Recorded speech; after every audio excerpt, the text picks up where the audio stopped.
Very good morning to everyone here, other viewers watching at home and back here watching on the ground now as well.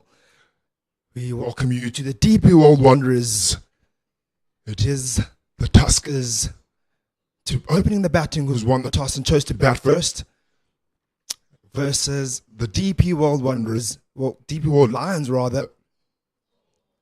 To open the bowling for us, it will be Cody Yusuf warming up now, getting ready for this 4-day game. Promises to be a very exciting fixture. Can almost see already the Lions setting up already with the 3 slips and a gully, attacking player early on. My name is Gambanyika and I'm not alone here in commentary. I'm with Yoli. Good morning, sir. Morning, Gamba. Hope you all. Good day for cricket today. Cody Yusuf is about to open the bowling.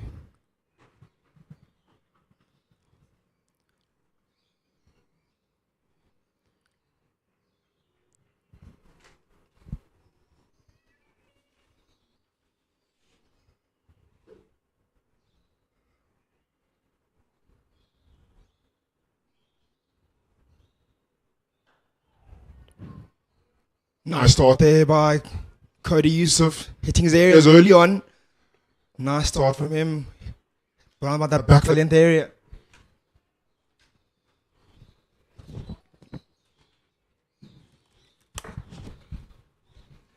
Hitting that back of a length area was Cody Yusuf to start off the morning. Will be with the bat in hand right now. A leading run score here for the Tuskers in Malcolm Noloff, the left-handed batsman, averaging about 47 in this 4-day series so far.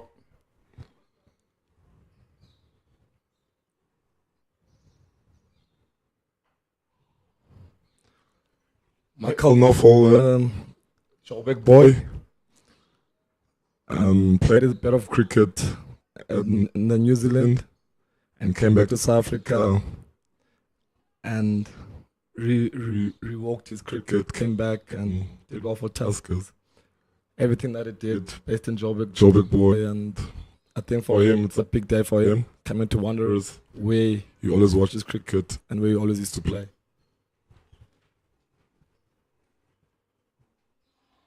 Yeah, he'll certainly have his work cut out here this morning. Cody Yusuf knows how to hit those lengths in those areas early on. Very consistent man in his bowling lines and lengths. He'll be asking those questions. He'll test that outside edge as he has already. That second ball there, hit that outside edge. Oh yeah, that was a foolish delivery that Malcolm Noloff went forward to, but got enough bat on it.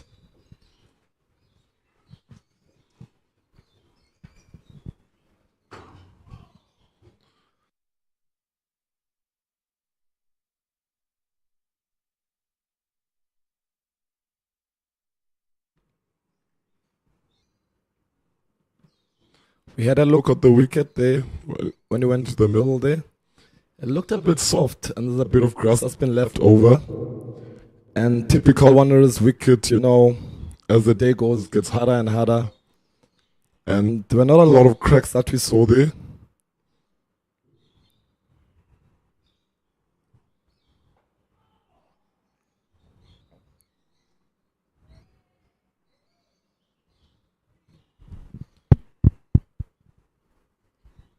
Yeah, talk about the pitch. Very good cross covering over it.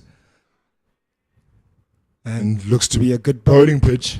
Early on, to be the right guy at the moment, the ball in hand, who will want to get it early in Rosier for his team, for the DP World Lions.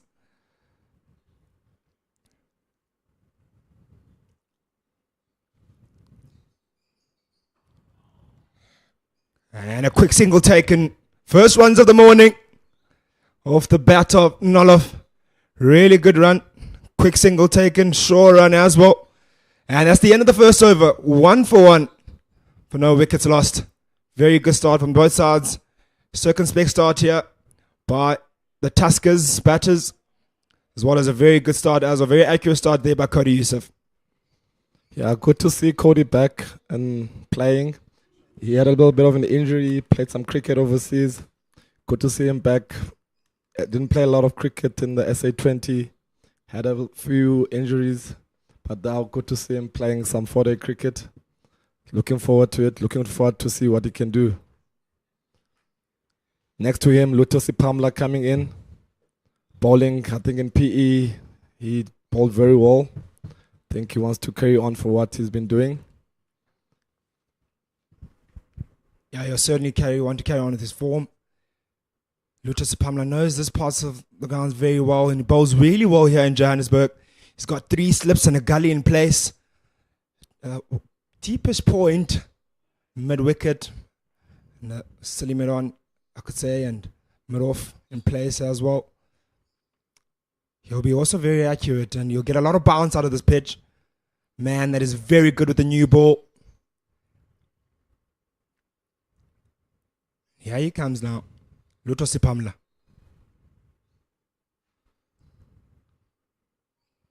Lovely start by Lutosi Pamla. Back of the length delivery. Left well there by Malcolm Nolov.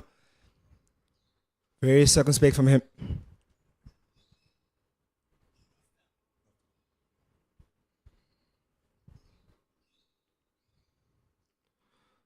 Yeah, you know, when you come to the Wanderers, you always get that bounce when you come from coastal areas. Visiting teams always look to get the carry and the bounce, but when you know your ground, you always have to make the batsman play. You always make sure that at early on, you don't miss the stumps, you use the new ball.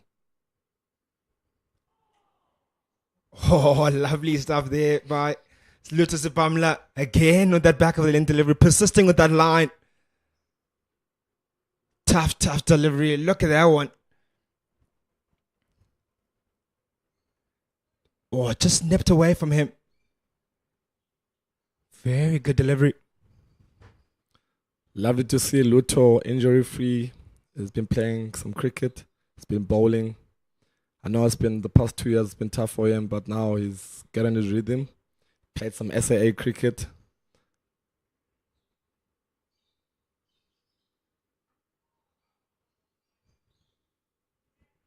Finds the outside half of the bat there, does Lutosi Pamla. Another good delivery following up on that one that beat the outside edge. Good start from him so far. He'll be happy with that. And the Lions in particular will be happy with the start they've had. Bowling really good, consistent line. Asking early questions here of the Tuskers batters. Ben Compton hasn't faced delivery yet. Still yet to face the action of these 2 new bowlers that have bowled really well so far.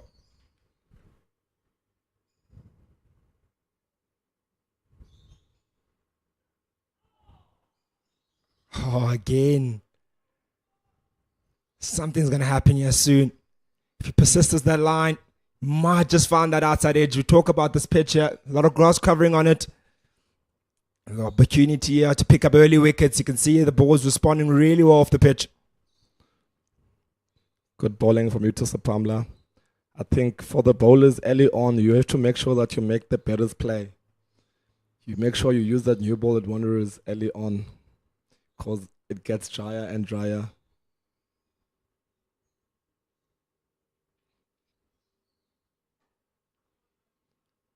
Yeah, you're certainly right there, Aya. Here on this pitch, you have to take your opportunities early. Bowl your right areas, be patient on those lines. Those 4th, 5th stump line, ask those questions of the batters early on. Make them play more than anything else. Not allow them to get comfortable with leaving any deliveries. And are you happy with the start that you've seen so far, Aya? It's been good, man. I think they've been on the good length. Usually when most bowlers, when they come to Wanderers, they're always looking for that bounce. You call it that sexy length where you like missing, the keeper is catching it high. But I think bowling it nice and full, making the batsman play early on. Nice punch through the covers there, pushing hard for 2. And they get their 2 rightfully so. On the shorter side of the boundary there. That's the end of the 2nd over. It is 3 for no wickets lost. Yeah, you got to use the new ball early on. You got to make the batsman play. I think usually you have to, with the new ball earlier on, you have to pitch it a bit fuller and make sure that the batsman is playing. Saying not missing the stumps, you always try to make all get the LB, get the snake, be able to hit the stumps. And so, like usually as it gets harder and harder, you still have to hit the deck. It's very important to hit the deck. But earlier on, you have to make sure that you're bowling it, not just putting it there. It gets easier and easier. So bowling it in those good length and making the batsman play. Get them busy on with that new ball, and you sure you use the new ball. There's always early wickets at Wanderers. And as a batting side, you have to be disciplined. You have to know your line, where to play.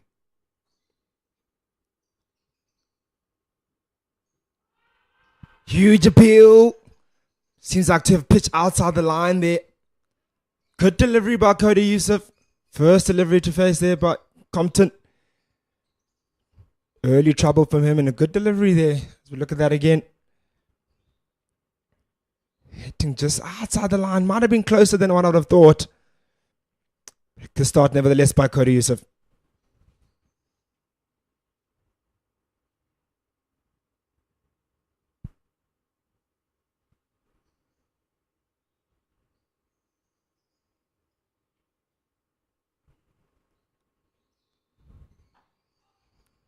This time around, Cody Yusuf goes to that back of the length delivery. A bit more comfortable there for Compton to rock on the back foot. Just punch that one to the covers. He just walks down to the crease to feel out the pitch. Still getting his eye in early on. They'll have to, these Tuskers batters, try and nullify this bowling attack or this bowling pair. This new ball bowling pair, because they will be dangerous. And you have to keep an eye out of these guys like Cody Yusuf and Luto Sipamla.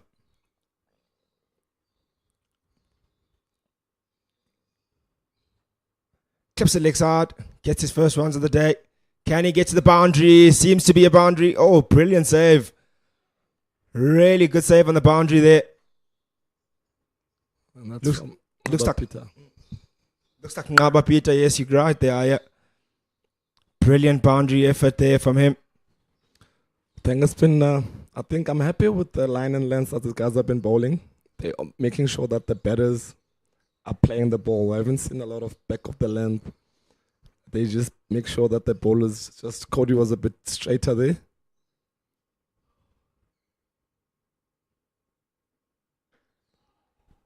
Look, you wouldn't expect anything less here with this bowling attack of the Lions. They are coached by a fantastic player, by Alan Donald. So he'll know this pitch very well, and he's an excellent pass player as well. So the information that he passes on to these players will be very, very valuable in terms of what lanes to bowl here, what areas to bowl, and tactics as well, on how to pick up wickets here at the Wanderers. And he's got two guys that can execute very well.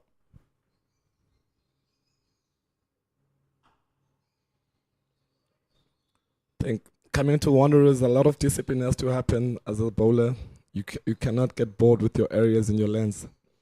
There's going to be something that's going to happen. You just have to put good energies on the ball and be consistent with your lanes. And the more you do that, I think you will get your reward. Looking at the batters, they're also very composed. There hasn't been any lanes that, wide lanes that have been bowled that I've been seeing here.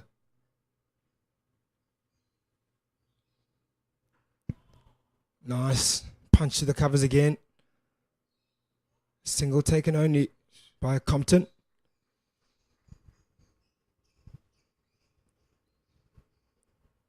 That's the end of the third over. It is 6 for no loss, and beautiful conditions out here at the Deeper World Wanderers.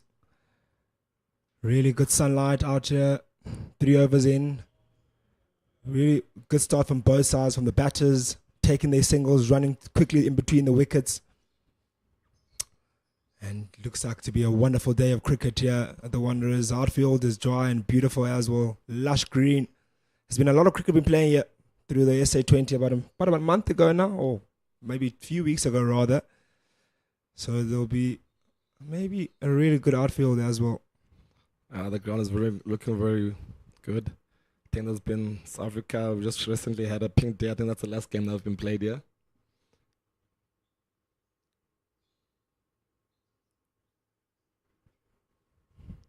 We have Lutus Pamela continuing here into the attack with his second over.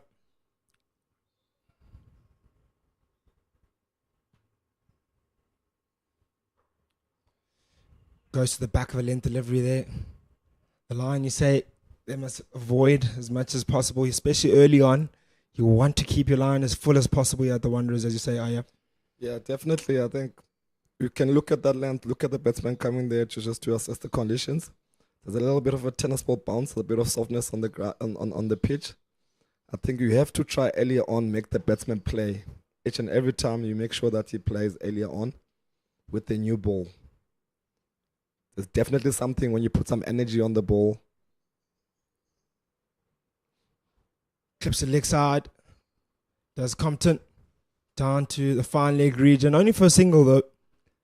Down to Cody Yusuf at fine leg.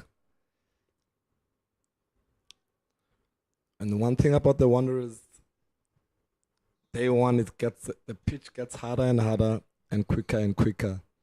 You can see back of the lens is a bit of a tennis ball bounce there. It's a bit soft. You can check the batsman, they assess the conditions, they're getting. So you have to, with the new ball, try to make sure that you use it earlier on. Early wickets are important here. And I'm loving the lengths that the guys have been bowling. Each and every ball, they are always trying to make the batsman play.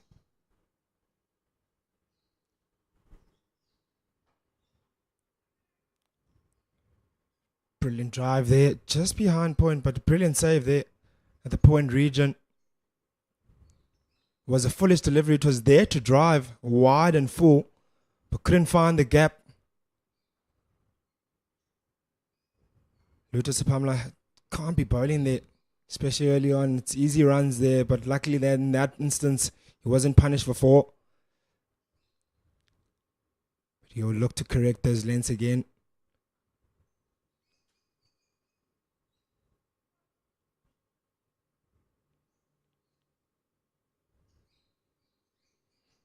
Huge appeal by Lutus Pamela, but seems to have gone down leg. Or it might have been height on it. Seems like the umpire signals height. Good delivery. Nice follow-up delivery after that one. That was a bit fuller. Whoa, that looked a lot closer. Very close that was. But height seems to be the call. Good to see Lutus and Pamela running in.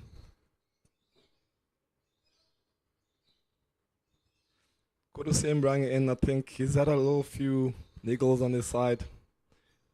And I think this season,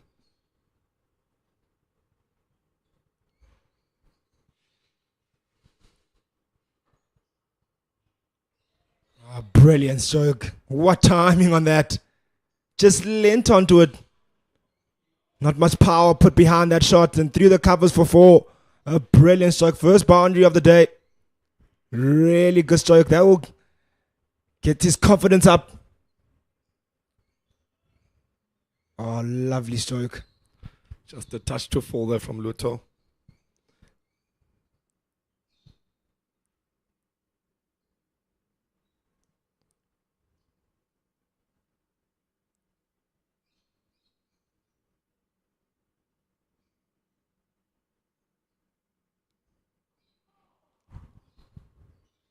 Bit of a correction there by Lutus Pamela. Goes more leg side-ish there this time around.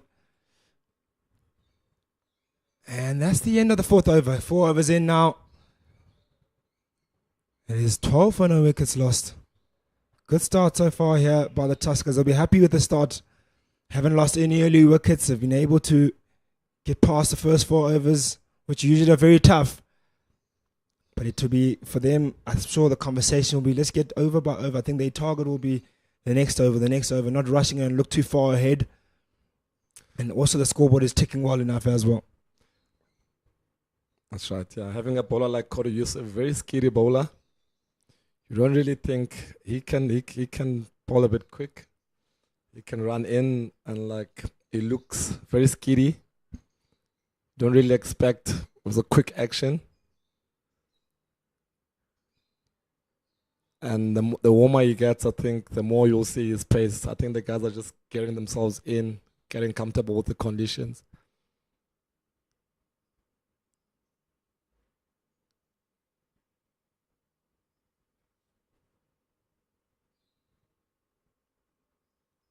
Widest delivery there, leg side, a bit of a loose one there by Cody Yusuf. First the one of the morning you've seen a bit loose from him. Been very accurate. It's come around the wicket now, interestingly enough. Not too sure if that's the right ploy from him. We'll see if it'll pay any dividends. Though I certainly think he was doing really well over the wicket, bowling tight to the body. Maybe he's trying to cramp up these two left-handed batters.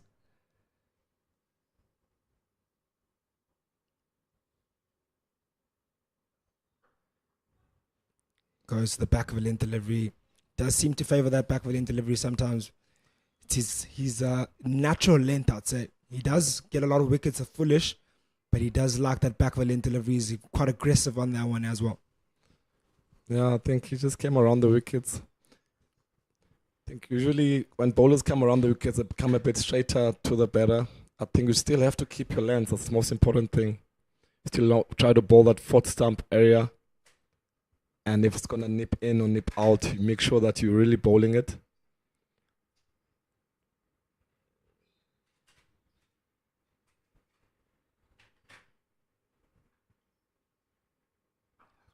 Oh, nice delivery. That's the line. That's where he has to be. That fourth, first stump line. You can even see the batsman there. After blocking that one, he seems a bit more unsure in that line. That's where he has to stick around. And I know he can do that. He can hang around there for long periods of time, Cody Yusuf. It's just a matter of being patient. You mentioned that earlier.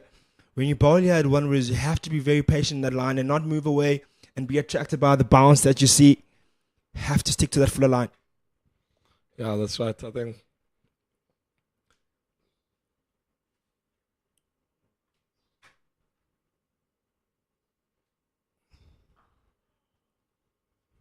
punch to the covers this time. And they get comfortably to at the end. having a senior player like Nofel, very experienced player, he's played his cricket around. He's been doing very well in the 4-day format. I think he's one of the leading run scorers in the format. I think he's averaging very well this season. So he's very experienced. I think he's one of the leading run scorers for the Tuskers.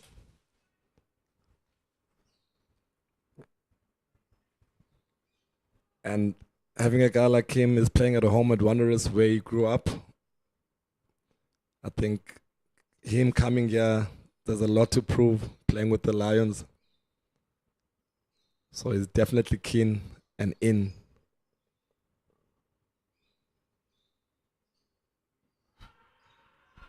Huge appeal by Cody Yusuf, and he gets his first wicket.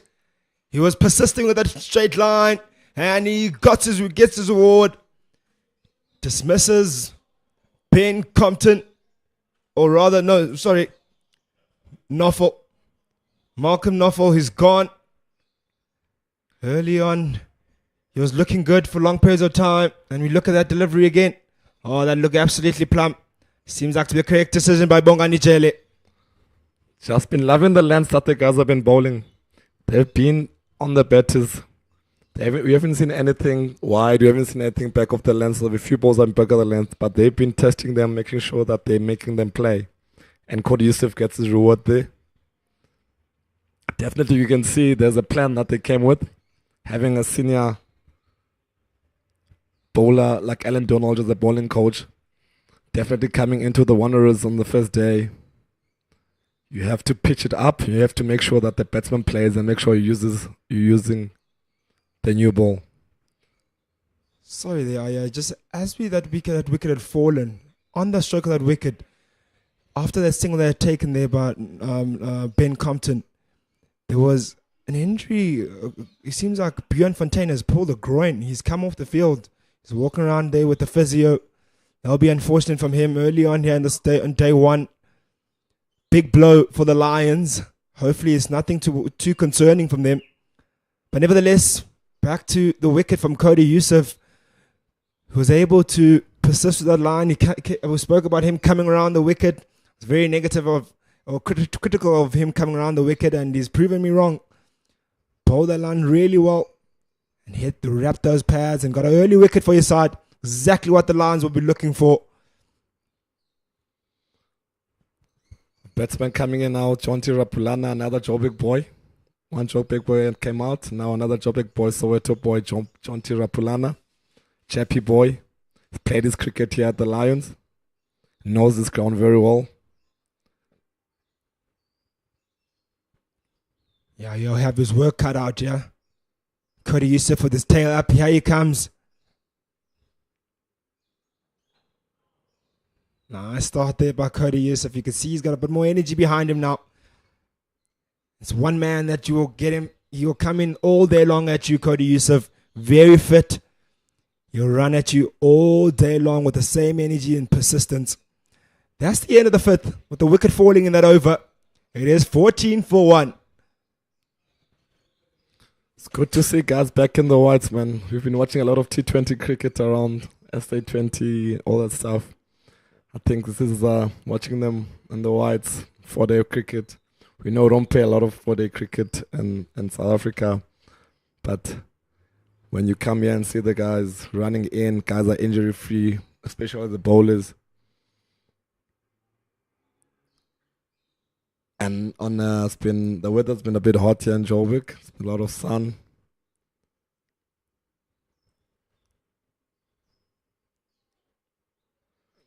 But wayward for Lutus Pamla to start off his third over. Yes, the conditions have been hot here in Johannesburg. Very, very hot. Especially in the last week or so. Haven't been much rain going around the area. And you can see today it's lived up to that as well. Looking forward for 4-day of cricket.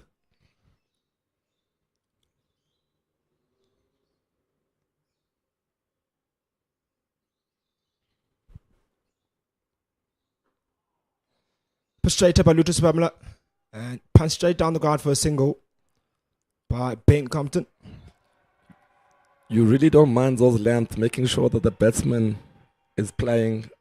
I won't really mind that. You have to make sure, as I said earlier on, you have to make sure that the batsman is playing with the new ball. You have to use the new ball. Yeah, you don't mind that kind of shot, getting the batsman forward early on in his innings. Because if that ball nips away by any margin, here's a chance there. You got 3 slips in the gully waiting eagerly for an outside edge. And obviously your keeper as well. Here's Rupulani facing his first delivery of Lutus Pamela. And Lutus Pamela in those areas, those hot zone. You talk about T20 cricket as being the show of the day in the last couple of months, or the last month or so, SA20, which was very exciting and absorbing cricket. And Sunrisers came out on top there. And yet you think maybe we're done with T20 cricket, and today the Proteas are starting their World Cup, T20 World Cup campaign. They'll be starting with Canada at 3:30 today. So T20 cricket is not over just yet. It's World Cup time.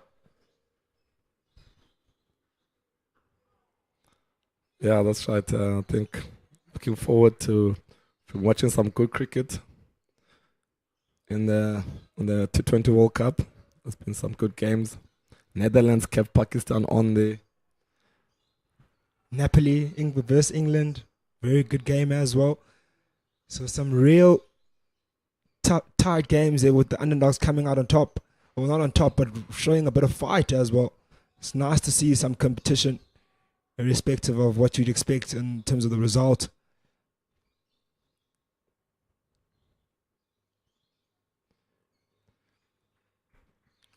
Yeah, that's right. I think I really love how they've organized how the T20 is. Before that, we played the domestic T20. From the domestic T20, the guys went into the SA20. Straight from the SA20, we had West Indies in here, and the guys from there, they went straight to the World Cup. I think the structure of the formats that they played, I think going to the World Cup, I think the guys are ready. They've played a lot of T20 cricket.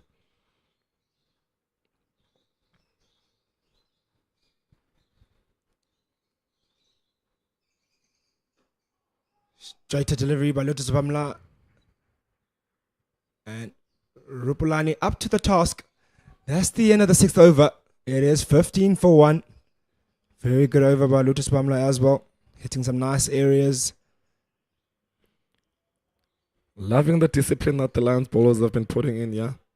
I think they've been really bowled wide. There hasn't been too much back of the length. The batsmen have been playing and make sure that they on the money each and every ball that they bowl. Coming to Wanderers, you make sure that early on you have to use the new ball. The hotter it gets as the day carries on, the tougher to get wickets. So definitely the new ball, you have to use it. You have to make sure that you're bowling it.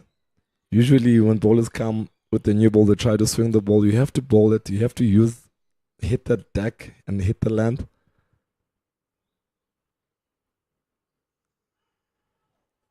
But we were there by Cody Yusuf, targeting that line that picked him up the wicket.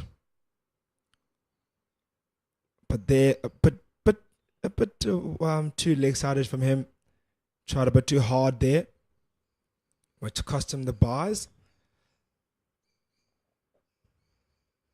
But you talk about the importance of hitting the length here, and the Lions have done exactly that, honestly. I can't really fault them outside of a few leg-sided deliveries. They haven't given away much Phoebe runs or boundary runs. Only been one boundary been scored this morning in the first 6 overs. So very, very, very disciplined bowling. Oh, nice delivery by Cody Yusuf.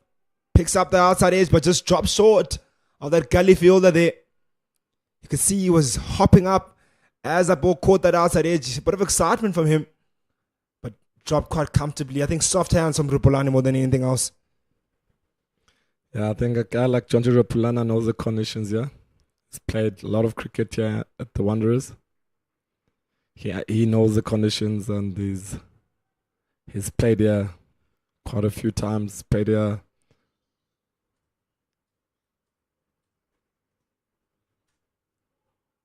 Ooh, nice zip on that delivery from Cody Yusuf. Got a lot of reaction onto the pitch there, one. Great energies there from Cody. I think it's getting warmer and warmer. I think a guy like Cody, the fuller length that he bowls and that skiddy action of his, and very dangerous bowler. Yeah, he did say once he gets warmed up, does ramp it up a bit. His pace does go up. Some bowlers do need that time. Oh, nice back foot punch by Rupulani. He was on that one quickly. Nice delivery. It was served up to him. It was there, but short, but wideish. And kind of looked like kind of a Timber Bavuma kind of shot. That same stature. Punched it on the back foot and got the boundary. Second boundary of the morning.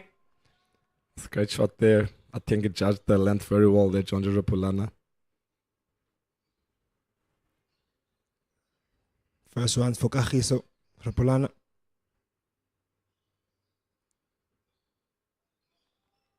Again, another quicker one there by Cody Yusuf. But that one, Rupulana left alone, rightfully so. It's a bit wider, a bit shorter, a bit more pace on it. So he is picking his shots as Rupulana. He's not really jumping at everything that's going wide at him. He did have a similar delivery bowled at him by Lotus Bowman in the previous over, which he left very well.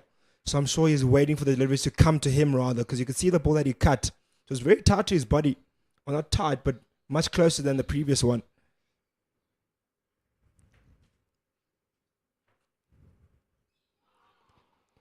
You can definitely see that Cody, this over, is bowling with good energy and is feeling very comfortable. I think his length and his backing himself. Earlier on, you could see they were a bit searching, trying to find the length and the lines. You can see now that he's very warm and he's just bowling.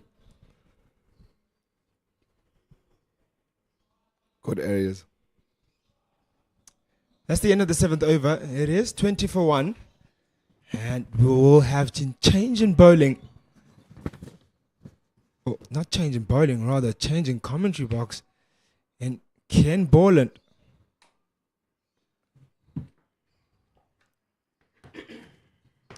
Very good morning to you, Ken. Morning, Comfort, and morning to all our viewers. As Luto Sapumlo is at the top of his mark from the golf course end to Ben Compton. Yeah, it's been a tidy start indeed by the two Lions new ball bowlers. They've got some reward, the wicket of Malcolm Nofal, chapped LBW by Cody Yusuf for 10. But the Tuskers are digging in. Certainly.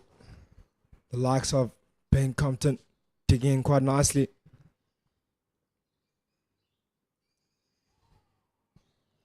Nice delivery by Lutus Palmer, but a bit wide-ish. But maybe just tempting Ben Compton to go for that drive, tad bit fuller. But does not tempt Ben Compton. Very patient this morning so far. Very watchful. And you'll be hoping his batting will just rub off onto Rupulani. Yeah, not a bad idea to try the tempter.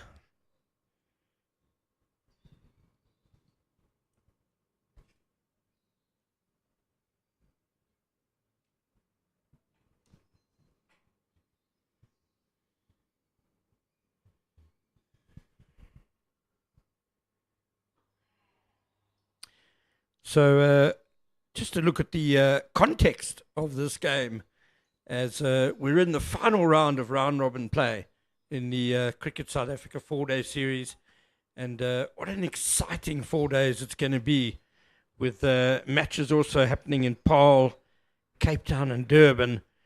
And just looking at the log, the DP World Lions at the moment are in third place on the log.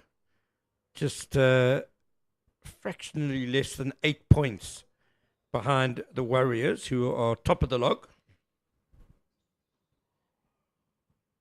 And the Dragons are in second place, just 2 and a bit points ahead of the Lions and 5 points behind the Warriors. So those three teams, all of them gunning for top place on the final log, and therefore hosting the final next week between the top two sides. But the top three aren't the only ones competing for a place in that final. Here's Sapamla again. Was there bat? I don't think so. Sapamla couldn't get there anyway. And the ball clearly going down the leg side. Western Province are also interested participants. They're only 3 points behind the Lions, so 5.5, bit more than 5.5 points behind second place. Dolphins are 91 points, so that's another 2 points behind Western Province. And I guess even Boland on 84 points. You know, if they get a very big win, get 25 points, say, and one of the top two sides doesn't win, and the Lions don't win, they could be in business. Certainly that. So to talk about all those numbers you just mentioned again, certainly believe that it's still a very interesting finish here in terms of these games as last round robin games. So a lot to play for all sides that are involved in these games. They'll want to get their win under the belt. Particularly those sides that are already in the top four, they want to host that final and want to make sure that they get that home ground advantage.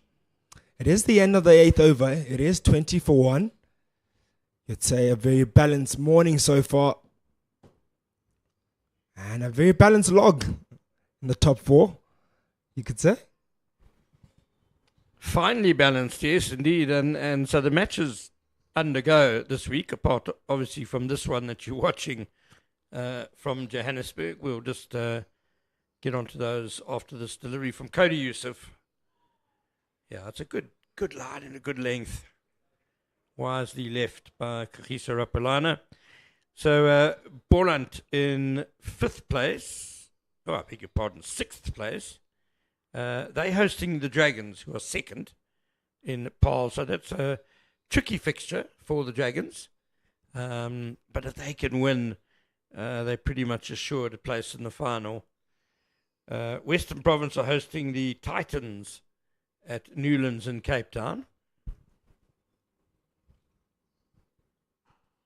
Nicely punched by Rapulana. Lovely stroke. Threw him it off, and that'll run away for 4. Oh, brilliant stroke. He leant onto that so nicely again.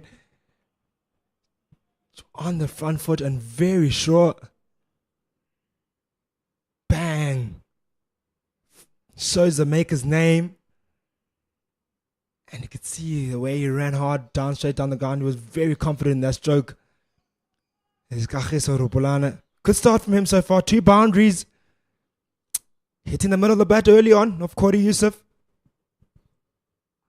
And now the slashing cut, but mistimed into the ground and easy stop for point. That previous shot is a very good stroke on the first morning of a game at the Wanderers, I would say, because it's not overly extravagant. He covered whatever swing there was.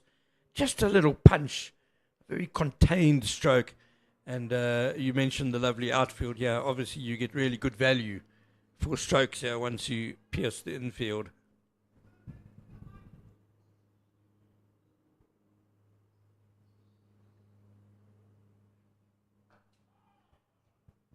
Thoughts of a quick single, but Rapulana quickly changes his mind. He is very quick between the wickets, but that would have been trouble. So the other fixture on the go this weekend is at Kingsmead. Dolphins versus Warriors. That should be a cracker. Warriors top of the log, obviously looking to cement their place in the final, and the Dolphins are still in contention, so both those sides will be going all out for victory. Western Province, if they can win handsomely against the Titans, who are 7th, they'll be in with a shout. Bit of extra bounce there from Cody Yusuf, well handled though by Rapulana. Rapulana looking very busy in the crease this morning. And that's what you exactly want to see for a batter. Very positive. He's calling loud. His nose was, and even with that boundary you were speaking about, Ken, how good of the stroke that was. He leant onto it so nicely, and here it is again being shown. It's the confidence in the stroke, and that you want to have early on here at Wanderers. You don't want to be hesitant in shots or your stroke playing. You want to be very, very sure of what you're doing. And you can see Rapulana there in that one. Could leave as well. Something that he's done really well as well this morning of both bowlers, and Lucha Sipamla and Cody Yusuf. Looking like he might go big today. End of the over, 24 for 1. Yeah, the leave is a very important stroke at the Wanderers, especially on the first morning. So into his 5th over now, Luto Sipamla. Just conceded 9 runs in the previous 4. Great to see him back to his best last week in Gabaga against the Warriors. Picked up a 5-er. Just looking at what's happening in those other games so far. At Kingsmead in Durban, the Dolphins have won the toss and sent the Warriors into bat. And they've picked up an early wicket. The Dolphins. The really exciting Kobani Mokoena has struck, bowling Mudiri Diteko for 3. The Warriors are 45 for 1.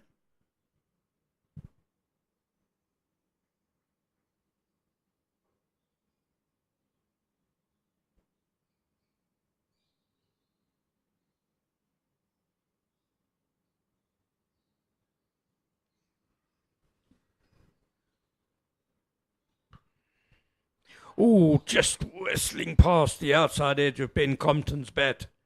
Beautifully bowled by Sipamla. Really good delivery there by Sipamla.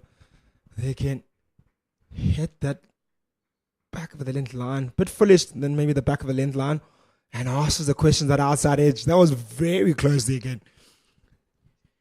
Yeah, I guess he could have left it. He ended up defending a ball that was a little way outside off stump, but it would have been a tight leave. Right armer coming around the wicket. You're always nervous about the angle coming into your off stump. Cut away nicely, short and wide from Sipamla, and Compton has pounced on it away for 4. That's not how you want to follow up. You bowl a really good delivery, beating the outside edge. You want to get it there in that zone again. And this time around, Lotus Pamla goes to the back of the end delivery and is dearly punished. Easy runs, freebie runs for Ben Compton. You'll be happy with that. Yeah, nicely put away. Not such good news for Western Province and Borland supporters. It appears to be raining, and the play has not started at Newlands or at Borland Park. Nice little controlled pull around the corner by Compton for one. I hope I'm not jinxing it, Ken, but we've had some really good weather out here in Johannesburg. No rain to speak of in the last week or so. And usually when you have some 4-day stuff here, just the rain just finds a way to come back. The lightning was horrendous during the SA20. I think it came, to about 3 or 4 games. There was lightning delays. That was very frustrating. Even one of the Proteas games that were here as well were also affected by lightning. And it's not even lightning with rain, just lightning on its own. So the weather has been a bit frustrating out here in Johannesburg for the cricket. But I hope I'm not jinxing again that the weather is looking beautiful for the full 4 days here and possible result.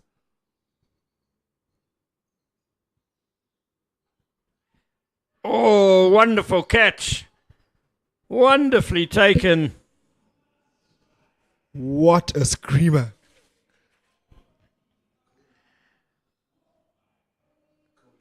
Cody Yusuf.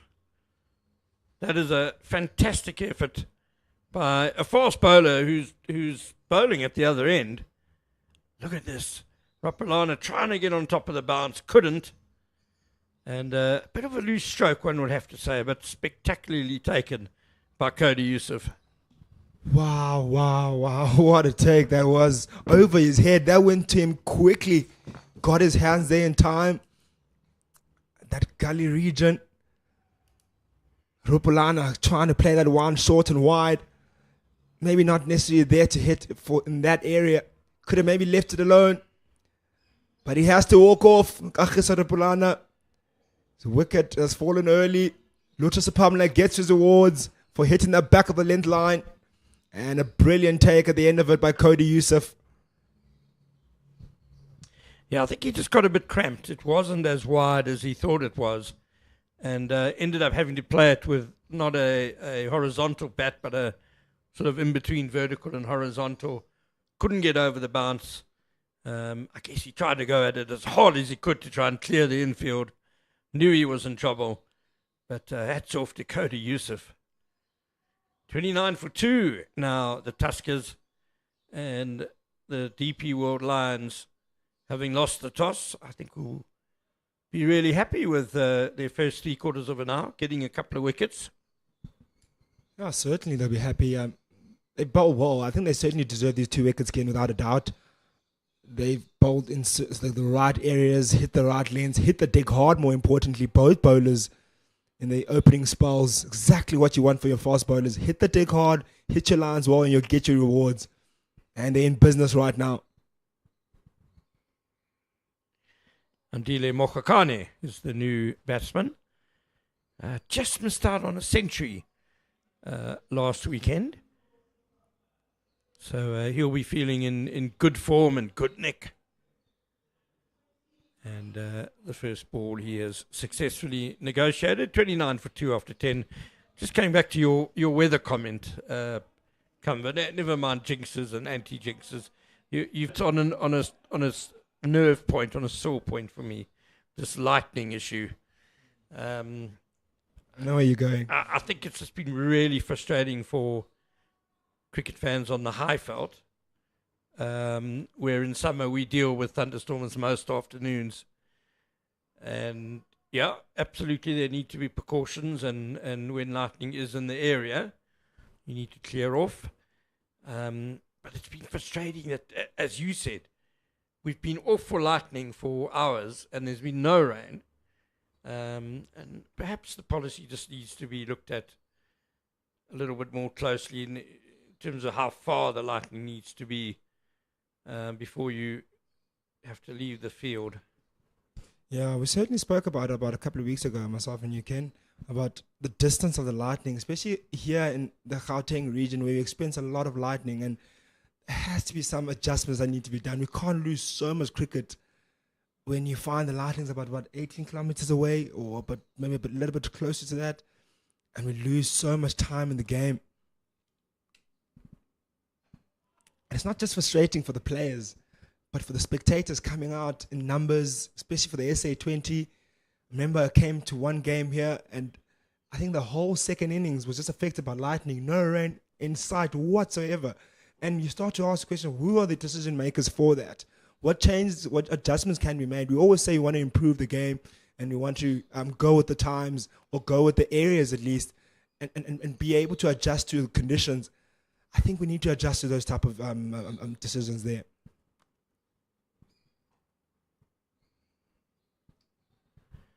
Cody Yusuf around the wicket now to Ben Compton. Actually, it's change of bowling. It's Vian Mulder. Yeah, Cumber's very sharp-eyed this morning. Spotted Bjorn Fortuin going off the field at the fall of Nofal's wicket. That could be a worry for the Lions, although we are in the age of the substitution law trial. That's another sore point for me there, Ken. We seem quite sensitive, the two of us. In the first hour of the first day, and we're already being touched on our studios. Yeah, that one I don't even get into, honestly, again, because yeah, that's one that really frustrates me at times when players are injured, especially particularly when you see the injuries take place right in front of you, where it's not tactical or anything of that sort. Because we have obviously raised concerns before. We had this topic before about maybe play teams using this as a tactical move. But when you have a normal injury, a player running to chase the ball, pulling a groin, yes, people could argue that maybe it could have been planned, but it's day one, early on, highly doubt ever a player could, a team would pull up an injury that early on, or a tactical injury. But yeah. Well, especially not to your star all-rounder and number one spinner. You're not going to tactically try and remove them from the contest. But was he running in to celebrate? Because it was at the fall of the wicket.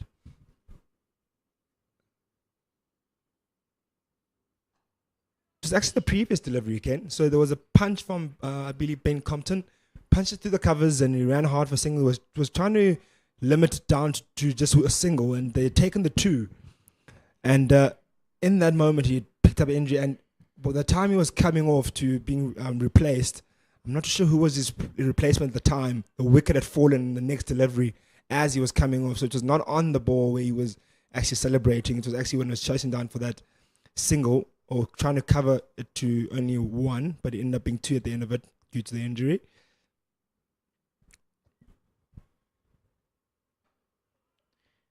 He's settled on a really good line, Vian Mulder, in his opening over, and Compton's kind of been fending him off. It's been a bit awkward in swinging at his body and a bit of bounce. Good start with the ball for Vian Mulder, maiden over. Made a very good start indeed by Vian Mulder, the hometown boy. St. not too far away from here. And you'll know these conditions very well, and Johannesburg very well as well. I do like Vian Mulder with the new ball. Does have a knack of nipping it about sometimes, when especially in his good touch. Seen him quite a few times with the Proteas, grabbed it as a first change bowler, and he does a decent job at it. So I don't mind this option, him coming in. He does have a bit of gas as his career has progressed. When he started off as a medium pacer. Now he's got a bit of gas. He does get it up to that up to those 138 higher parts of 138.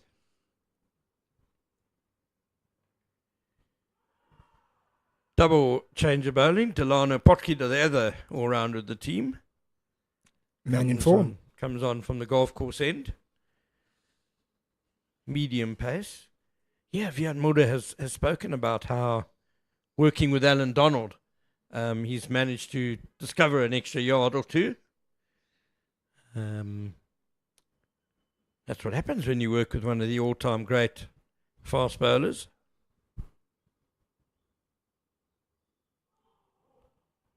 Oh, how close was that to off stump? I think it might have been a bit of joshing by the lines. It was quite wide to start with. It would have had to have come back a long way to threaten off stump, but we'll have a look here. I think the height also on it. Ooh, a lot closer than I expected, but a bit of height on that. Also, man in form is Delano Pokita, who's also known a lot for his batting. Second on the list on the top run scorers, sitting comfortably with 490 runs. Loosely driven and gone. Oh, Andile Mokakane. Well, he lingered at the crease a bit there because I think he just knew what a disappointing stroke that was at this stage of the innings. A really wide delivery to be chasing. Yeah, very, very loose delivery. Early on in his innings, went for a wide one, still feeling it out. Only his third delivery. Why? You don't play those shots. Just leave it alone, honestly. And you spoke about him and coming into crease, just falling short of 100. I was going to say to you, this is a different pitch you had to play on. Has to be very careful. When you come into the crease, it's a new innings, a new pitch, new team. And you can see there, maybe he was overconfident. Maybe that sometimes does work against the batters coming off a really good score. And then you think you could just continue with where you left off. And unfortunately, that time, found himself in trouble. Tuskers in a spot of bother. 3 down after 11.3 overs, 29 for 3.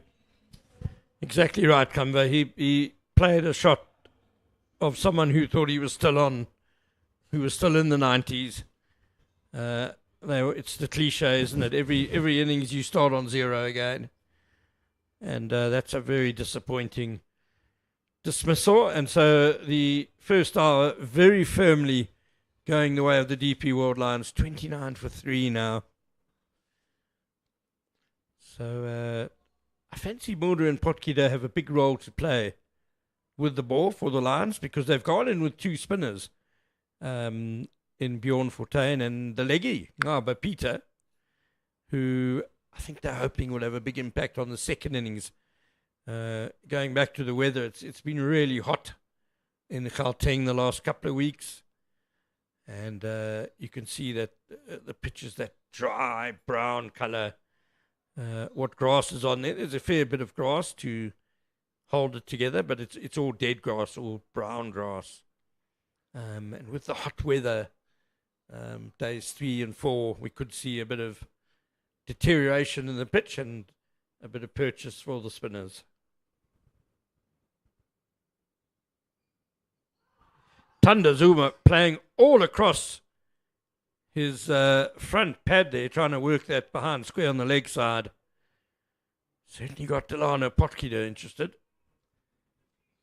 Tuskers looking a bit flustered at the moment, looking unsettled, losing 2 relatively quick wickets. And Thanda Zuma there, trying to take a quick single, which was never on. And you talk about the importance of these 2, Delano Potgieter and Vian Mulder. Vian Mulder hasn't even got into his work. And as soon as he gets into his work, there'll be a lot more pressure being applied to this batting lineup of the Tuskers. Nice delivery by Delano Potgieter. Back of a length. To be some recovery work now for the Tuskers. They started very well in their first couple of overs. I think it was 4 overs in or 6 overs. Hadn't lost any wickets. It was only 12 runs. And looked very comfortable to start off with and very sure. There's 2 the opening pair. And then they just lost wickets. And I'd say it's soft dismissals. That's nicely driven by Zuma. Eeping attempt to cut it off in the covers, but it's run away for 4. So he gets going nicely with the boundary, doesn't Thanda Zuma, to end the over. 12 overs gone, 33 for 3. Very nice way to end the over by Thanda Zuma. And happy that he's playing positive strokes on the front foot, but he has to be very careful for those wider ones. Doesn't get sucked into playing these comfortable strokes. As you saw there, Rupulani, he was getting too comfortable in the crease. Ends up being dismissed very softly. So Yes, you'll get the boundaries, you have the wonders, you'll get your rewards on the outfield. So just patience will be very, very key here. Especially if you take your time here on this, because it's proven that a lot of batters have been able to score runs. Those who can be able to bide their time, see that new ball out. Especially, it won't be an easy time now with Vian Mulder coming into the attack.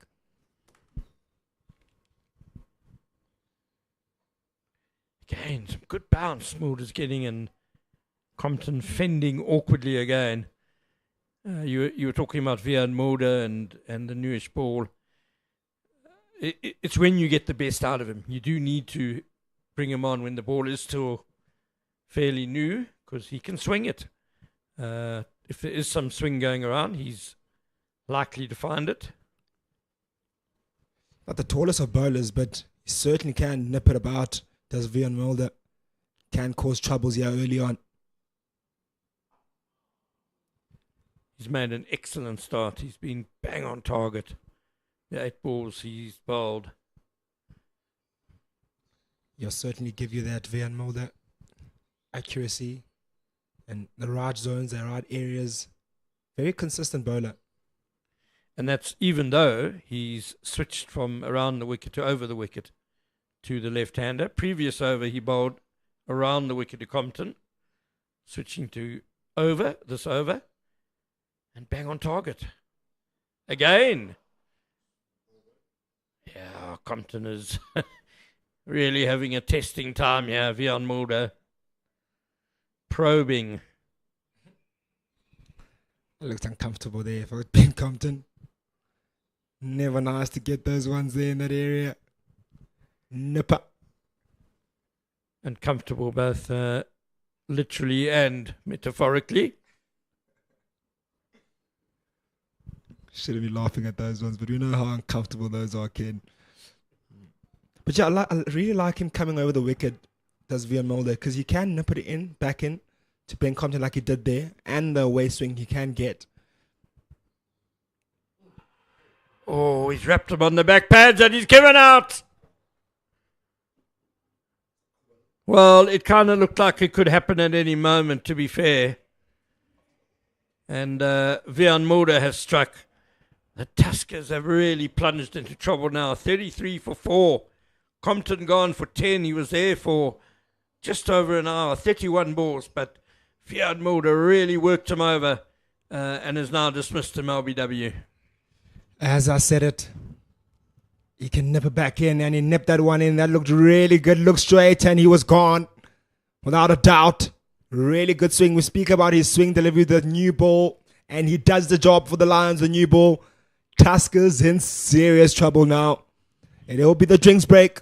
And we also have changing commentary in that drinks break as well. Well, it's really, really clever bowling by Vian Mulder as well. Bowling a succession of in-swingers to Compton that bounced a little awkwardly, and he was battling to fend them off. That one maybe just a little bit fuller, and Compton was hanging on the back foot. And so umpire Bongani Kele deciding that the ball was not going to go over the stumps because he was on that back foot. So it's 33 for 4, and we'll be back in a couple of minutes.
Welcome back to the DP World Wanderers Stadium, where there you see the problems that the Moothee Tuskers have had in the first hour of play. 33 for 4 after winning the toss and electing to bat first. I'm Ken Borland, and a great pleasure to have alongside me the well-travelled pace bowler. I am Yoli. Here's Vian Mulder with the ball, having just removed Ben Compton, LBW. And Sean Gilson is off the mark with a single. You obviously know this pitch very well. How impressed have you been with how the Lions have gone about their business with the ball this morning? I think we can see like very disciplined bowling from the Lions. I haven't seen one short ball that have been bowled today. Definitely you can see they came with a plan and they know what they were facing today, like the wicket. You've just been making sure the bowlers have been just making sure they've been bowling full and making the batsmen play. Look at the rewards, 34 for 4 in 12.5 overs.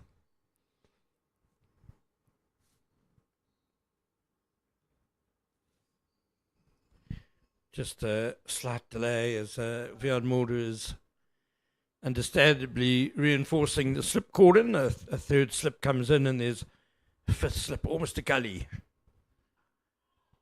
And testing that line. Well handled though by Zuma.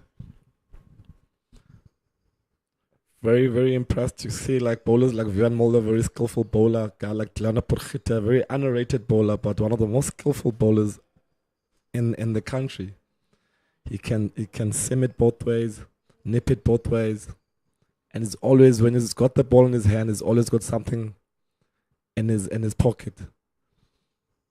Very, very underrated, but very skillful bowler in the franchise setup. Dilana Purgita. Not very quick, but every time he bowls, it knows what he's doing. So a successful second over for Vian Mulder, yet to concede a run. Got his first wicket already. 13 overs gone. Potgieter will continue. He also got a wicket in his previous over. So the pressure that was really well exerted by Sipamla and Cody Yusuf, the two change seamers have just built on that.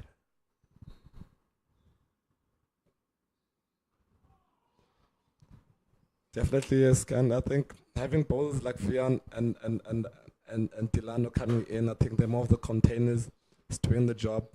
You can see how they came in. They just carried very well from the opening pair, and just kept consistently and been bowling the same length that the opening bowlers have been bowling.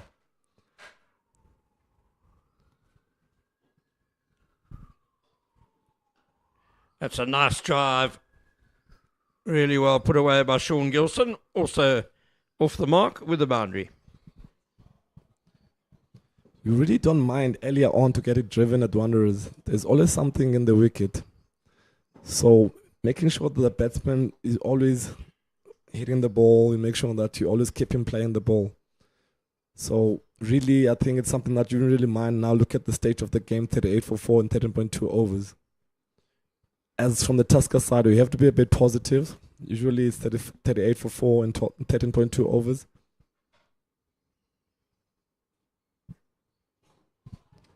That's a better length by Potgieter. No one's going to be driving that one.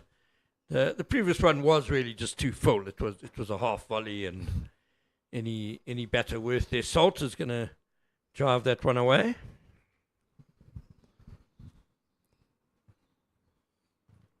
I think coming from the Tusker side, you can see the game situation, but you still have to be positive on your side.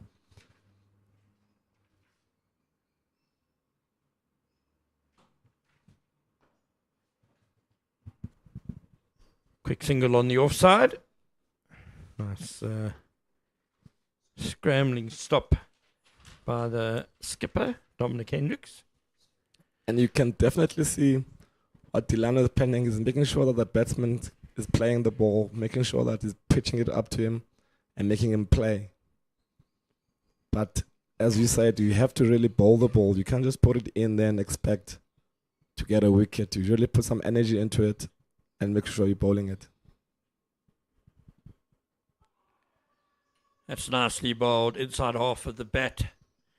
Tandazuma Potgieter zoning in on that front pad.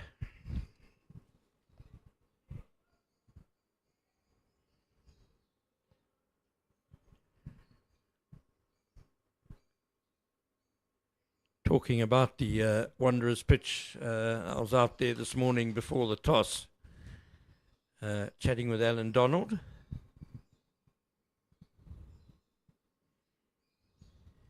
He was very excited. He was. I got the feeling he was wishing he was going to play this game. He said to me when he looked at the pitch, it was like back in the old days, the old Wanderers pitch in the late 80s, when he first started his magnificent career. He just said it's going to just get faster and faster. The fast bowlers are going to relish it. And it should be exciting cricket. Yeah, really looking forward to it. I don't see any rain coming, yeah. And as you mentioned, you were speaking about the thunderstorms that have been happening in Joburg.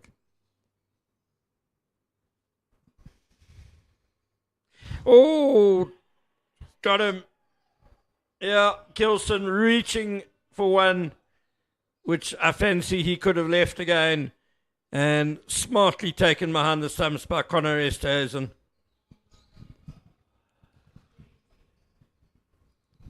Looking at the good line and length there from Björn Mulder. The Lions bowlers have been very disciplined with the lines and length, and they're getting their rewards. You definitely have to be a bit positive, even though you're looking at it. They've been bowling full. You have to punish those full half volleys. Even though you can see the situation, you still have to be a bit positive. Well, it's excellent bowling again, because Mulder, in the first 2 overs he bowled today, predominantly bringing it back into the left-handers.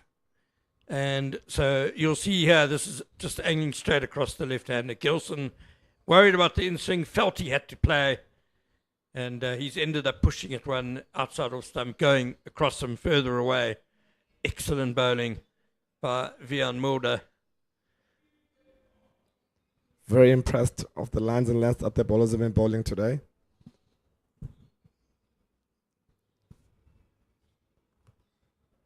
Björn, very experienced bowler. He's played a bit in the UK for Kent. Played at Proteas. So good to see some Protea guys coming into the setup and giving back and helping out and playing.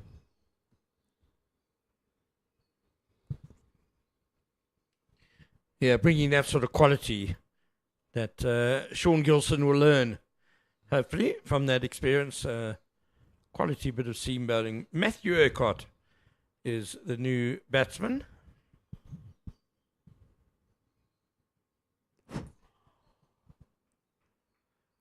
Going the other way from Mulder. Yeah, Matthew Urquhart made his debut last weekend against the Titans at the Oval in Pietermaritzburg.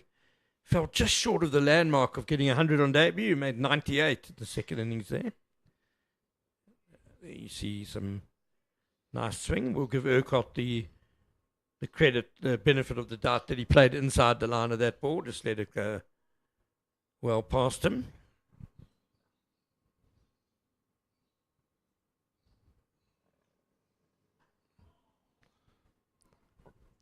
Your thoughts here, Ken, having Protea guys coming into the domestic setup, like look at a team like Tuskers, you can see there's not really like a lot of Proteas. Like you look at a team like Lions, you can count Sipamla, you can count Björn Fortuin, you can count Björn Mulder. Having those guys in those teams like Tuskers, do you think how much learning you're gaining from that, getting taught from the Proteas and stuff and coming to the... It's vital, for the good of our game. No question about it. Great to see, raises the standard. Gives our domestic cricketers an indication of where they need to be to go to the next level. It's just really vital in the pipeline, in the development of future players who can represent the Proteas and perform well.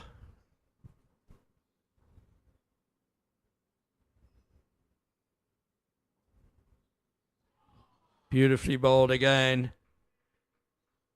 And for any domestic batter to be able to face this sort of quality seam bowling, international class, it's got to grow their game. It's got to be something that, even if they get out, they can learn from it. I think it really starts from the preparation. I think you're coming from the net, the quality of a net session that you have coming to the game.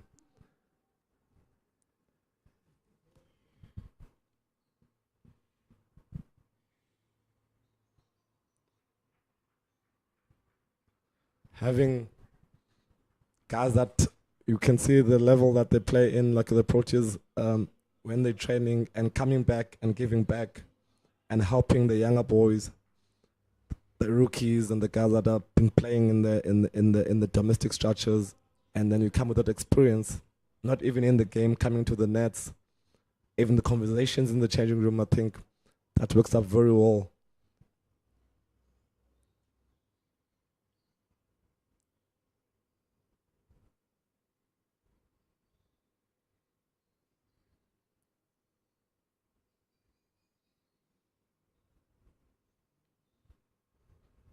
Oh, a loose drive from Zuma. Just over the cordon, runs away for 4. Not very convincing, though. Great ball in there from Tilan Porchita there.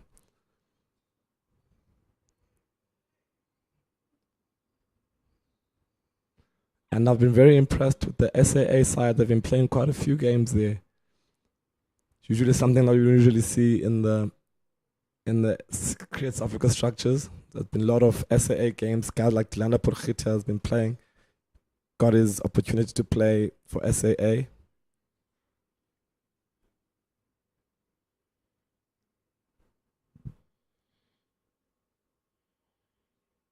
Better by Thando Zuma.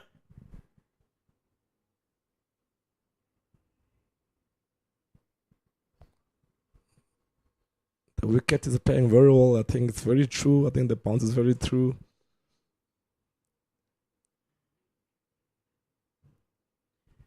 Yeah, so far it looks a really good pitch. There's something in it for the bowlers. But, it hasn't jagged around extravagantly. I think batters can get good reward as well for patience and discipline and executing their attacking strokes well. Definitely, when you come to the Wanderers, you have to be very disciplined. You look at a player like Dominic Hendricks, I think he's shown a lot of... Look at his average at Wanderers. I think he has shown a lot of discipline in terms of how he comes about his game. Very disciplined cricketer, how he plays.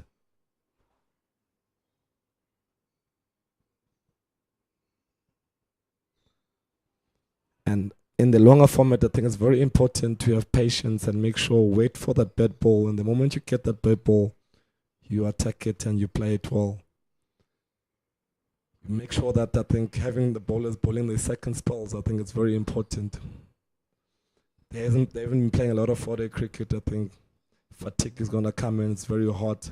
You have to be very disciplined.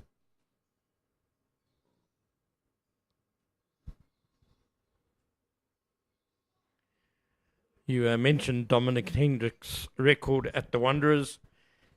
He's the second highest scorer here in 4-day cricket through the history of the game, just behind Stephen Cook. Dom Hendricks has made 5 centuries in 63 innings here at the Wanderers, 9 half centuries. And I like the way he came to the toss this morning wearing his blazer. Good old school stuff. Definitely a gentleman of the game, Dom Hendricks. How he carries himself, how he does things. Very faithful to the Lions. Been to the Lions setup for a very long time. Boy from St. Stadiums, originally from PE, moved to Joburg. Very disciplined cricketer, how he carries himself. Everything, I've privileged to share a room with him. Everything of his very organized. How he sorts out his kit, his bags, his gloves, everything. And you can definitely see how he plays the game and how he carries himself. Well, we're privileged to have the insight of I Am Yawley with us today. Aya played 67 first-class games and nearly as many ODI and, well, not ODI, one day and T20 games as well. So he certainly knows our domestic game really well. Also having played for a few teams as well. So he's doesn't just know one change room, he knows a couple. Very privileged to have played the game they can.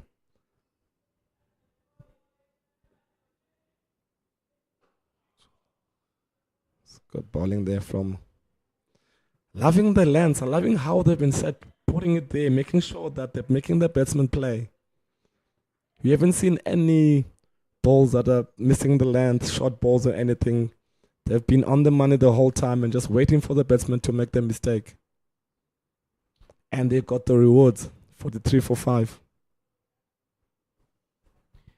Yeah, you put it beautifully early on when you were speaking about sexy lengths and being sucked into that.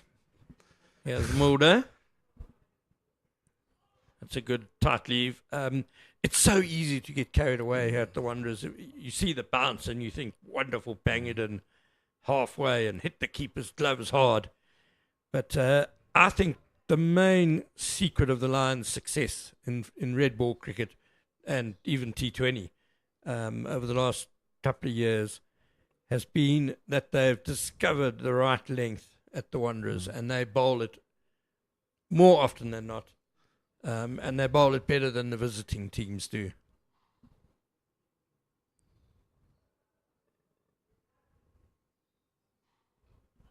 Edgy, he played well though with soft hands. Did Urquhart gone through a gap in the slips for a couple. He's off the mark. He'll be relieved with that. Yeah, I can definitely, like usually guys coming from the coastal teams, usually don't get enough bounce there. You come to the high fault. You get, as a fast bowler, get excited of the length and the carry that you get. And you just want to bang it in, say the keeper jumping and carrying it. But look at a bowler. There's some bowlers, great bowlers that have bowled at the Wanderers. You have to bowl it full and make sure you hit the wicket and make sure that you make the batsman play.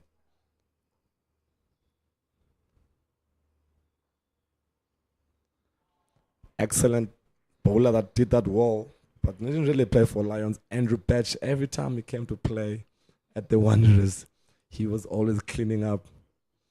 He made sure Bias on the pull and enjoy the way he bowls also. Very much like Andrew Batch on my side. There's always something, he gets a nip, make sure he bowls it, he runs in the whole time and make sure that the batsman is playing. Yeah, Andrew Birch, what a stalwart performer he was for the Warriors.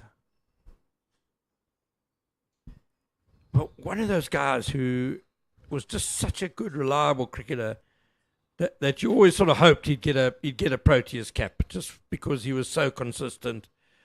Such a quality bowler, just delivered year in, year out for the Warriors. Made it to SAA, never quite made it to the Proteas, but we'll dig up Andrew Birch's record just so you can see what a good bowler he was.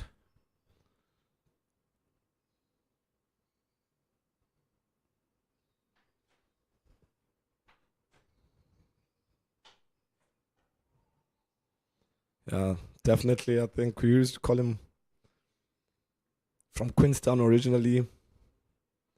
A guy will run in for you. Didn't have a lot of pace, but there was always energy each and every ball that he bowled, and he was able to run in the whole day for you. Yeah, bustling, wasn't he? Not a very tall man either, but as you say, energy and zip. He took 330 first-class wickets at an average of just 25.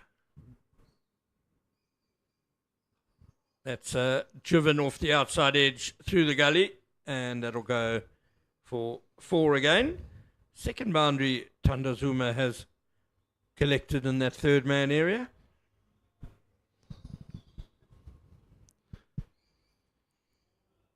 You can definitely see now the ball is not as new as it was.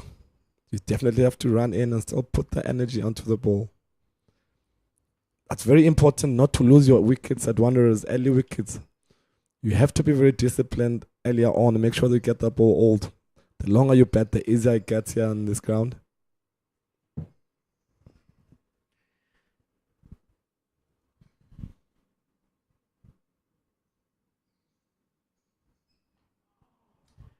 Just following up on what you said about the ball getting older, Aya, the mind does head towards future bowling options, and well, it would have to be, unless Yusuf or Sapamla come back, it would have to be a spinner.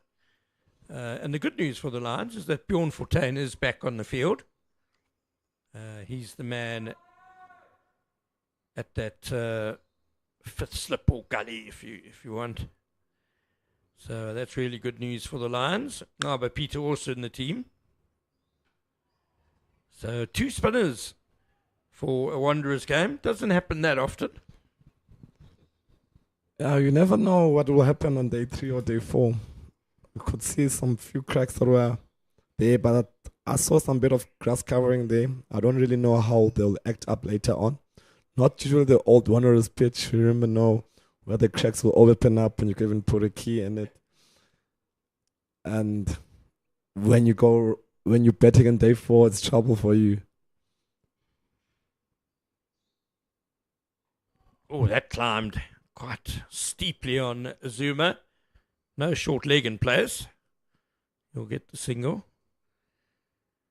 Yeah, I'm sure with the heat that we've had and the heat we forecast to get this week, there's going to be some deterioration. I like the balance in this Lions attack. I really do. 2 genuine quicks in Yusuf and Sapamla. A classy third seamer in Vian Moore. Delana Potgieter, you spoke about what a good job he can do. And then you've got 2 spinners, orthodox left armer, and the excitement of a leggy, who I think could revel in the bounce he'll get out of this Wanderers pitch. 50 up in that over for the Moothee Ram Tuskers. And that's 18 overs gone. 50 for 5.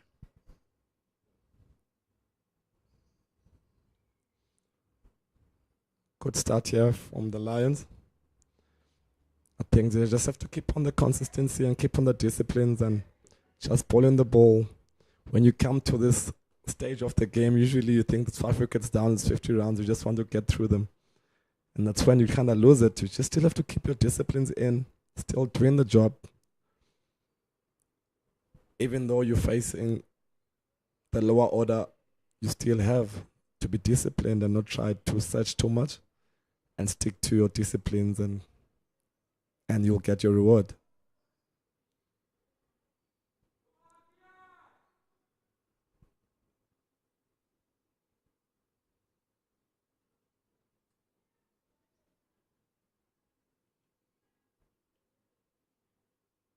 Edged and taken straight to second slip. Oh, Vian Mulder is putting on a show here.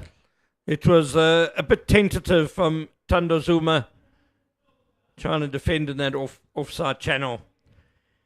And 6 wickets down for the DP World Lions. What a first morning they're having.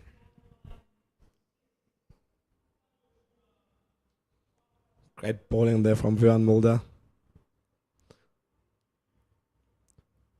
You can see by his condition, he's looking hard, he's been working very hard His looking, good energies, his bowling.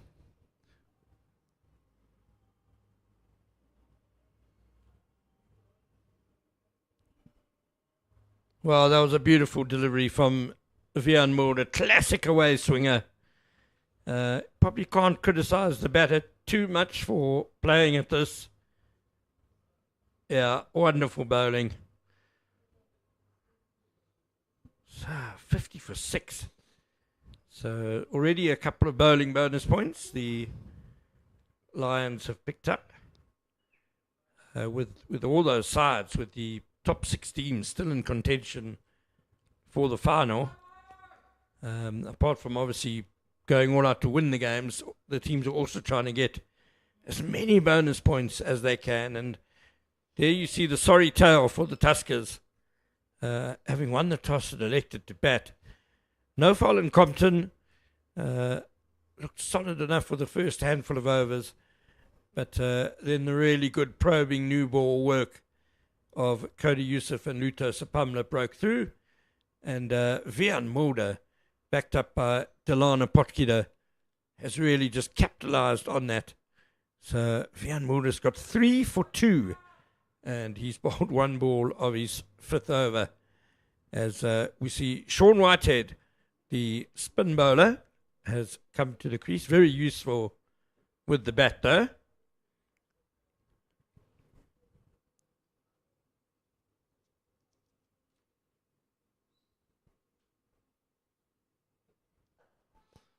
Sean Whitehead, very good cricketer. Boy went to St Andrews Bloemfontein. Also travelled a bit. Went to SWD. Also think he was in PE for a bit. Played some cricket in PE. Very good cricketer with his bowling, with his batting. He's got a fighting mentality in him. He's always going to give you a fight. Although he's got the bat on his side and he's got the ball. Yeah, I'm pleased he's got to go in Division 1 cricket. And he gets off the mark with that single through middle. Bit of hesitation over the second, but it's easy enough. Loving the discipline that Vian Mulder has been putting in here. He's just kept everything simple. Just bowled, kept to his lines. And he's definitely getting the rewards. Didn't try to search too much. Just hitting the spot.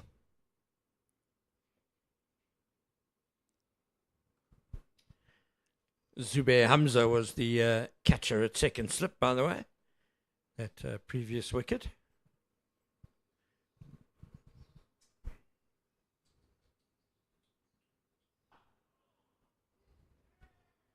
Another single straight down the ground. Interesting that both the, it's going to be another couple, in fact. Both the mid-on and the mid-off are quite straight and quite a long way in as well. You can actually see previously the mid-on in your picture when the camera's zoomed in on the square.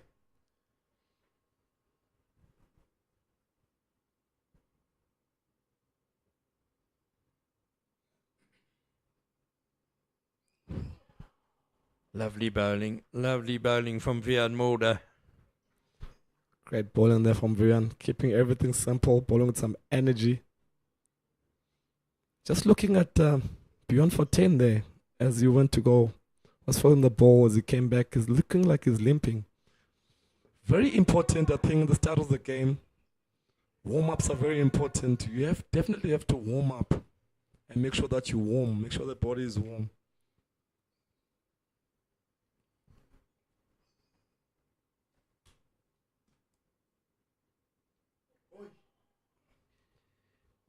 And that's the end of another great over by Vian Mulder. 5 overs, 3 for 6 he has at the moment. The Tuskers are 54 for 6. And we're going to have a change of commentary as Kamva Nyakane will join Aya Imyoli.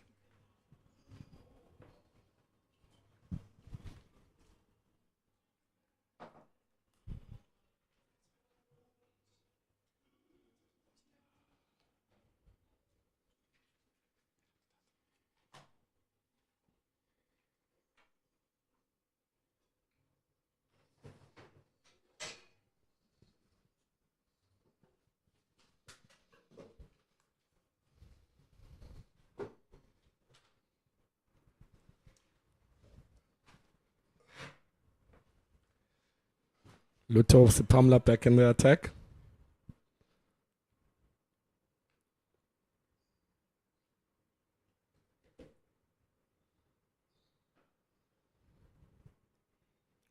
Good start here by Lutus Bumla, hitting his areas immediately, who's bowled really well as well. In his 5 overs for 1 wicket, he's picked up only 14 runs conceded so far. But we are in the middle of a brilliant spell of Vian Mulder. When you were off air, when I was speaking to Ken earlier, I talk about the dangers of Vian Mulder with the new ball.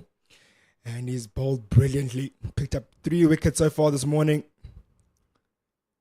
Been hitting those areas, asking the questions of the batters.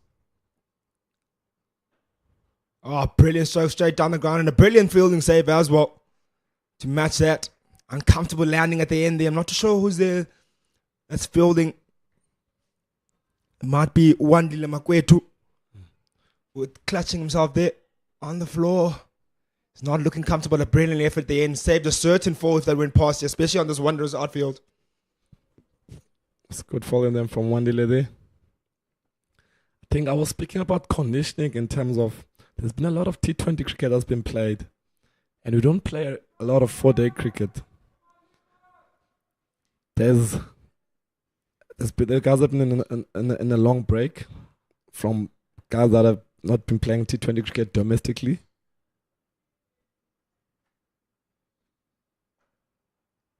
Nice clip on the leg side through that mid-wicket region, pushing hard for 2.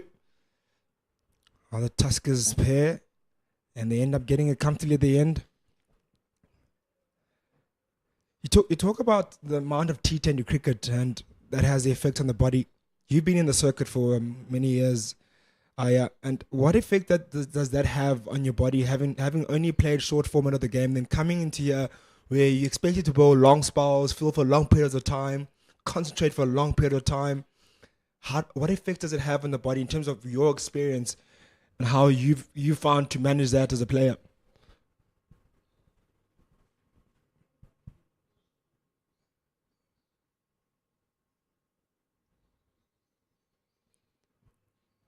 Yeah, Kanva, I think on my side, speaking on the bowler side, I think you can be running and gymming, but there's a different fitness to coming to, say, bowling fit. There's another fitness into it. You can be in the gym, but the moment you start running in and putting some mileage in your legs and bowling overs, that's a different fitness, you'd say. So just I worry with the breaks from December to January and not a lot of 4-day cricket that's been played in South Africa domestically.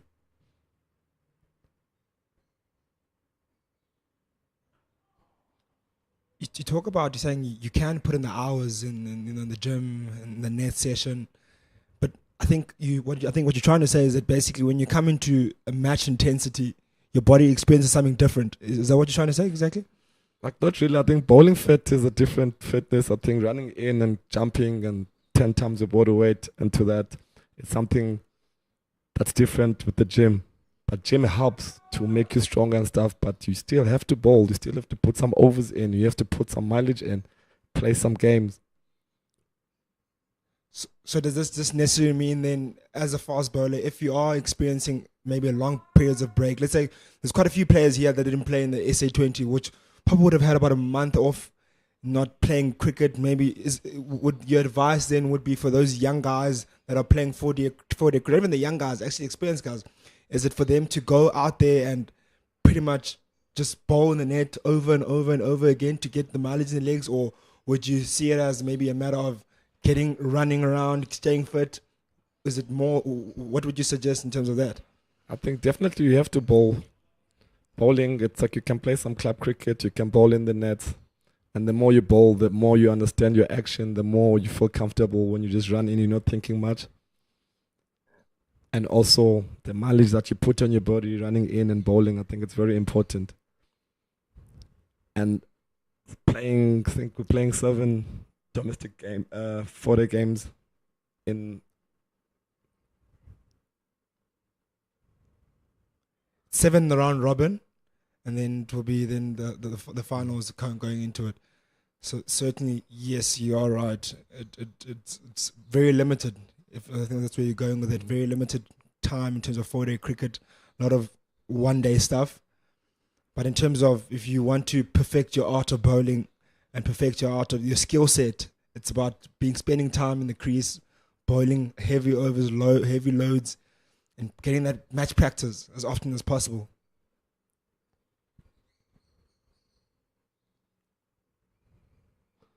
And anyway, we have still in a very good spell, middle of a really good spell here of Vian Mulder.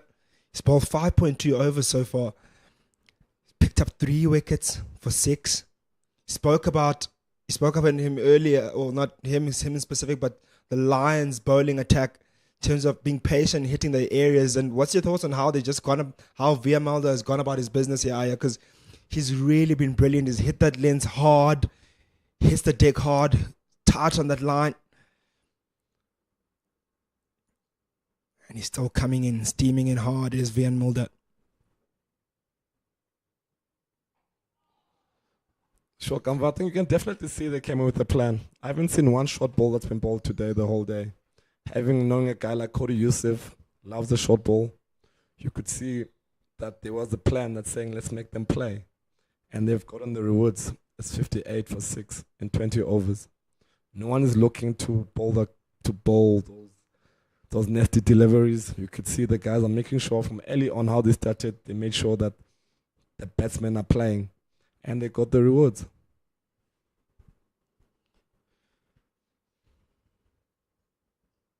Oh, lovely delivery. Kicks the outside edge. Vian Mulder, he gets his 4th. And a brilliant dig by Zubair Hamza. His 2nd catch in the slip cordon. And that gives Vian Mulder his 4th. That perfect line and let that first stump line, and picks up the outside edge of Sean Whitehead. Let's have a look at that again. What a delivery. Just nipped away. And very well collected on the slip. Great bowling there from the Lions bowlers. I think good toss to lose there. Kamva. Yeah, very good toss to lose. After all, you talked about not many short balls being bowled here this morning. Yes, after all, the Lions are the home side, so they know these conditions very well. And you'd argue a few of the early wickets that are lost by the Tuskers were a bit soft. But that one, there was nothing soft about that. All credit to Vian Mulder. Hitting the right length, hitting the right area. And it was gobbled up in the slips. Really good bowling. He's on for a 5 for now with Vian Mulder. He's been a handful this morning since he's come to the attack. Nipped it about, and the conditions have been in his favour. As you can see, Darren de Pavilion coming in. I won't say we're into the tail, but yeah, we're certainly into the tail now. 7 wickets down, 58.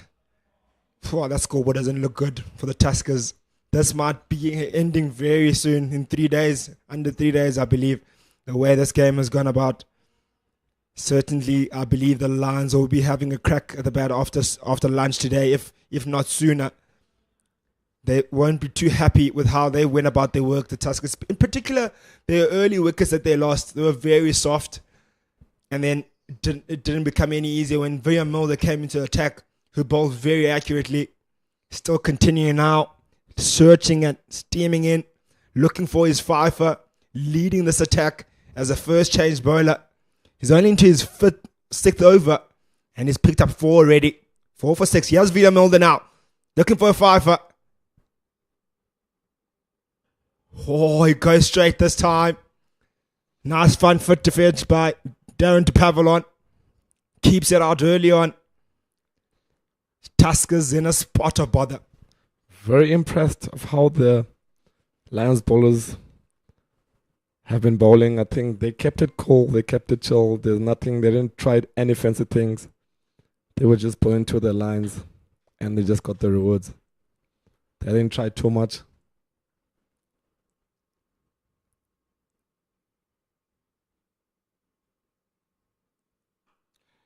Listening to you this morning, you put a lot of emphasis on the bowling and the discipline in the bowling, and exactly what you've been asking for all morning. Stick to your areas, stick to that fuller length, be patient in your zones, and don't go straight. Don't go the shorter deliveries.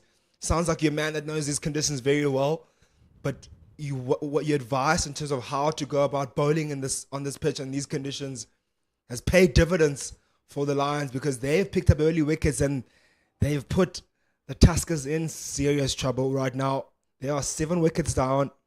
It will be a rescue mission now for Matthew and Darren de Pavilon. We still have Luto Sepamla into attack. You might be thinking you want to get a breather, and then here comes Luto Sepamla. That one jags back in, wraps the thigh pad.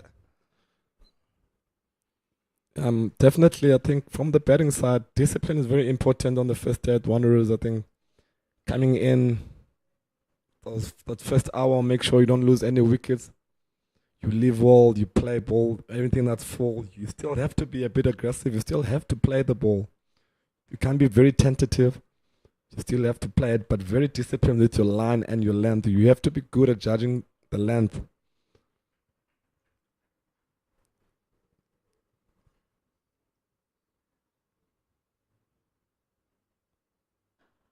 Oh, brilliant stroke straight down the ground. Timed that to perfection. Stood up strong and tall and hit that one with precision. 4 runs. First boundary there scored. The great shot there. Very positive. I won't mind that area that Luto Sepamla is bowling there.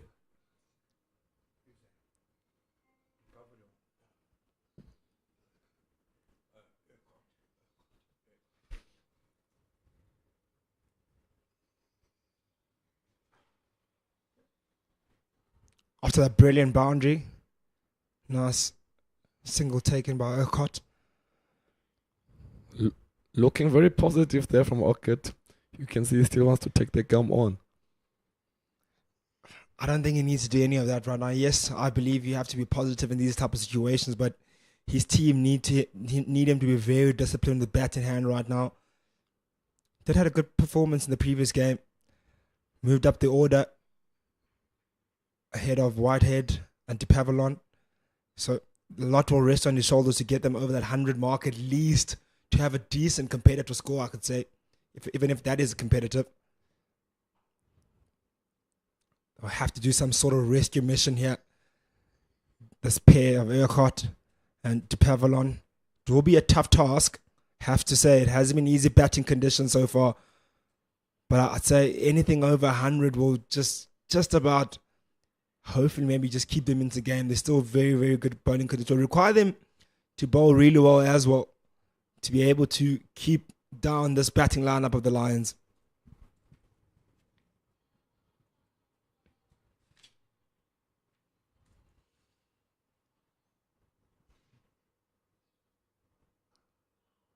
Punch off the backward by de Pavilon.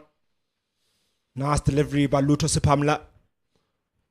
Great bowling there from Luto. I think loving the way you see most bowlers when they come face the tail enders, they want to try to chase to be very attacking.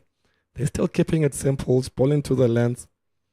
That's a very good advantage of having a very senior bowling coach, a guy like Alan Donald in the team. Talk about a senior bowling coach, but the bowling lineup here is really star-studded.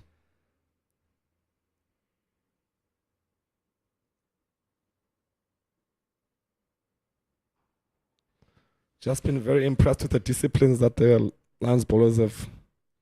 No one came in, tried to do anything fancy. I think good energies, putting the ball in the right space. And they kept it simple. And you can see the rewards now, 63 for 3 in 22 overs. Yeah, really strong bowling lineup this Lions side. You've got the likes of Luto Sepamla, Cody Yusuf, then the change bowlers in Vian Mulder and Delana Pochta, who've also bowled really well and backed them up quite nicely, that opening spell. Then the 2 spinners in Bjorn Fontaine and Ngaba Peter. Then you got the likes of guys like Sia Plaki sitting out, who also has played really well as well. So a really strong bowling lineup these Lions side. Oh, brilliantly clipped Lions dig and down to far leg. And that's a fifer for Vian Mulder. A really well-deserved fifer. He's done it in under 7 overs. What a bowling performance has been here by Vian Mulder. He's ripped apart this Tuskers bowling lineup. Bit of a soft dismissal there by Uchot. Clips it and carries to fine leg. And a brilliant catch at the end by Ngaba Peter. Was a diving catch. Brilliant effort by fine leg. He's also fielded brilliantly there. Saved the boundary earlier this morning. And takes that wicket that gets Vian Mulder his fifer. What a bowling performance. Great stuff from the Lions there. We definitely know when the Lions, they're into that well in the T20, and you know the franchise of Lions, that it's a team that definitely always wants to win trophies. No trophy in the cabinet, and they're really gonna go and try to get this 4-day trophy, and there's still 1-day cup coming in. Every season you usually know that the Lions, once 1 trophy or 2 trophies, are always in the cabinet. Look at that catch again there by Ngaba Peter. He came in quickly off the boundary and put in a brilliant diving effort at the end there to get Vian Mulder to 5. What a bowling spell this has been for Vian Mulder. He's not done yet. Could get 2 more and make it. 7 wickets this morning for Vian Mulder on his home ground. Knows these conditions really well. He's a Joburg boy from the St. Stadians. Protea as well. Spoke about his credentials with the new ball this morning. How he knows how to nip it about and trouble the top order batsman. And he's done more than that. He's picked up 5 and put his team in a powerful position. Position where it will be very tough for the Tuskers to recover from. He'll look to continue now and wrap up this innings. That'll be very important for the Lions not to give any more runs away.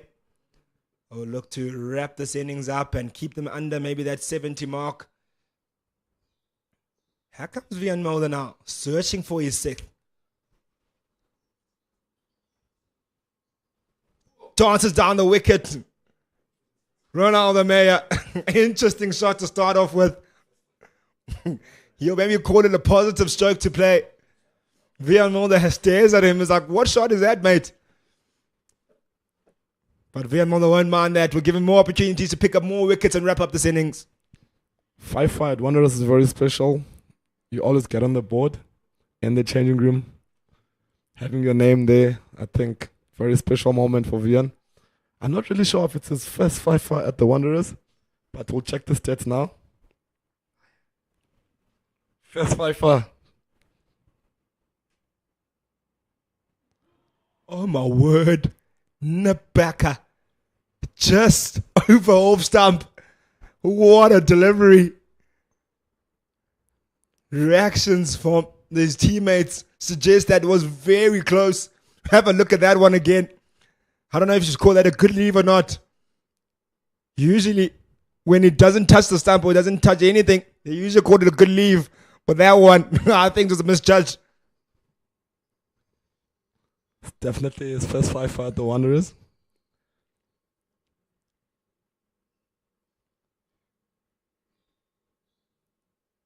Oh, wicket! And he adds to that 5-5. You heard Ayamioli say, first 5-5 at the Wanderers. He adds more to it. He makes it 6 out of 6 now. Wow, what a performance from Vian Mulder. Man of the match performance this so far. Gets that inside edge of Ronaldo Meyer, who's looked very aggressive to start off with. A loose stroke that rips up his off stump. Gives Vian Mulder 6 wickets now. Certainly going on those honours board in that changing room, Aya. Definitely a special moment for him there. Great stuff. So big names there in the changing room. One guy used to clean up there at the Wanderers. You go check out those boards there. Huddersfield Leon. The likes of Chris Morris, the likes of Kagiso Rabada. A lot of guys there. I think having your name there is a very special moment. And every time you get to the changing room, you always just get there and you see your name in that board. Well deserved from Van Mulder. Kept it simple. Stick to his guts. Bowled with energy.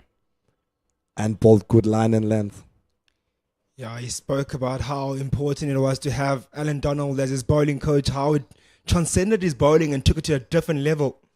And you can see exactly why Alan Donald has been so instrumental in his bowling. He's looked quicker, more accurate. He's moved the ball a lot more. And he's showing why he's a pro tier as Van Mulder. Really looking good this morning. Looking to make it 7 now and close up this innings. Van Mulder. Can he do it for his side? Here he comes.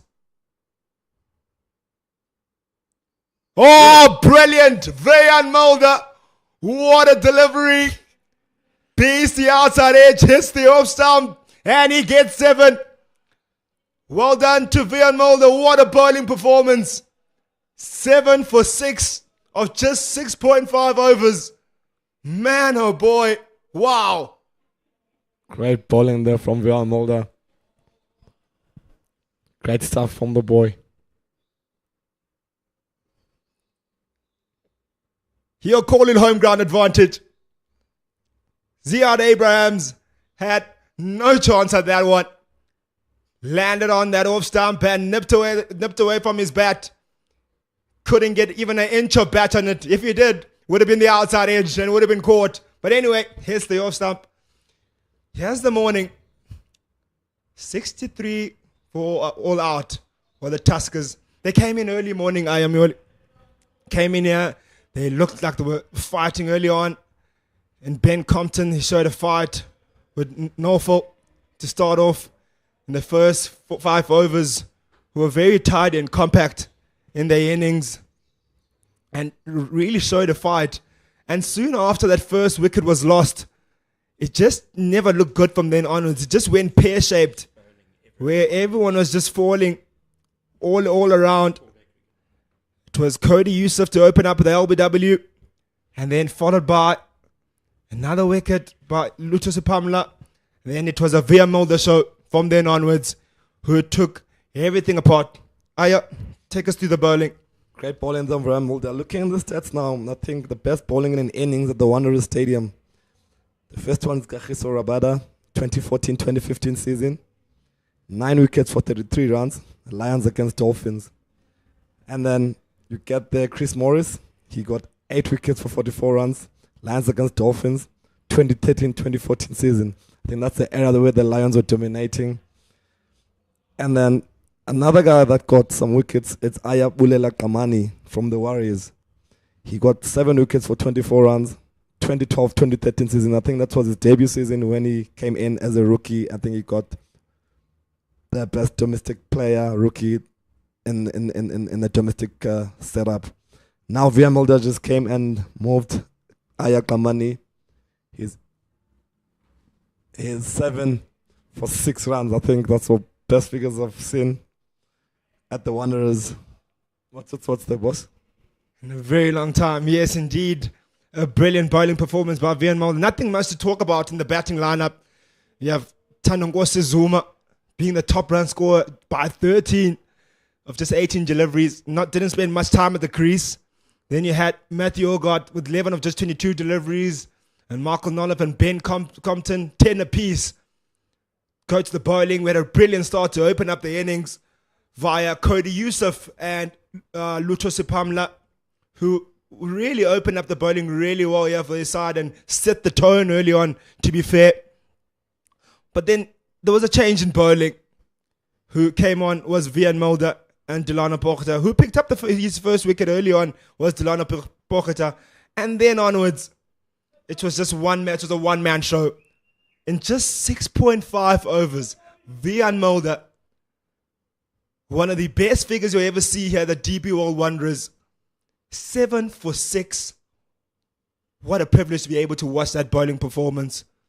He did everything right from early on, bowled the right lengths, and ripped apart the batting lineup of the Tuskers.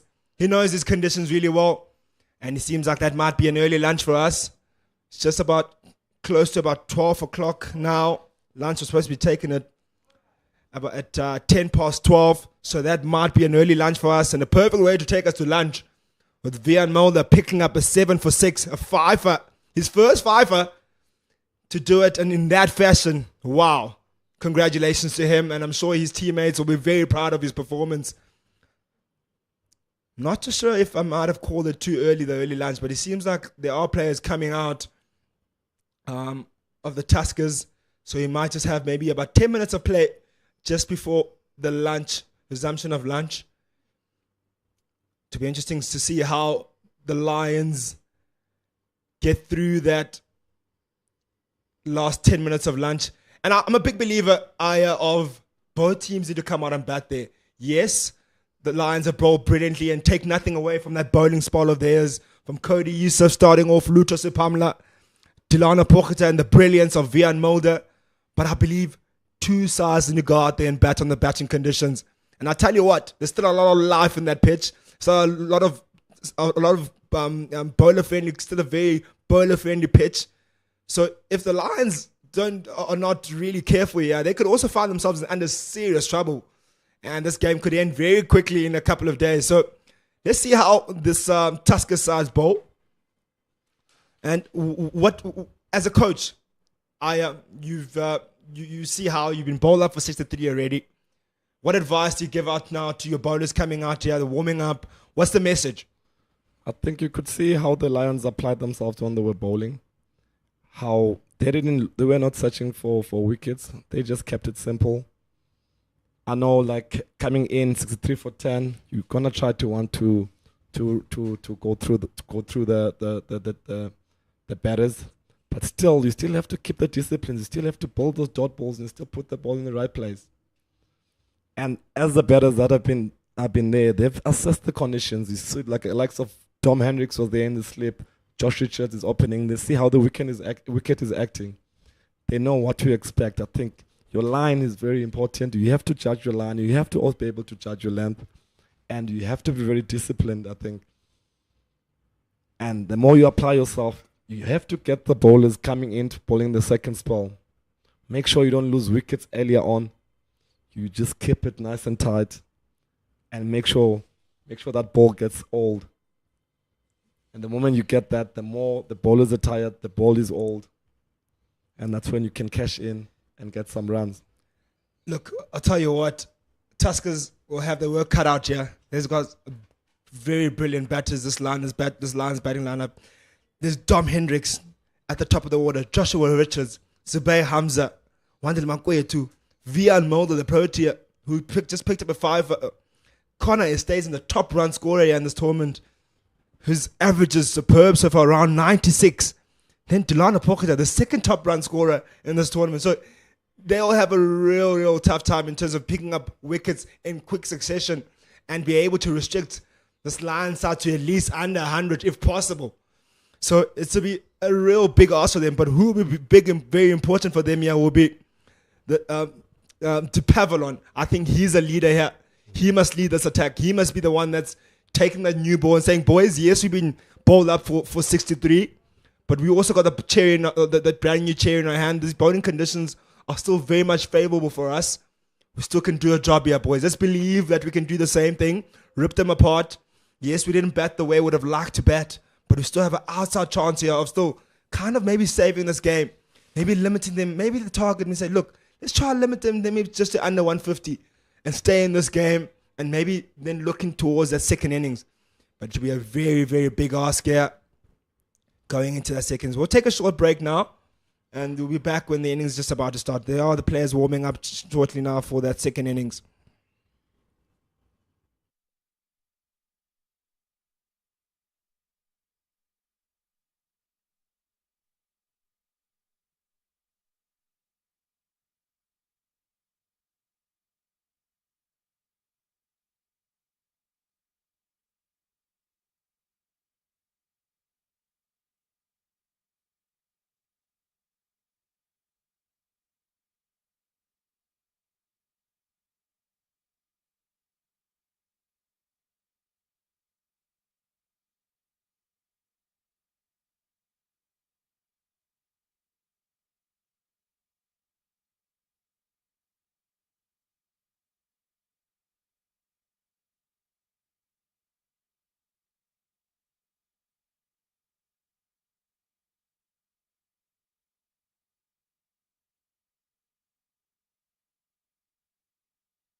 We're just moments away now, about to get underway for the second inning of this game. It is the Lions coming into bat now after that demolition job of the Lions, who ripped apart the Tuskers batters. It won't be an easy task here for the Lions. With just about 10 minutes to go till lunch. It's usually a very tricky period when you just have a few minutes to go, not much to gain, just before the end of that lunch break, or just before that lunch break. Concentration level is usually very difficult for batters. I'm not alone in commentary. I'm here with Ayavuya Mjoli, seasoned campaigner who's played many times here on this field, and he's been very impressed by the way the Lions have gone about their business in that first innings. It will be De Pavilon to open up the bowling. Darren De Pavilon coming in, looking very keen. Always a keen bowler, loves bowling, loves running in.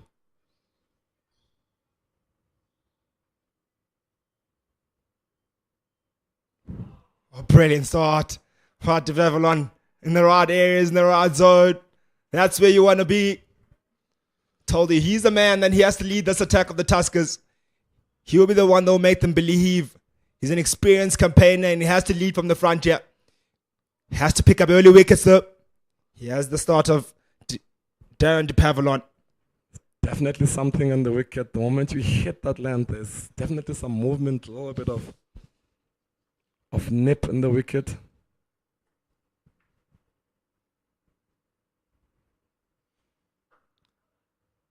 Opening the batting for the Lions is Joshua Richards, Dominic Hendricks.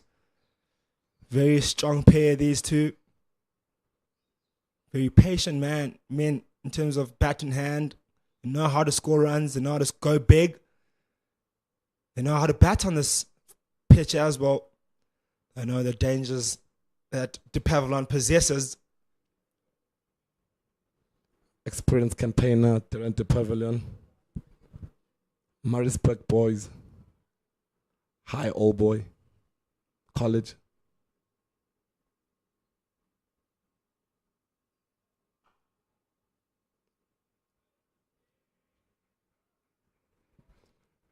You definitely have to be disciplined here with your line. I think having a guy like Dom, and this Dom and Josh have been opening for quite a few years now. I think they understand each other's game. And having a senior guy like Dominic Hendricks has been around the Lions. Having him as a senior batter, I think Josh has learnt a lot and has been doing very well for the Lions in the 4-day setup. Would love to see him in the one day. Good cricketer.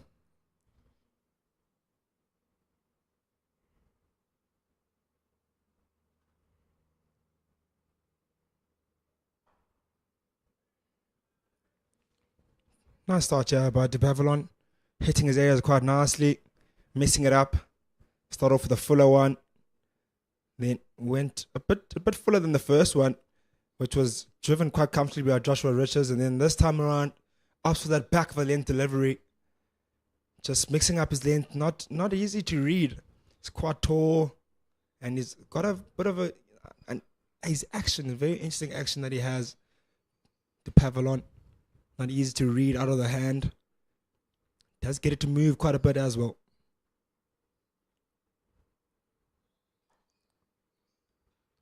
Picks up the outside edge of Joshua Richards, which was maybe guided into that region down to fine leg. You look at the lengths that the Lions bowlers were bowling, they were making sure that the batsmen are going forward. There's a few deliveries that Darren De Pavilon has bowled. Josh is waiting for it. Bit back of the length. Not too much. You definitely have to make sure that the batsman attacks, goes to the ball. I think that's where the money is in this wicket. You definitely have to make sure that the batsman goes forward.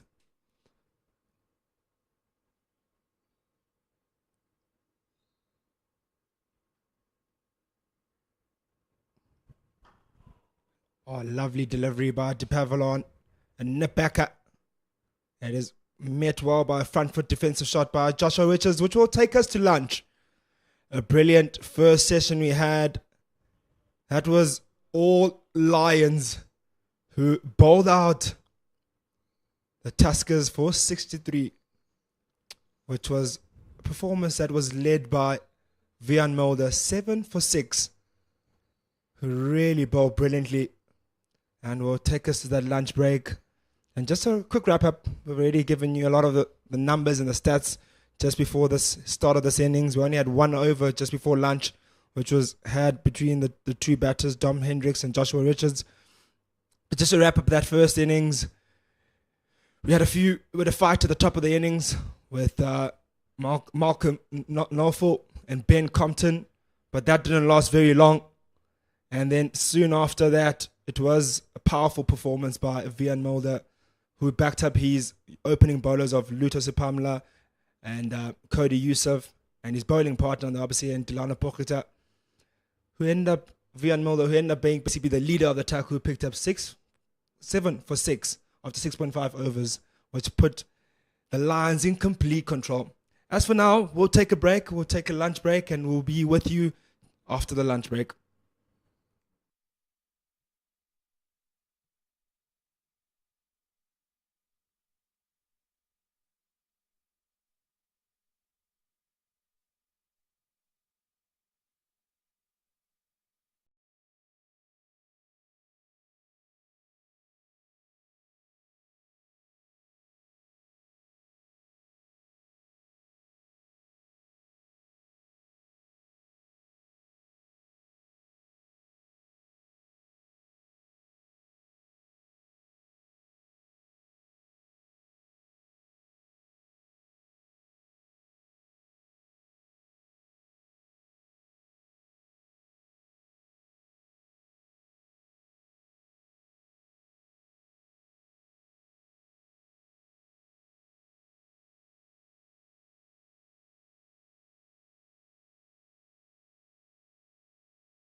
A very good afternoon to all the viewers out here.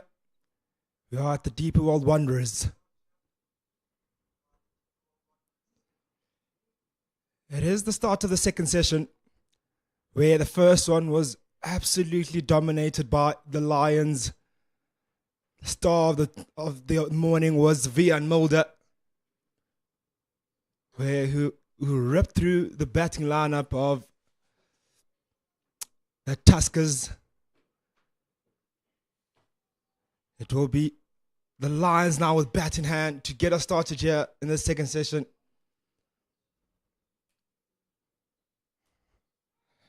And a clip down, leg side by Hendricks to get us started here. First runs on board for the Lions. And my name is Kamva Nyikana. I'm not alone here in commentary. I'm with Ken Borland. Your thoughts, Ken, on that first session? Well, incredible. Wonderful incredible, wonderful bowling by the DP World Lions. Cody Yusuf and Luto Sapamla set the tone with the new ball, both picking up early wickets, one each. And then Vian Mulder was just magnificent. A really high quality display of seam bowling.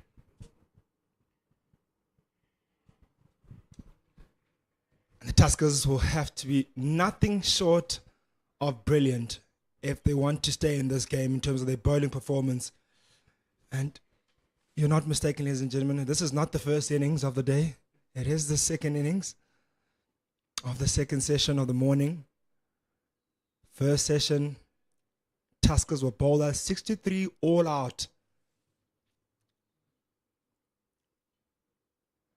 A brilliant bowling performance, as you mentioned, Ken, already, which was started by Cody Yusuf, the early wicket, and it was followed up by his teammates and the chief destroyer, Vian Mulder, who picked up 7 for 6, who was the star of the show in that first innings. And they'll need a star, Tuskers, to get back in this. It will be an uphill task. It won't be easy to bowl out here. Discipline will be very important from both bat and ball.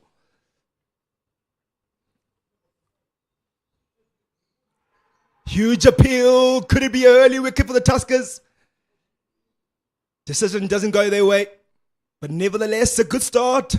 That's where you want to be. Create the doubt in the batter's head. Excellent delivery from Ziad Abrams. I think there'll be two things in umpire Stephen Harris's mind here. Did he get outside the line? And maybe the question of height. I think seeing from that replay, he did get outside the line of off stump, did Josh Richards. So a really good delivery and a very good decision by the umpire. Yeah, I certainly agree with the umpire there. Impact outside the line. But nevertheless, a good start, good delivery.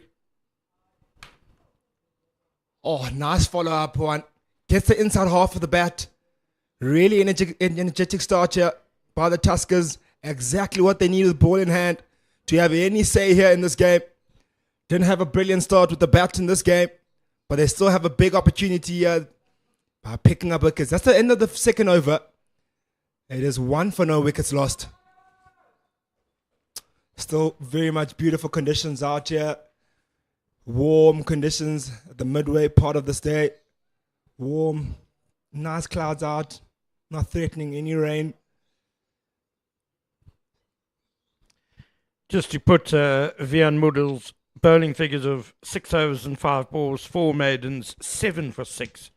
Incredible figures into some sort of context. Well, it's in the top 10 for best bowling figures for Transvaal or Gauteng or the Lions and their various guises since World War II.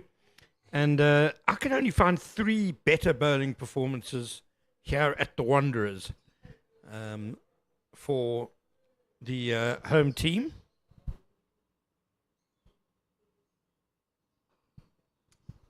Freebie delivery clipped down to the leg side. That's not where the Pavilion wants to bowl. Okay. So here at the Wanderers, the best figures are Kagiso Rabada, 9 for 33 against the Dolphins, the team from Durban. And we had a 9 for 102 by Neil Radford against Eastern Province back in 1988-89. Neil Radford, part of the Mean Machine days. Went on to play for England, Neil Radford. And Chris Morris, 8 for 44. Again, the Dolphins, the victims in 2012-13. And then Vian Mulder's 7 for 6 against the other KwaZulu-Natal team, the Tuskers, the KZN Inland team, today. There have been other figures, like the best ever figures for the Transvaal Gauteng Lions team. Athel Rowan, 9 for 19 against the Australians, but that was at Ellis Park. 1949-50. So the Wanderers only became the kind of regular home ground for Gauteng cricket after the Second World War.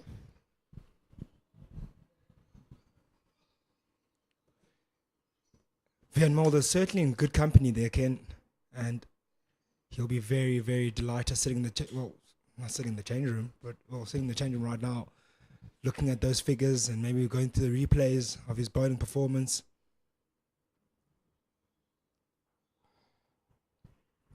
And unsurprisingly, it's a career best for him, beating his 7 for 25 that he took in Potch very early on in his career. He was still a schoolboy, or he might have just been out of school. He was certainly still a teenager when he did that. And, well, to improve on 7 for 25 is quite some going as well. Certainly records are following him nowadays, as Vian Mulder. With ball in hand, bat in hand. He's a record man. I'm sure they're calling him now in the changing room. Perhaps Guinness will be his new record, a new nickname, maybe. I certainly agree there. I'm sure he'll be happy with his form he's had in the last couple of seasons. He's put his hand up as an all-rounder that South Africa can look to. He's been pushed up the order in recent times in terms of the longer format with the Proteas, trying to create another Jacques Kallis for South Africa. Certainly doing the right things with ball in hand and bat in hand. Maybe a little more improvement with bat in hand. Might be a great asset for South African cricket. If you can continue in the same vein with ball with bat and ball in hand. That's the end of the third over. It is 2 for no wickets lost. Darren du Pavillon has just completed his second over of the innings, bowled the one over before lunch. He'll enjoy bowling on this pitch. He's one of the faster bowlers in the country, and the Wanderers will certainly give him that pace and a bit of bounce as well. Just needs to get his lengths right. Take a leaf from the Lions book. This morning, Iam Yoli spoke about it a lot, just how good their length was. And I don't think there were any short balls in that innings. Certainly no short balls in that innings. Actually, I didn't see even probably one pull shot being played here throughout the whole morning. And that's exactly where they have to bowl the Tuskers. Can't go short here on this pitch. It's probably not quick enough as well at this point in time to be able to dig it in short. Still a very tennis ball bouncy kind of pitch at the moment. Hasn't really quickened up, but there's a lot of movement to work with as a fast bowler. So use it up, especially the new ball. Get it up there. Get the batter up in front. Exactly there. Make the batter play. Yeah, the new ball will do a bit. Nothing out of the ordinary, I'd say. Because of the very hot weather over the last week in Gauteng, groundsman Brendan Frost has had to leave quite a lot of grass on the pitch just to keep it, to bind it together. But it's brown grass, it's dead grass, so it'll do a bit today, but that grass will die off and get knocked out of the pitch. And so the seam movement will quietened down. I mean, the Tuskers only batted for a ball shy of 23 overs. So the ball was still fairly new right through their innings, which is why it kept doing things right until the end of the innings. But these two very experienced opening batsmen, they'll know that if they can get to 30 overs, say, it will get a lot easier to bat. Brilliant. Back foot punch through the covers, and it's a 4. First boundary off the bat for Dominic Hendricks. Looked comfortable there. We've seen any shorter deliveries will be comfortable playing on the back foot. As you can see there, Dom Hendricks climbed onto that one very quickly. Well, it's a strong area for him, Dominic Hendricks. Cut or square drive. And that was well in front of a square, which kind of backs up your point, Cumber, about the pitch still being a little bit slower than it is going to get. So I think it's the best time to bat right now, Ken. Early in the morning, maybe there might have been a moisture on that pitch, but more movement for the ball. I certainly believe it might be an easier time to bat now on day one. Usually after that lunch period where the sun is baked on that pitch, it's a lot better to bat, a much better batting surface. Yes, they still got 3 slips in the gallery, looking positive on the Tuskers, but it's going to be a lot harder for them to pick up wickets than it was for the Lions. Well, that's why if you win the toss and elect to bat, the last thing you want is to be bowled out before lunch, because normally in these conditions, the first hour is quite difficult for your batsman. You've just got to dig deep, try and get through that first hour, and then try and get to lunch, maybe 2 wickets down, and then generally you can cash in the afternoon. As you said, it does ease off a bit as the sun beats down on the pitch.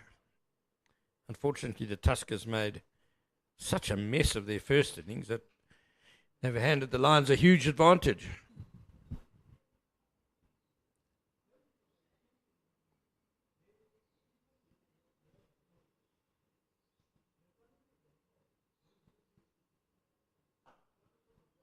Yeah, certainly gave them a huge advantage. Did the Lions a big favour.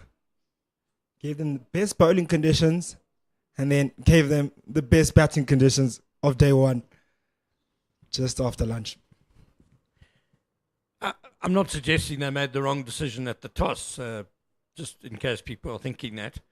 I think with the pitch likely to deteriorate through the 4 days, it's the right decision to bat first. But you just have to be mindful that the first hour or so was going to be tough. Oh, lovely delivery by De Pavillon. Beats the outside edge. Tad bit fuller. And Joshua Richards playing around with that one. Really good delivery. That's where you want to be if you're De Pavillon or the Tuskers. Had a bit of gas, that delivery. Seems to be warming up nicely, Darren De Pavillon. Nice away swing, nice shape. Just needs to be a little bit fuller, I think, to make sure he gets the edge. Still live on this pitch, certainly. Yes, you may have heard my words. Best time to bat in day one, but certainly still opportunity, a win opportunity to pick up wickets here. It's not all doom and gloom for the Tuskers, but it will require plenty of discipline for them to get their rewards, not to be sucked into bowling shorter once things are not working fuller. Patience will be the key. Bog down the batsman on one end, don't allow them to rotate strike, be intense in the field, especially with a scoreboard like this. You've only put 63 on the board. You have to be intense in the field and take your catches when the opportunities do come. And if there's any run-out opportunities, certainly do take those.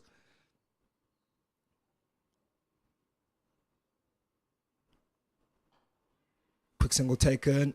Just punch it to the mid-wicket. Exactly what they will need to do. The Lions batters, just rotate the strike, share that load. Good start so far. So from the point of view of the Moothee Ram Tuskers, after such a miserable morning for them, they need to focus on if they can bowl the DP World Lions out for less than 200. So you keep the lead to 100 and a bit, and they're not totally out of the game. At least, you know, if they bat really well in their second innings, and then Lions have to bat last on a pitch that might be deteriorating. You know, at least it gives them a chance. But if the Lions manage to get more than 200, get the lead up above 150 or so, it becomes really, really difficult to see how the Tuskers can get back into this match. It will be tough. If anything over 200, Ken, you're right, it will really push the game away from them. I'm sure their target in mind is like, let's try to get them under 150 if possible. Let's work really hard, boys, as a bowling unit, in partnerships, as fielders, take our catches, be intense in everything we do, and be loud out there.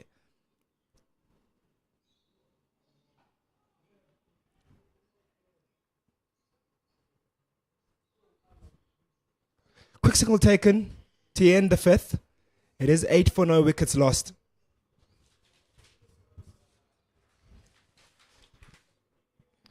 Well, if Matthew Urquhart had managed to pick that ball up on the first attempt, it might have been an interesting situation if a shy at the stumps had hit, but he couldn't.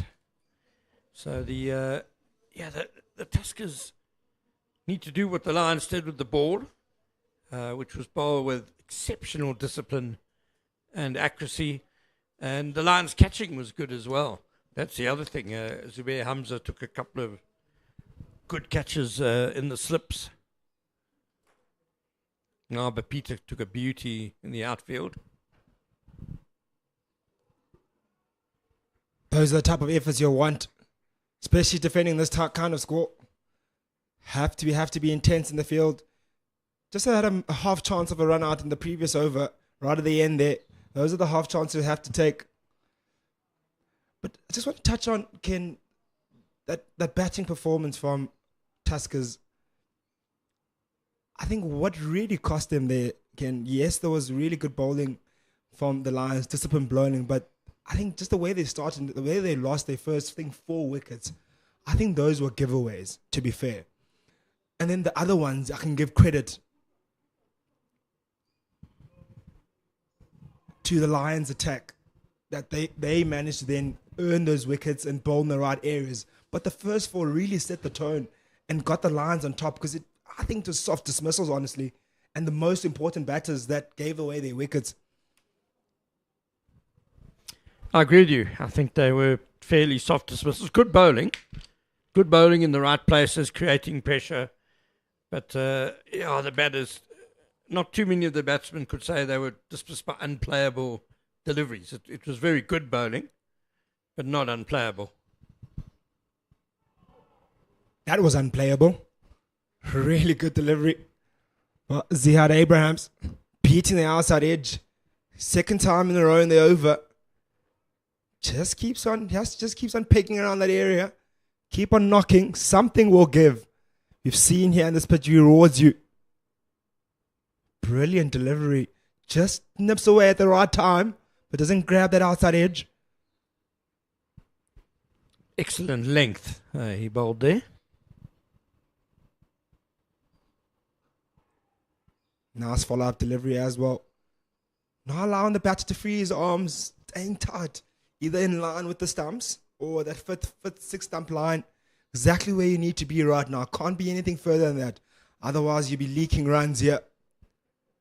Especially on this outfield, this lush outfield. You punch it through the covers here, you find the gap, you will get your rewards. So it's about drying up those runs, working in the batsman's mind, making them think that they can't score runs. It's all about the mind games here now.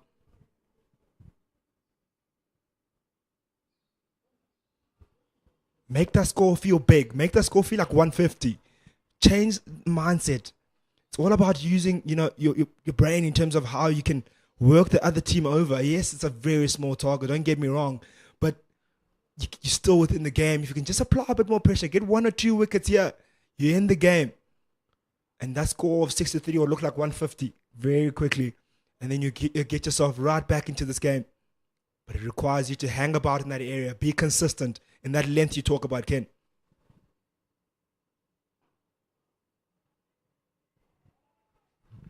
So far, a very good over by Ziad Abrams. That's the end of it.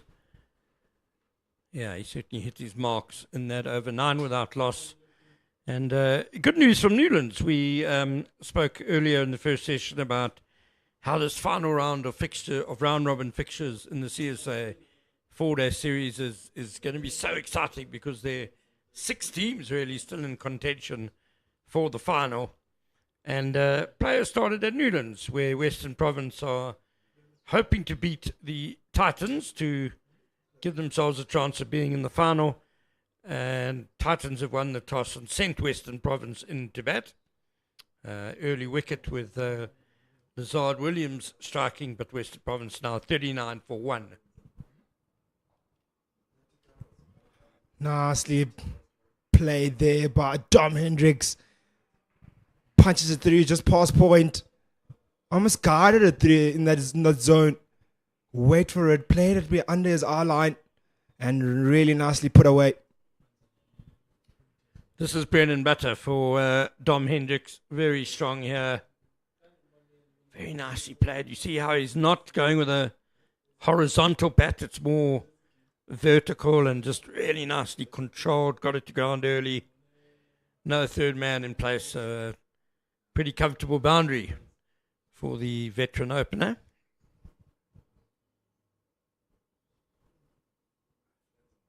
Ooh, brilliant delivery. Tight on that off stump.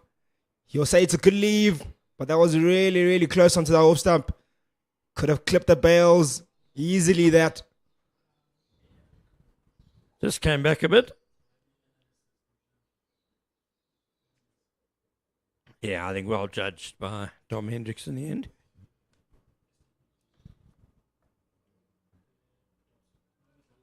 Pavilion has to hang around there. Can't leave that area. Can't be deterred by that boundary early in this over. As an experienced companion, you'll know you have to stick around there to pick up wickets for his team.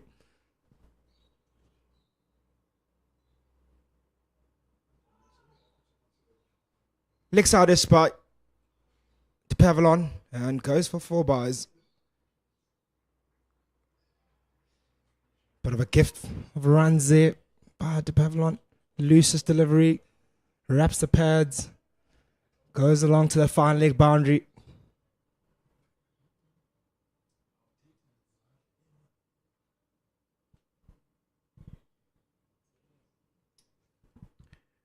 Play is yet to get underway, unfortunately, in Paarl, where the 6th placed Boland team is hosting the 2nd placed Northwest Dragons. And at Kingsmead, the Warriors are 126 for 3.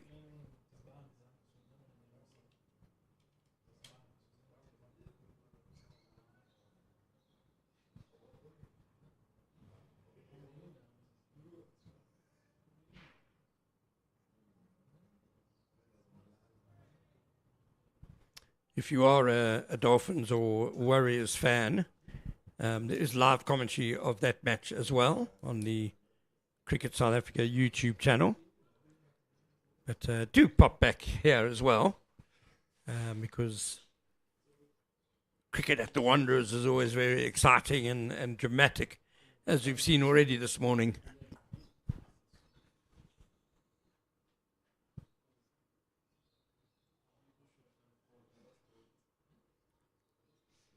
Talk about exciting cricket here. The Wanderers Tuskers certainly still in this one. Just a matter of picking up that 1 wicket. And you know here, Ken, you get 1, you can pick up 2 very quickly. And it could certainly be game on. Just requires you to just be patient. To be a patience game now. Lions will know if they can take their time, get through this new ball, get past the Pavilion, get past Abrahams. And they could certainly get a big score here on the board and get a nice partnership going. But they have to get past this period first.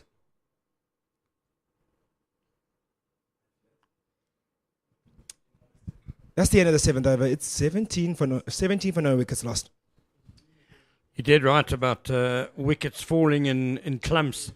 We saw that this morning, where the Tuskers were 29 for 1, and they crashed to 39 for 5 in 4 and a bit overs, and they were 63 for 7 as well. And then Vian Mulder took 3 wickets in an over to wrap up the innings. So that's exactly it. That's why it makes partnerships so important here as well, because difficult for new batters coming in. Brilliant stroke from Joshua Richards. Leaned a little bit backwards there. Momentarily up in the air and trickled along to the boundary. Teaser for the chaser towards the boundary, but nevertheless gets to the boundary. First boundary for Joshua Richards. He's been very patient to start off with. He was 1 of 24 balls, taking his time. And that's what's going to be required here. Just take your time, don't rush, especially they're not chasing a big target. They've got all the time in the world, the Lions. Game is in their hands and they control, so they can set the tempo of this game. We spoke about what the Tuskers need to do to get back into this game.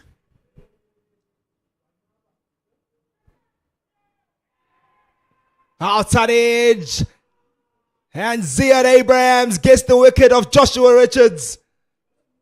Gets his reward. He was knocking on the door for the last couple of overs. And eventually gets the outside edge. Exactly the start they were looking for after lunch. The Tuskers.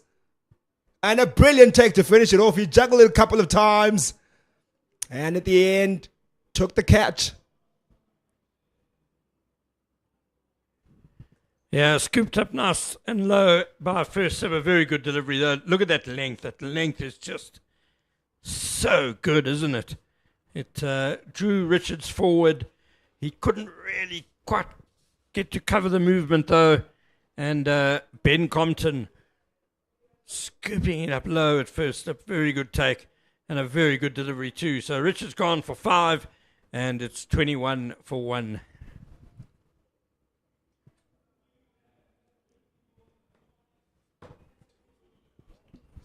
Yeah, we talk about wickets here at the Wanderers. This is the window of the opportunity they were looking for, the Tuskers. They have to now capitalize on this. Can't now sit back after picking up the first wicket. Have to keep chipping away. Did say it's the best time to bat in the day, but it won't be an easy task here. You can't just come out here and thinking you have it easy. You saw in the previous delivery, you got an easy boundary to the covers to Joshua Richards, and I'm sure he felt confident there after that boundary. But he just put his bat out there. Maybe he could have left it, but credit to the bowler for sticking to his lines after being hit for a boundary and still persisted with that right length, that right line that picked up the outside edge, that carried to first slip. Just about carried to first slip to Ben Compton, who took a brilliant catch low at the end. And that does bring to the crease Zubair Hamza. Man who knows how to score big in difficult situations for the Lions. Here he is now with his first delivery.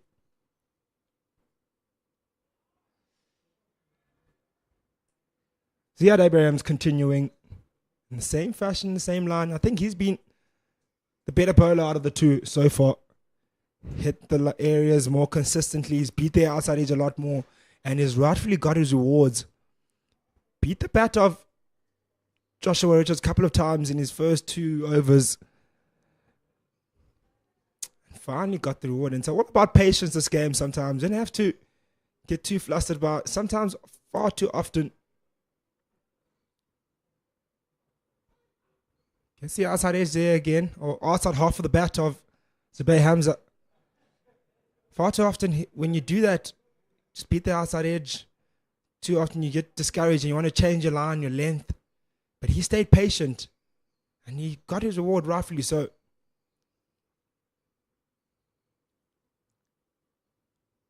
He'll be the man now. He's got 3 slips and a gully. He'll definitely want to pick up another one for his team here. They'll get their tails up. They'll feel they're right in this. They can get another one right now in this moment.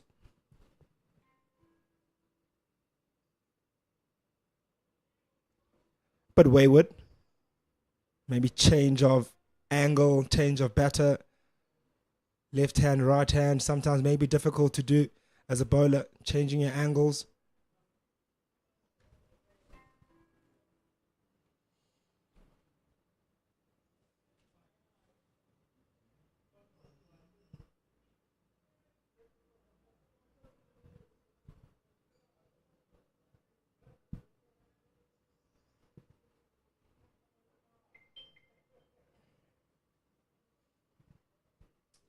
End of the over. A successful one for Ziad Abrahams and the Tuskers. 22 for 1.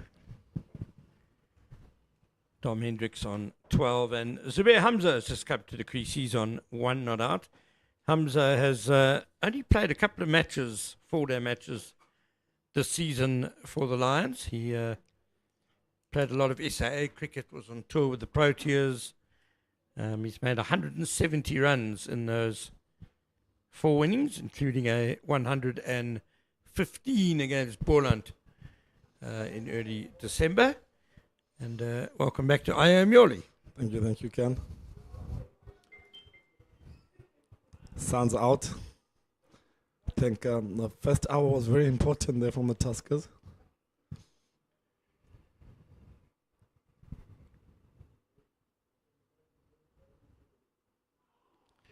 That hurried Zubair Hamza a bit back on his crease inside half of the bat to fine leg. Got the Tuskers interested.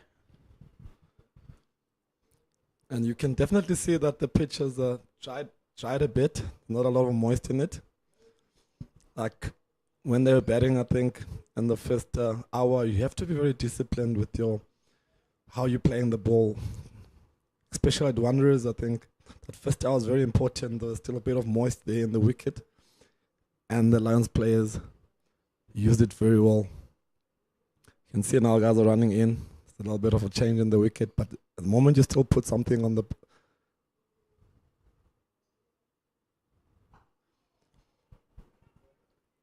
It's a very well judged single. The moment you still put some energy into that pitch, there's definitely something, but not as how it was in the morning. It's flattened out a little bit, but there's still something for the bowlers. And also the batsmen, having a guy like Dom Hendricks, very good judge of length. He's been playing here on this ground for a very long time. Second most runs at the Wanderers in the 4-day competition, Dom Hendricks.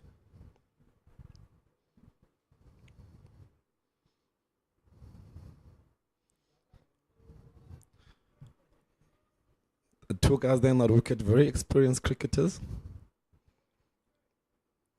You can see, we look at the Tusker side, not a lot of experience.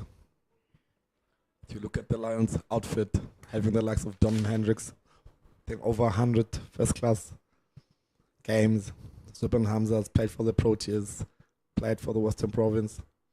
He's in Joburg, master of his trade.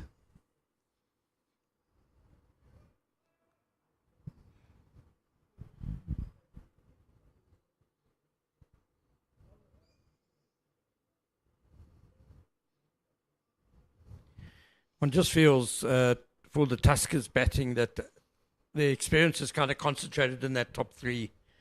Malcolm Nofal, Ben Compton has obviously played a lot of county cricket, and Kagiso Rapalana has been around for quite a while. But they need someone in that top 3 to really fire and bat for a long time. And unfortunately, none of them could today. The two openers both made 10, and Rapalana was out for 8.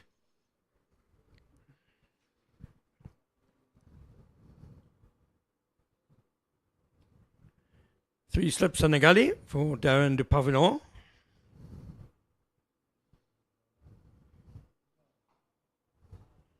And it evades the gully. Fielder's got a tough chance. Oh, good footwork by the fielder. Great stuff from John T. He loves his soccer. Big fan of Orlando Pirates there, John T. Rapulana. Always conversation, a lot of banter in the changing room. The guy was always going to be talking about soccer, Orlando Pirates. If you're a Kaizer Chiefs fan, you have that guy in the changing room, you're in trouble there. And his nickname is John T for a reason. He really is a wonderful fielder. Kakiso Rapulana, we saw his pace across the turf there. And then some fancy footworks the Buccaneers would have been proud of.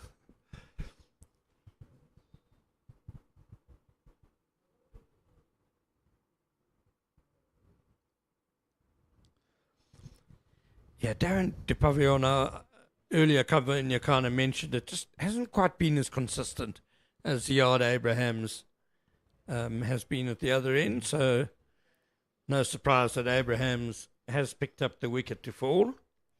26 for 1, 9 overs gone.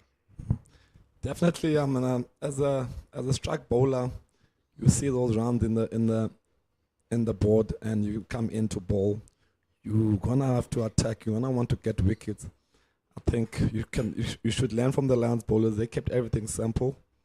Duplan's got a good advantage. He's got some pace behind him, but you still have to stick to the basics. You still have to stick to your lines, and that's when you're gonna get your rewards. Yeah, the Lions showed that, didn't they?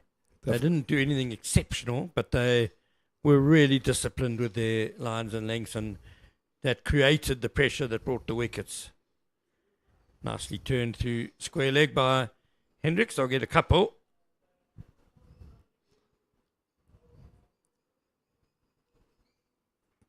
Definitely. Having a bowler like Ziad Abrahams, very skiddy. He's going to be full to you. He's going to make you play each and every ball that every ball that he bowls is make sure that he goes to the batsman and making sure that the batsman is playing. You brought up Andrew Birch in the morning session. Ziad Abrahams is a little bit like him in terms of being that sort of bustling, busy pace bowler.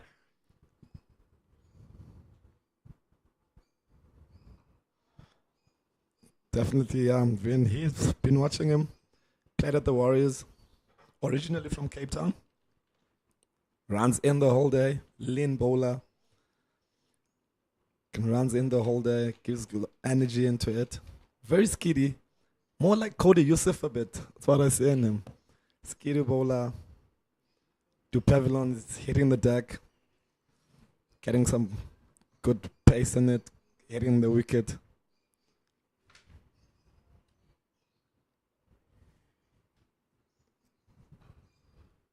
Oh, nicely played by Dom Hendricks. He's always just so compact, and that's very nicely put away through the covers for 4. Great shot there from Dom. You have to be disciplined. You have to stick to your lines and length. You cannot have to be too greedy. Having an experienced guy like Dom, as I said, very good judge of length.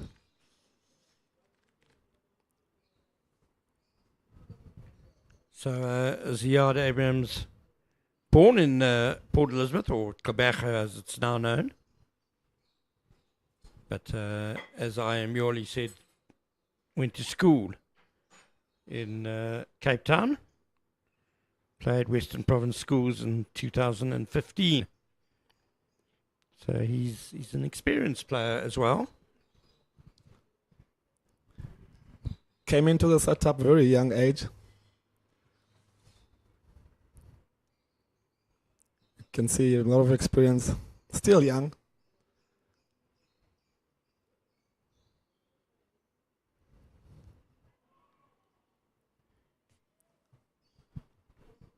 And he's got quite a few games under his belt.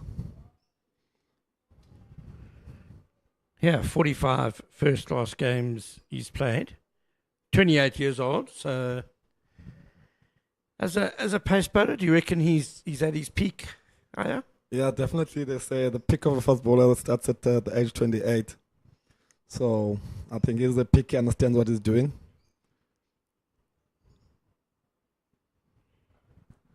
Nicely hooked away by Hendricks. I know before there's no one on the boundary in front of square on the leg side. I think 28 is There's an age where you understand what you're doing, your body can manage whatever hard work, toil you put in it. I think they say 28 is the peak of a fast bowler. So having very good prospect of fast bowler in our country. I've been excited what I've been seeing in the SA under 19. In the SA 20, your Mukwenas, your Majolas, your Mapakas are still young bowlers, I think. And the few years that are coming, I think South Africa is breeding great fast bowlers as usual. Yeah, you mentioned Mokoena, Kobani Mokoena, very exciting with the ball. But what I'm really pleased to see is that he can bat as well. Batted really well last week for the Dolphins under pressure. He looks like a really handy little package. Does Kobani Mokoena can bowl fast and can bat. You think about previous very successful Proteas sides with, those sort of fast bowling all-rounders. That's a lovely delivery by Dupavillon. Whistles past Hamza's outside edge. It's great bowling there from Dupav. I think you just have to keep it simple. That's a line and length. You just have to keep on running. As you're saying, Mokoena, I was very impressed with the skill set that he has at the depth for his age. So that was something special that I saw it on the young lad there. Having to come under pressure. First season in the SA20 coming in to bowl. Good slower balls. His Yorker is good. I was very impressed there. Agreed. Very exciting.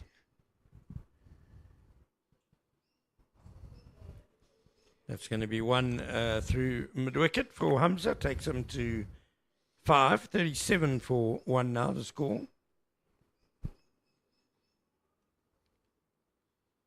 You have to be smart, I think, assessing the conditions. You think, as the Tuskers bowlers, you cannot come in here how the Lions are bowling. You think it's going to be the same conditions.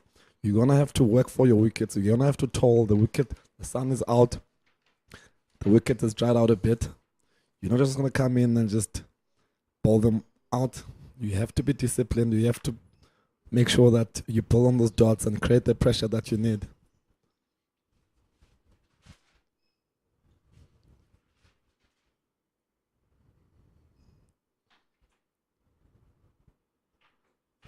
Still haven't seen a bouncer yet.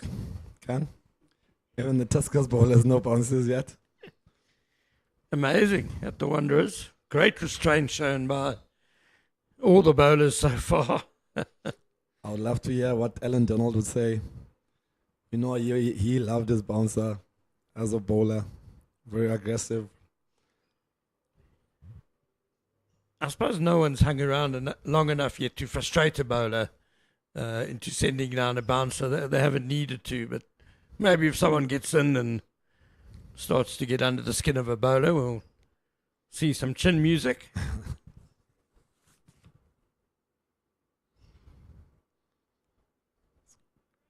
Great energy there from Dupev. Loving the through bounce.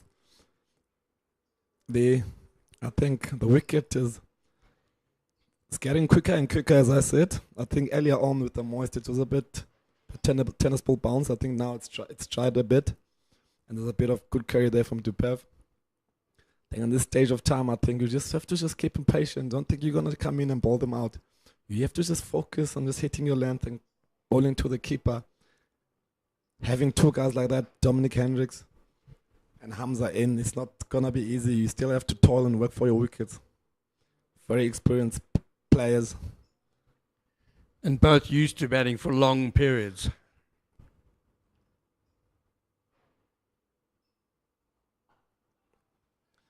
It's going to be very important. I think the bowlers that are coming in next, they still have to contain and try to create the pressure. So I think the thing that the Lions did when Dilano Porchita came in and Vian Mulder, what Cody Youssef and Lutosi Pamla created good pressure there, and then the guys came in. I think it's going to be important for the Tuskers bowlers that are coming in next to come in and contain and just keep the pressure. Yeah, Ronaldo Meyer is the third frontline seamer in the team.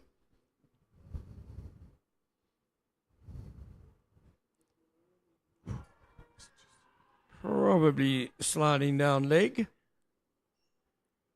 Umpire Jele not interested. End of the over, 37 for 1.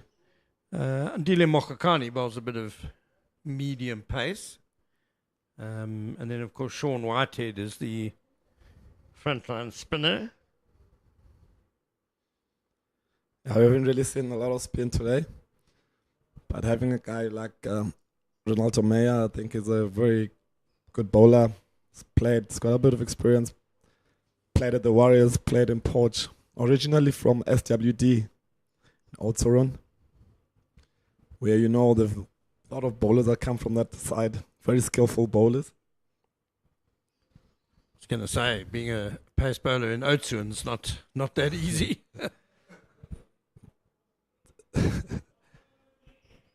Definitely. But there's a lot of good bowlers that came from there. Very skillful bowlers.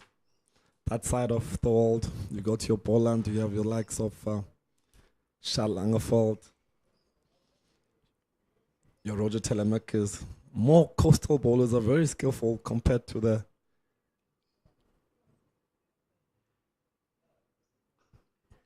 So it is Ronaldo Meyer who's come into the attack. Decent start for him.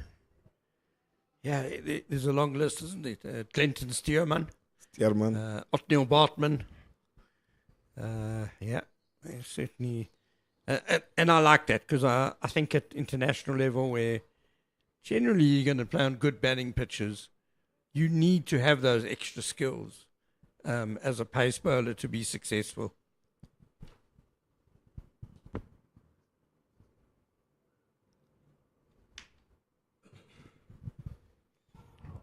Inside half of the bat down to fine leg for 1.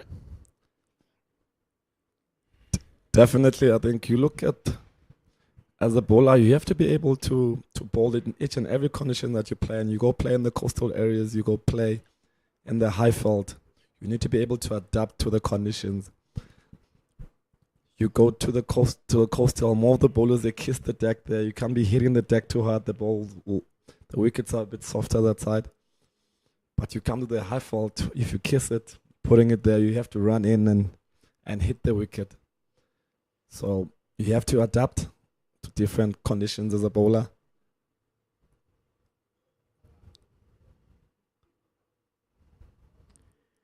I could look it up and find out your stats for every venue. But where was your favourite place to bowl? I enjoyed the Wanderers. I think Wanderers I enjoyed. I think I'm a tall, lanky bowler, hitting the deck, getting a nice carry, but it's something that I had to learn coming from the coastal place. I had to come adapt. I think your lands are very important. When you come to the Wanderers, the more I played here, the more I understood which lands to bowl. Remember I spoke about those sexy lands I said. Slashed away through the gully. Dom Hendricks, that's his third boundary in that area. He is very strong there. It's a great shot there from Dom. I think Dom is always waiting for that. He's very good judge of length and line. The moment you make a mistake, he's going to climb on top of you. Very disciplined batter.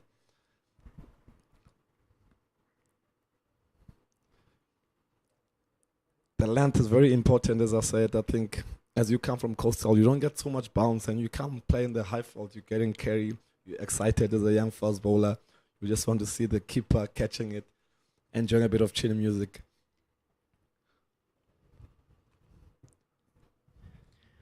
Oh, it's found the edge, but soft hands, well controlled, all along the ground. Another boundary for Hendricks. Takes him to 31.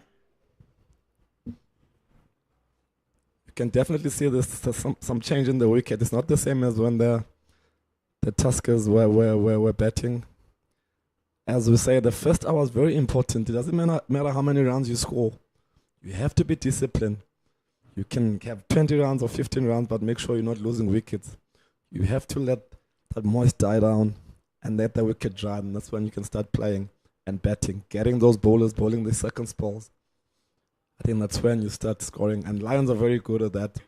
Having a guy like in the olden days, Stephen Cook.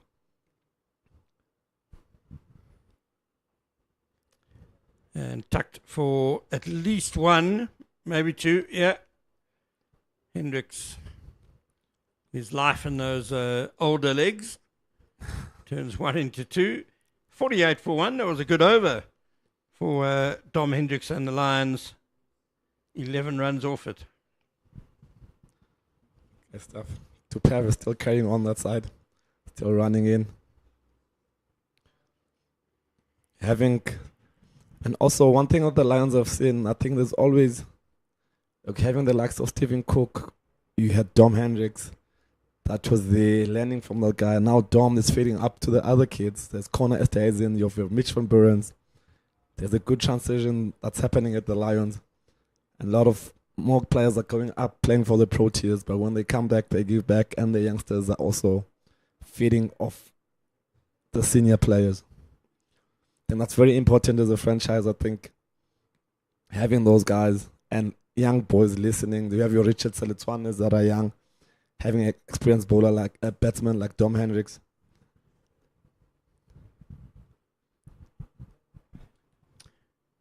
Absolutely, yeah. It was a thing that was identified in South African cricket, a problem area, maybe about 15 years ago or so, that we kind of lacked those experienced guys who had kind of finished at Proteas level, but then were being lost elsewhere in the world. Instead of coming back and playing domestically and feeding into the system here, and as you say, really helping the youngsters coming through.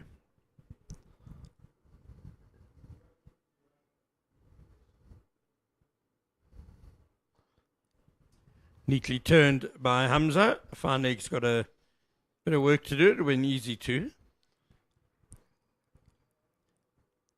Yeah, definitely. Like you remember in the olden days, you would find guys go play for the Proteas, and then when it was still, you had your border bears in the olden days. The guys would play on Saturday, and on Sunday they'll go play. They'll go play club cricket even. I think having a youngster who's been watching guys playing for the Proteas and having him as a rising star, as you as a youngster as a rising star, and batting with someone that's experienced that you watch on TV, grew up growing, I think that gives you a lot of confidence. That's nicely bowled by Du Pavillon Hamza, the big drive. And straight through him, that delivery. Speaking of confidence, the Lions have gone to their 50 and confidently done. They've got there at 4 runs and over without being particularly aggressive. Very disciplined batting from the Lions. I think they've just been hitting the best balls. We didn't really see shots where the bowlers pitched it a bit fuller. They got driven where they pitched a bit wide. There was some cuts.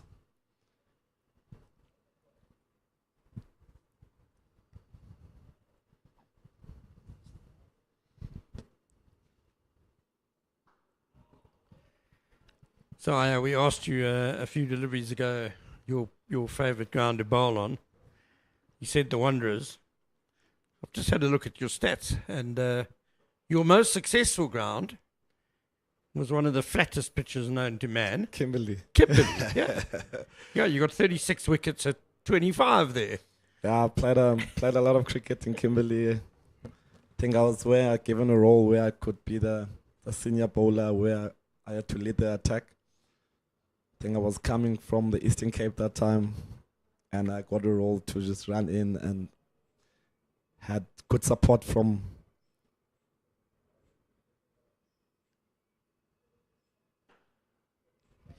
Down the ground has beaten Du Pavillon. I think he might have heard a finger, just getting a fingertip to it.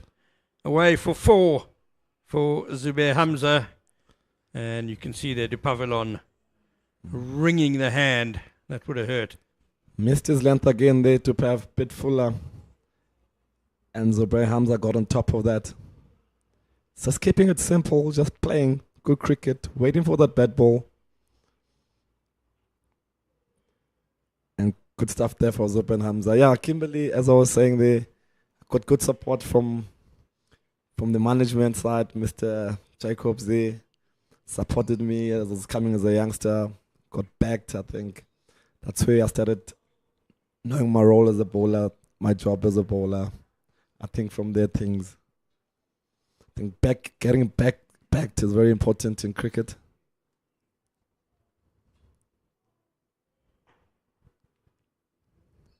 Pavilon persisting with the fuller length. Maybe he's working to a plan here. It's the end of the over.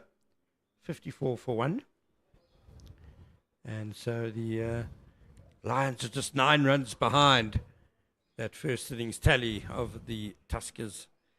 Yeah, Kimberley, one of 6 different grounds you called home in South African cricket.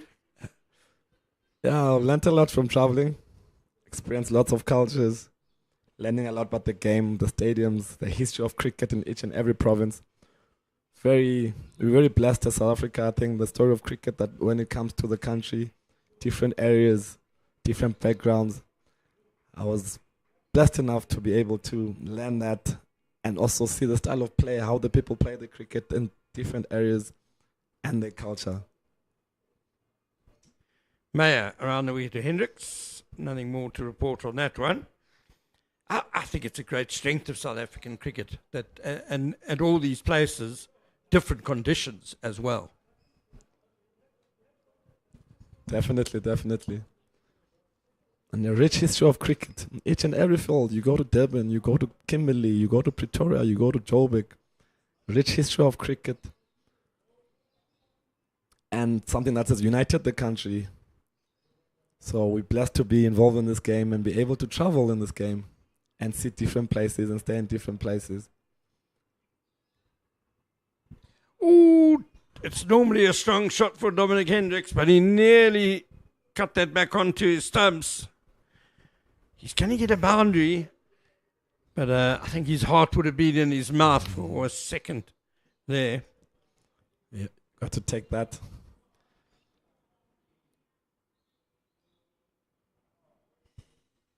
I guess it's always the danger with the right armer coming around the wicket to a left-hander. What you think has started as a bit of width can just keep coming back into you. Yeah, not a bad option bowling around the wicket to Dom. You know Dom loves to cut. So coming into him, cutting that shot.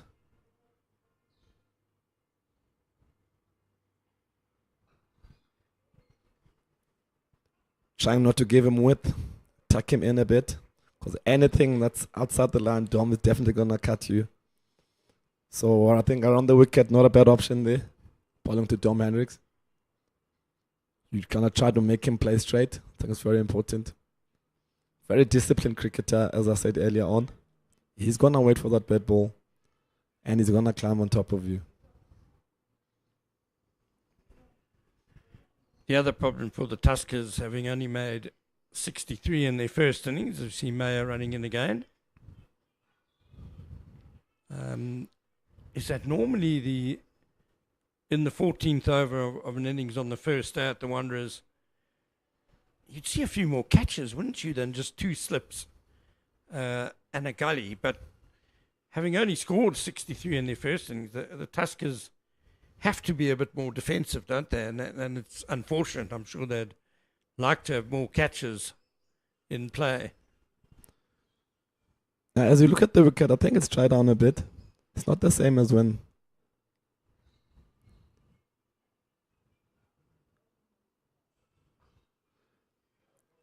I think that first hour is very important, and if you're going to win the toss and decide to bat, you definitely have to know that that first hour you have to be disciplined, you have to stick to your guns and make sure that you get the ball, you let the field get dry, you let that moist die. And then you look at now how the Lions are playing themselves now. Definitely there's not a lot of movement compared to the Tuskers innings. You're going to have to run in, you have the ball, Ronaldo Meyer, I think he's came in and he supported the bowlers that came in.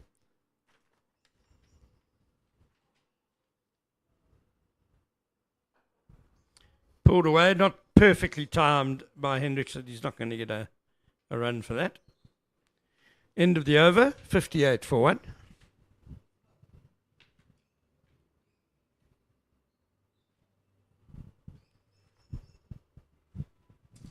And time for a commentary change as Kabva Yakane will join Io Mioli.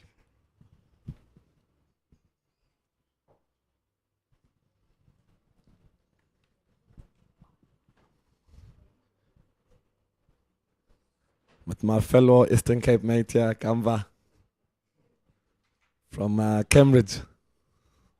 Used to be a good cricketing school, that Kamva.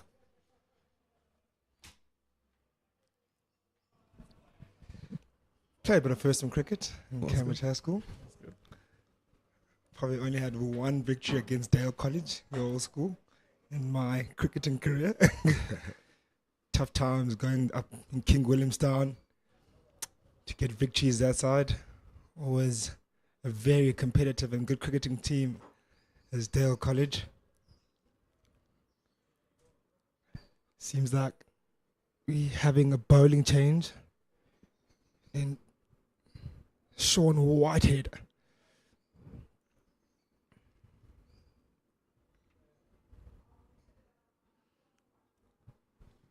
It's the first time seeing a spin bowler coming in today, Sean Whitehead.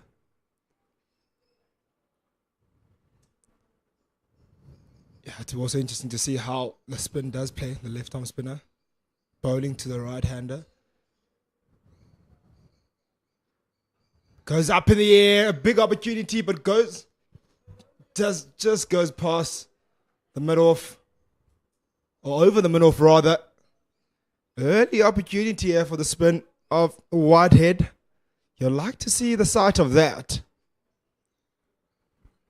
Not timed at all, turning away from Zubair Hamza.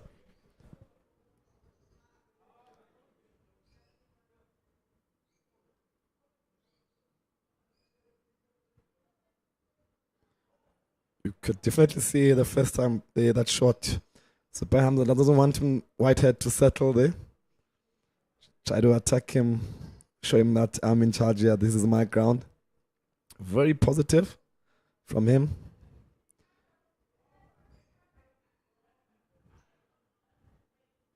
Because the moment you make a bowler settle easy, I think that's when you give him confidence. I think that was a very positive cricket from Zubair Hamza there. Trying to make sure that the bowler doesn't settle.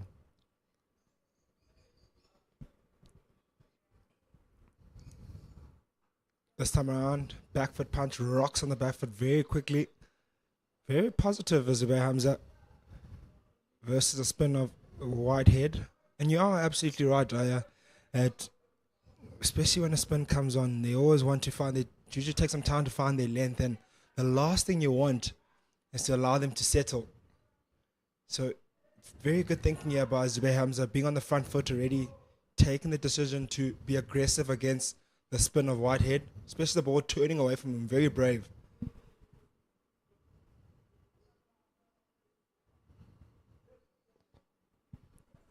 think having a left and right also partnership there. It's going to be easy for Whitehead. You have to adapt to your lines and length. Ball into a right-hander, pin ball to a left-hander. That'll be the end of the 15th over. It will be 61 for 1 at the end of the 15th. And as you see on your screen, it will be a drinks break that will be had now just early on here in the start of the session. Second session. Only 15 overs in this innings so far. And we will take a short break and we're back shortly after this drinks break.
We are back after the short drinks break we had now.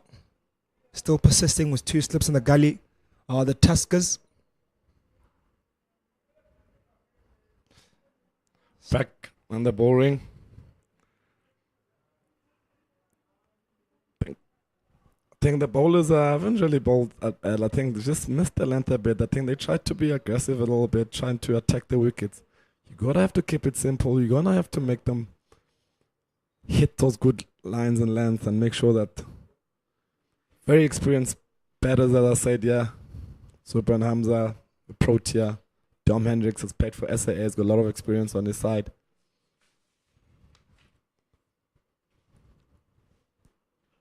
Nice delivery there by Ronaldo Meyer. And I have to, as you say, they have to keep persisting on the good lines and be consistent, because these batters, one thing they don't lack is patience. They know how to spend time at the crease. The likes of Dom Hendricks and Zubair Hamza, they know how to score big as well. And they know what it takes to score big. It's patience at the start of your innings, and then building up your innings quite nicely. So it will be a very difficult task here to break this batting lineup of the Lions for the Tuskers. Again, back foot punch. You can see already, you did say about they must rather maybe be more consistent, but you can see nothing has really happened for them. And it's the middle part of the day now. Not much movement you've seen as what you compared to saw in the first session. What would you do differently as a bowling coach here in these conditions right now that they have at hand, and with these 2 batters?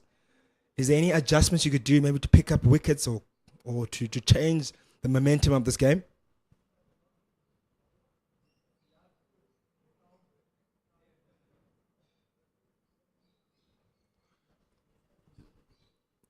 I think you still have to be disciplined. I think you have to end it.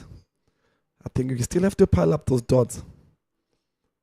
You just have to run and keep good energies on the ball and not be shy. Keep on bowling those balls, getting the credit to the keeper. As I said, you have these 2 experienced batters here. The moment that they see the ball is full, they're going to climb on top of you.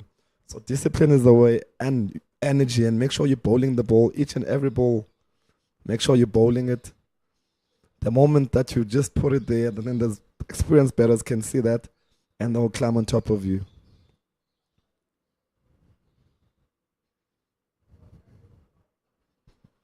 Back foot punch and a quick single taken by Zubair Hamza. Good running. Really good running there. Tuskers will have their work cut out here.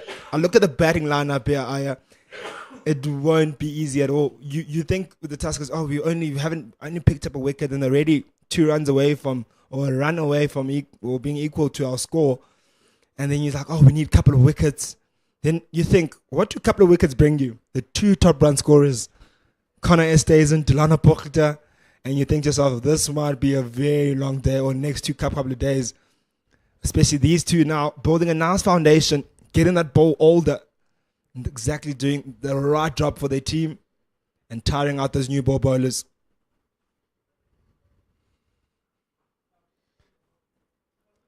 Yeah, definitely. You look at the Lions batting order, they've bat very deep. You have your Bjorn Fortains there, you have your Cody Yusuf there. Bjorn's got some runs in PE. So they bat very deep. You're going to have to work out having guys like Dom Hendricks. They're setting it up for the guys, and playing likes of Dilanda Pochita plays very positive cricket. Your Connor Esterhuizen's been scoring runs in the 4-day, in the first half of the 4-day. So they bat very deep. I think there's a lot. You just have to not try to get wickets. You just have to keep to your disciplines, I think.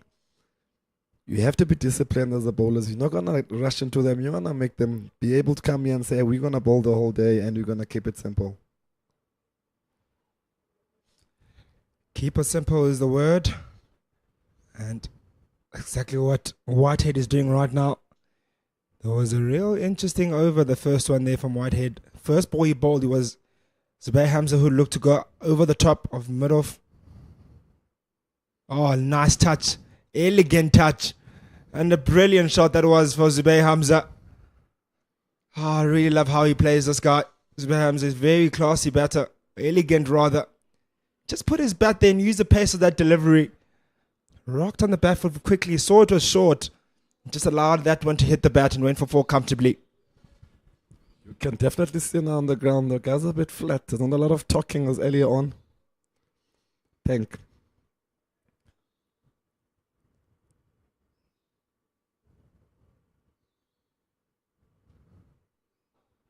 Up in the air. Is there a chance for a wicket? No, just over middle. And a nice save of the boundary. Yet another one going over the top of Hamza. Not town ball again. Whitehead will feel like there's a chance here.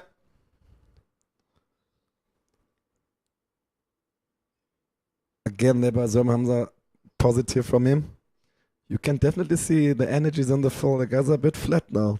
And that's the thing that you don't need. You have to keep the energies up.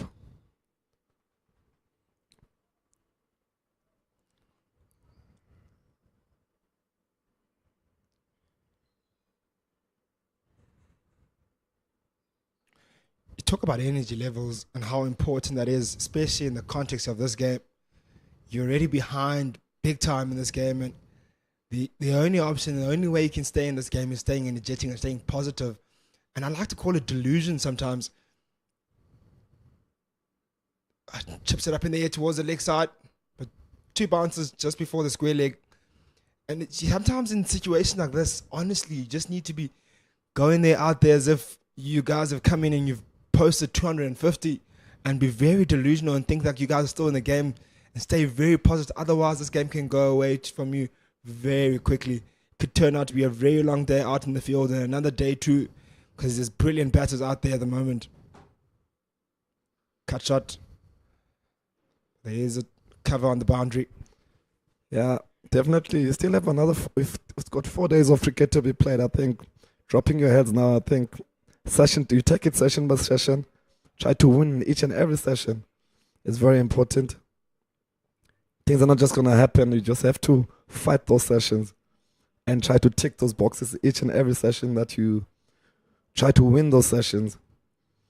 So it's still early days. You have to be positive. You have to keep the energies up. And mentally, you have to know that we're here to play cricket for 4 days. You know, I just want to go back to your point of the amount of T20 cricket that's been played majority of the time and 1 day stuff. And maybe that discipline of patience has maybe slipped away a tad bit in the players of this day and age.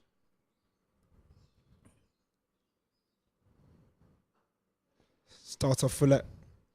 Definitely, I think you could have seen also international level. You watch the Ashes, there were low scores there. You look at South Africa, when they played in India, there were a bit of low scores there. So there's definitely changes, and there's not a lot of longer format cricket that's been played in South Africa. You look at England, they're still keeping their culture. They play a lot of cricket from Division 1 county to Division 2 county.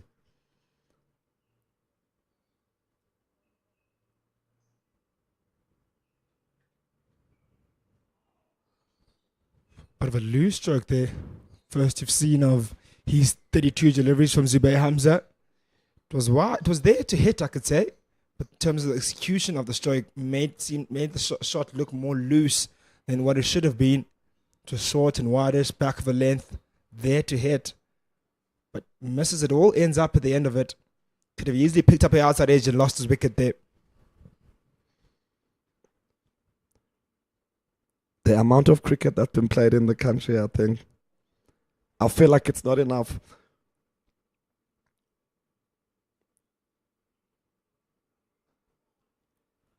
Yeah, I certainly agree. It's not enough, and you still want to see 4-day cricket being played. Especially at the moment, we are the Test champions, and you want to. This is where you get the next Protea guys here, and if they're only playing a couple of games in a season, and with a lot of gaps in between that as well, it'll be tough to get the next crop or to maintain that standard that we have at the moment or that level of cricket that we want to keep. And even the little cricket we do play or 4-day cricket we do play, we're still producing good players. So imagine if they had more exposure in this format, be able to improve their disciplines. Yeah, definitely. You look at, usually we always say we chase the summer. There's cricket that gets played in England. You play in South Africa in the summer, then you go to the UK and play a lot of cricket. You go play club cricket. If you can't make it in the county Division 1 or Division 2, then keep on playing the game as a cricketer. It develops your game. Even as a bowler, even as a batsman, you definitely have to keep on playing.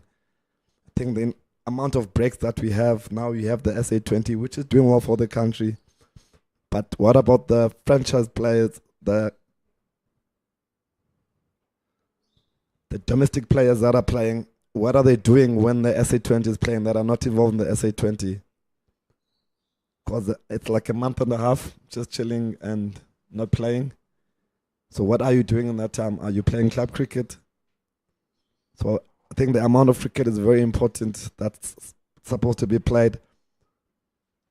You look at the 100, you can play 100, and then there's other games that are still carrying on in the UK.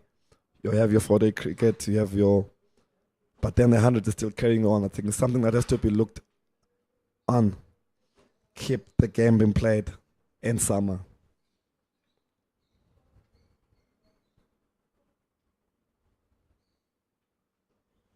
Certainly agree with you, Aya, because you don't want players to sit out there and be rusty and to lack opportunity to be able to perform at their best. And with that said, it is 18 overs gone, 71 for 1. Still Tuskers behind here in this game, trying to work their way back into this game. Still tough times, but 2 half chances, not chances really, but a window opportunity here for Whitehead, maybe to try to get the wicket here of Hamza, who's looked to be positive and attacking against him.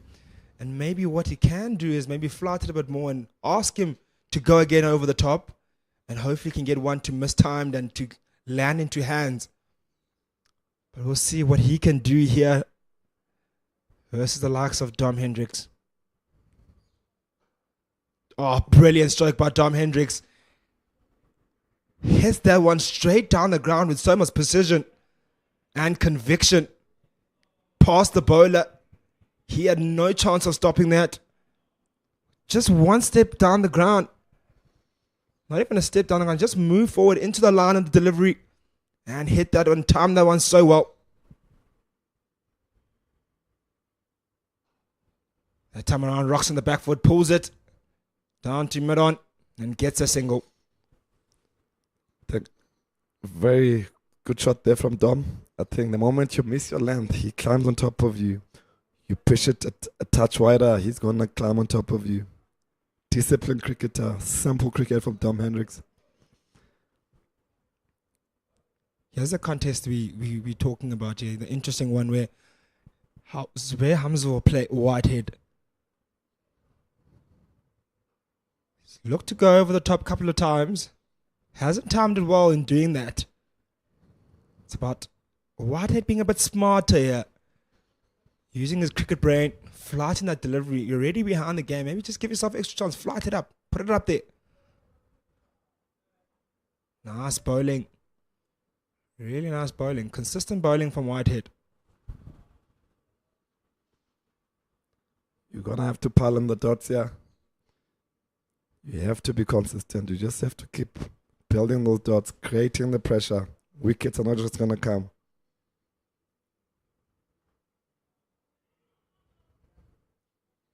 You have to create the pressure. It's not going to be easy. It's very warm out there.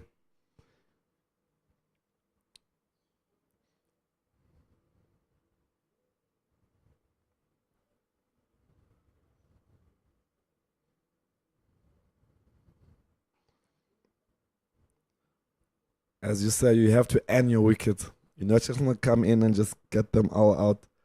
You have to build. Dot by dot, ball by ball. Create the pressure. Keep the energies vibing on the field. You're absolutely right. I am. Earn your right to be on top And these two batters have certainly done that. They've earned the right to be on top. Hendricks has quietly moved over to 43 of just 47 deliveries. It's gone at a quick time. Haven't noticed much of that, of him being very aggressive, but he's really been able to score boundaries at free will and rotate the strike. And a real nice partnership building here as well, with Zubair Hamza on 24 of 37 as well. Lead by 30 now. Do the Lions with the partnership on 55. Really good partnership this for the Lions. It's cemented their spot right at the top of this game. Going at a very good rate there, the Lions. They're going at 4 runs and over. Just not hitting those big shots. They're just waiting for them to make their mistake and then they climb on top of them. Disciplined batting there from the two senior players.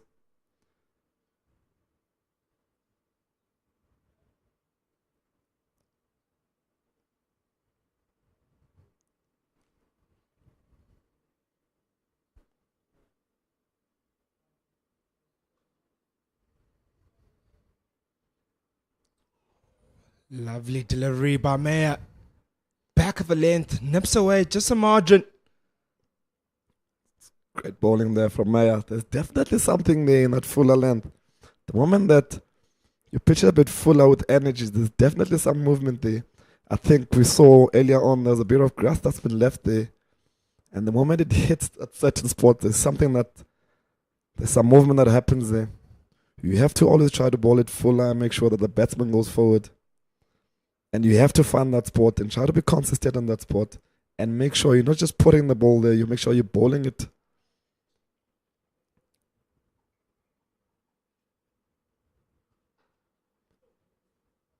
Touch fuller there.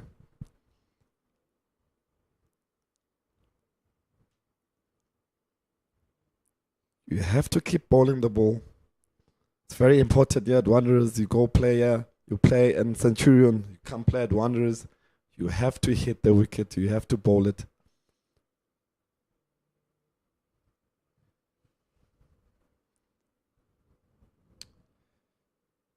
Lions sitting nicely at 3 at the moment in terms of the log.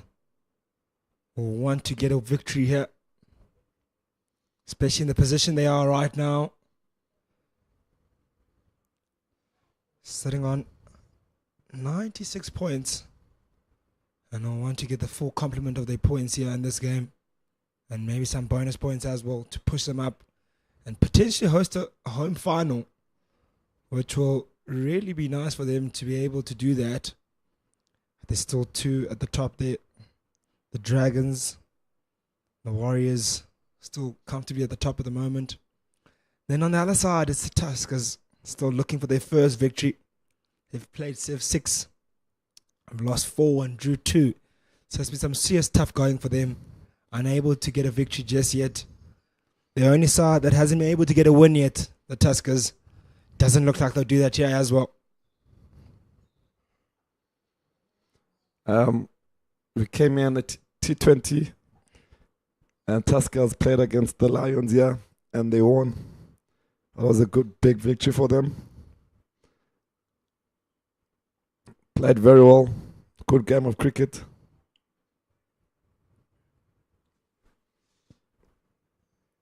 You did say earlier about Tuskers, that lack of maybe international experience might be their Achilles heel.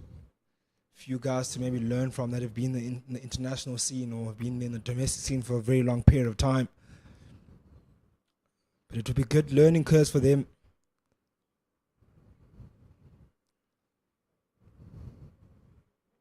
It's not always negative to be losing. Yes, never nice to be in a changing room where victories are hard to come by.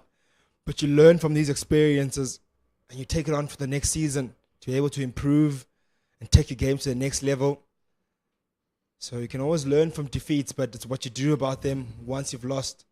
Can't just put your head down and just accept defeat after defeat. It's about actually doing those adjustments that are required to get your game to the next level.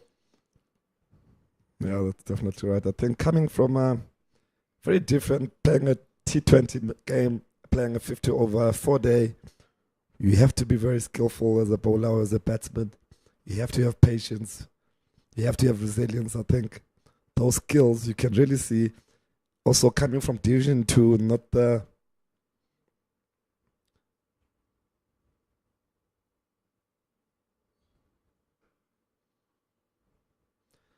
coming from Division 2, not the level of cricket you really expect when you move up to Division 1.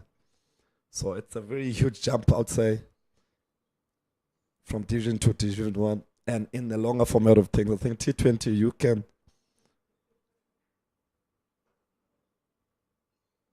can run away with things there. I think when it comes to the longer format, there's a lot of skill set, discipline that you have to implement. And that's where you get really tested.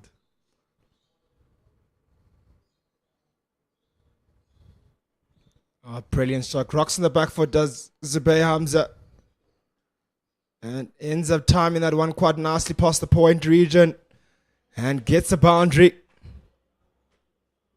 Second boundary in that region now for Zubair Hamza. With Whitehead against Whitehead. Just waits for him to go shorter. And just quickly rocks on the back foot and gets a boundary. Similar boundaries to the previous over. The one was a bit more elegant, the previous one, where he just put his bat there and guarded it to that fine leg boundary. Oh, that one is a bit fuller. Goes for the cut. Gets the outside edge. And is trickling along to the boundary. There's a man chasing it. But it beats him. Back-to-back boundaries it is for Zubair Hamza. He's on a roll now. Better's looking very comfortable there in the middle. Taking charge. Owning that middle. You can see the energies from the Tusker side. No one is really talking. I think that's when you need to be fighting and pushing and try to.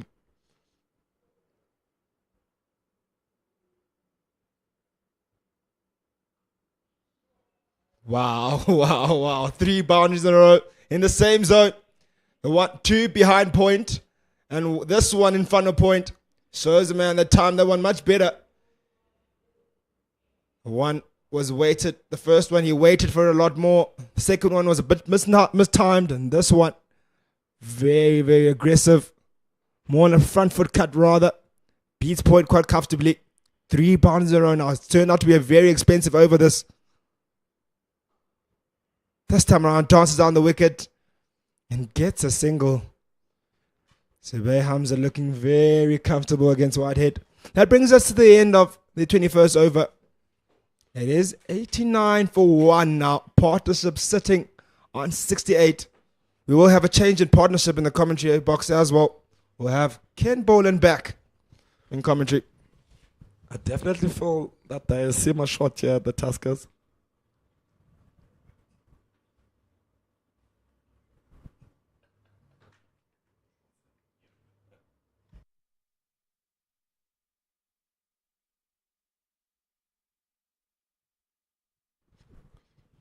I feel like the Tuskers are a bit bowler shot here. Having another seamer coming on this end, I think having 3 seamers, I think at the Wanderers is not enough. You saw with the Lions, they had Sepamla, Cody, they came with Mulder and Delano Potgieter. And they had their 2 spinners beyond 14 and Abalom Zipita.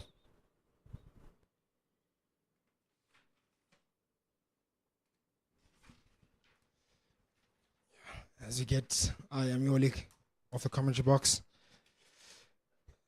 It's certainly right by saying that Ken very short in bowling, thin in bowling, by only having 3 seamers on a seamer friendly attack or pitch rather, sorry.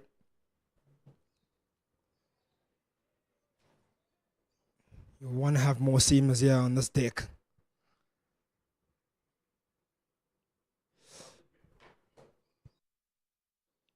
I did mention in the morning how much I liked the balance of the Lions' attack. Lots of options there. 4 seamers, 2 spinners, and Muley's quite correct. Look, it always looks worse when you only make 63 batting.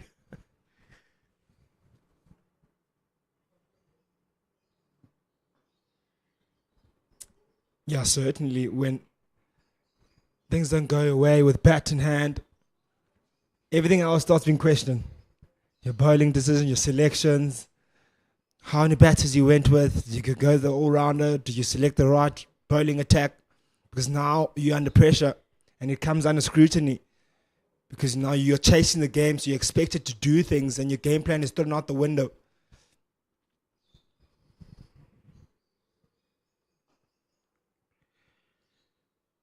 And already, the Lions have got a lead of 26 runs, and it means Tuskers have to be more defensive with their field placings. It just becomes really hard for the bowling attack if they don't get early wickets and strike regularly. And these two have put on 68 already for the second record, and in very good time too. The run rate's over 4 to the over. Thanks to the batting of these two, they've been really good, this partnership. Sitting on 68 at the moment. Previous over had 3 boundaries from Hamza. He is looking good, sitting comfortably on 37 or 51. Dom Hendricks as well, 43 or 53 deliveries. Also going at a very good rate, these two. Wow, Dom Hendricks, that's a strike rate in the 80s. He's more usually a 50s, 60s man in red ball cricket. Known as the really the anchor of this batting lineup, the guy who can really bat a long time and set up the innings. And I think the strike rate of these two batters does speak to the Tuskers have fed them with more loose deliveries, certainly than we saw in the Lions' bowling effort. End of the over, 89 for 1.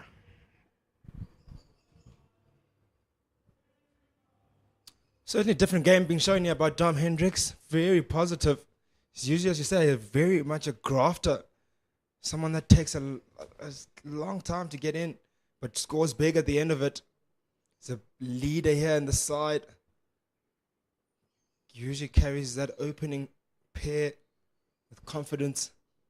He's done exactly that today. Stayed strong and firm and confident. Down to Pavilion back into the attack. Maybe a sense of urgency now from the Tuskers, knowing how much they need a wicket at this point. 2 slips in the gully. The strike bowler back on, hoping he can be a little bit more consistent than he was in his first spell. He wasn't bad. I mean, he did ask a few questions. The Tuskers really need a breakthrough. They desperately need it, just not needing it, Ken. This game is moving away from them very quickly. It's tough going for them. They only face exactly these amount of overs when they batted 22 overs.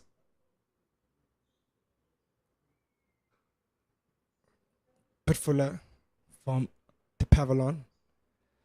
I certainly think, Ken, the conditions are not the same. Yes, they haven't bowled as well as they would have liked, the Tuskers. But the life in this pitch is not the same that it was earlier this morning. And you obviously certainly do expect that an early morning pitch, fresh, a lot more movement. And credit to the Lions for bowling the right lines. You can easily say sometimes that the pitch is good and everything and it's working for you, but you have to use the conditions to your favor. And Lions certainly did that and got their rewards. But now it's tough time for Tuskers. Not easy conditions to bowl, and the ball's not doing much.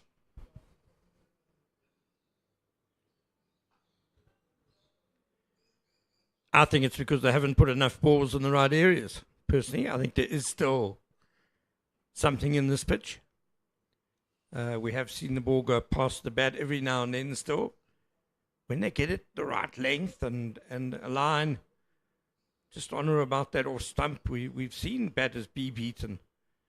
So I think there is still some life in this pitch. It was well grassed at the start today, albeit brown grass. They just need to string together more deliveries in the right areas.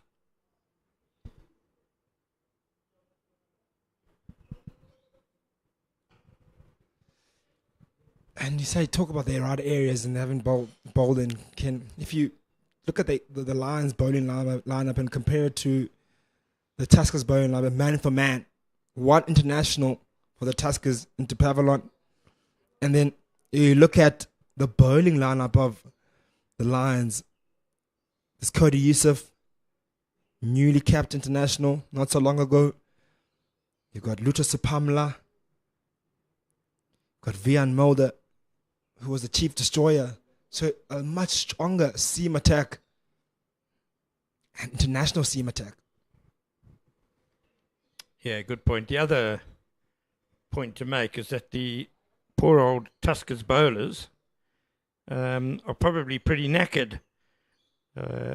Last week in 40-degree heat in Pietermaritzburg, they bowled over 120 overs in the first innings. Again, let down by their batters, only made 286. Titans piled up 541. So the attackers had a lot of work over the last 3 days in hot conditions. Certainly not easy in back-to-back weeks to come in and bowl again. And they probably would have thought batting first would have some time to hang their feet, an extra day to rest, only to find themselves 22 overs later coming into bowl after a long toil, as you said, in the previous game, in the hot heat. That does do something to the body and mentally as well, to the bowlers. Energy levels might not be at the same. Yes, there was a small gap between a couple of days between that, but naturally, mentally, it takes a lot out of the bowlers. Just looking at what's happening in the other games around the country, the Titans have just taken a third wicket at Newlands, Western Province, sent into bat on 105 for 3.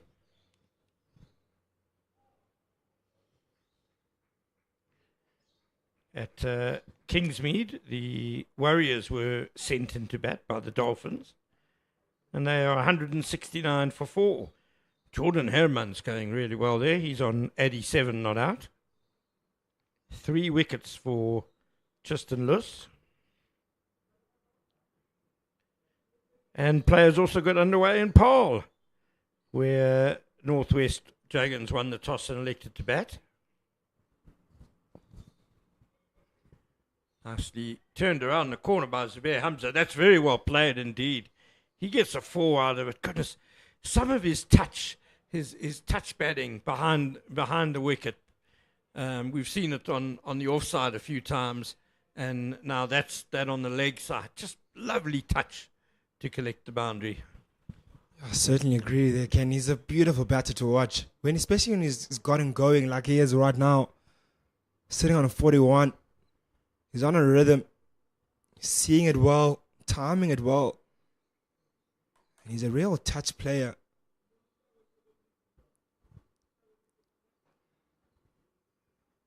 And once he gets going, once he's in that type of form, he's so hard to dismiss. Real top guy. We spoke about him a couple of times in previous games on how he's been knocking on the door to come back into that Proteas setup. Not an easy setup to come back into, but he is doing the right things. Showing the Zubair Hamza of old that's earned him the selection into the Proteas a couple of years back. And he's doing the right things certainly right now.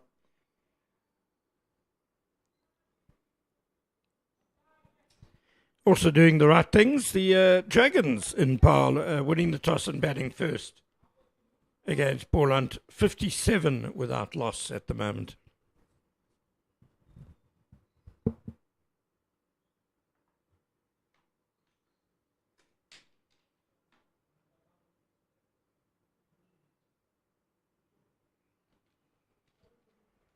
Dragons looking really good this season, I have to say, Ken.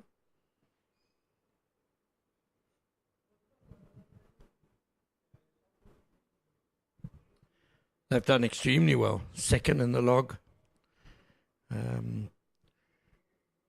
Potchefstroom, their home base, is not the easiest place to win games. But yeah, what a story they've been. Always competitive in the white ball formats as well.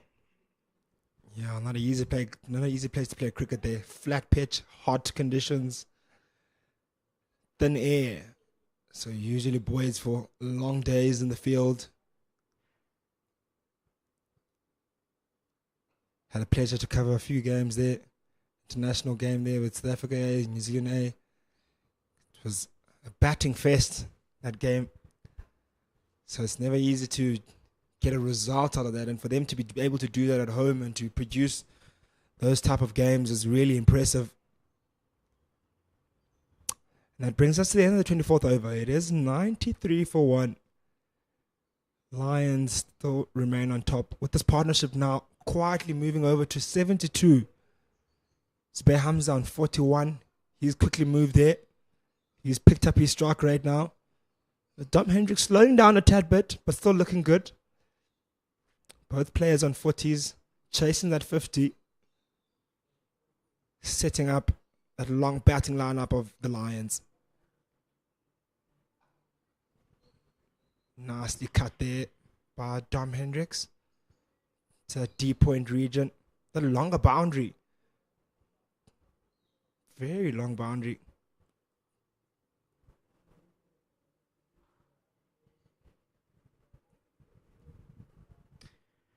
The Dragons have 2 of their 3 wins this season have come at Potchefstroom. So as you say, Kamva, that's a good effort. I think when this new promotion relegation system started a few years back, Northwest were one of the teams that people thought might become entangled in a relegation fight. Well, it's been 3 seasons and they haven't come close to being relegated. They've been really, really solid. So credit to the setup in Potchefstroom. Doing a great job. And doing a great job here, Hamza and Hendricks.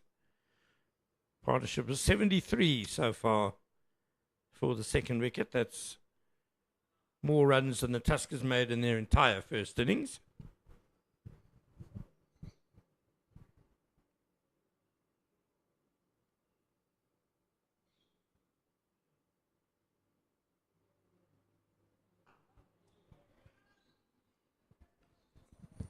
You know, it's so easy to be in the position, I guess, as Tuskers and to start looking at the scoreboard, and that can quickly discourage you.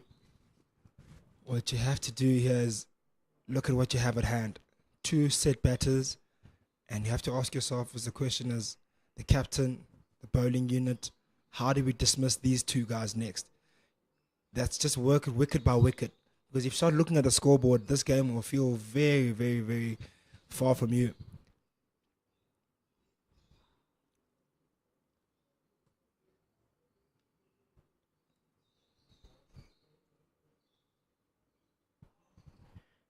I think it's one of those situations where the old cliche really applies of the wicket is an outcome and you don't want to be outcomes focused.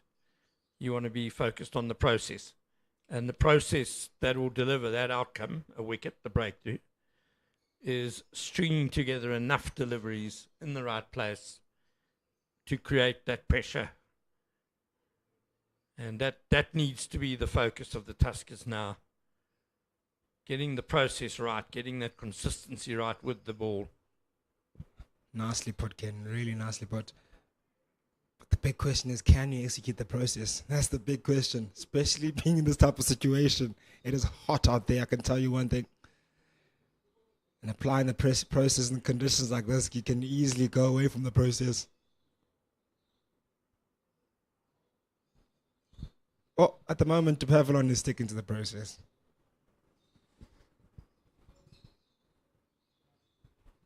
Yep, been a good over so far.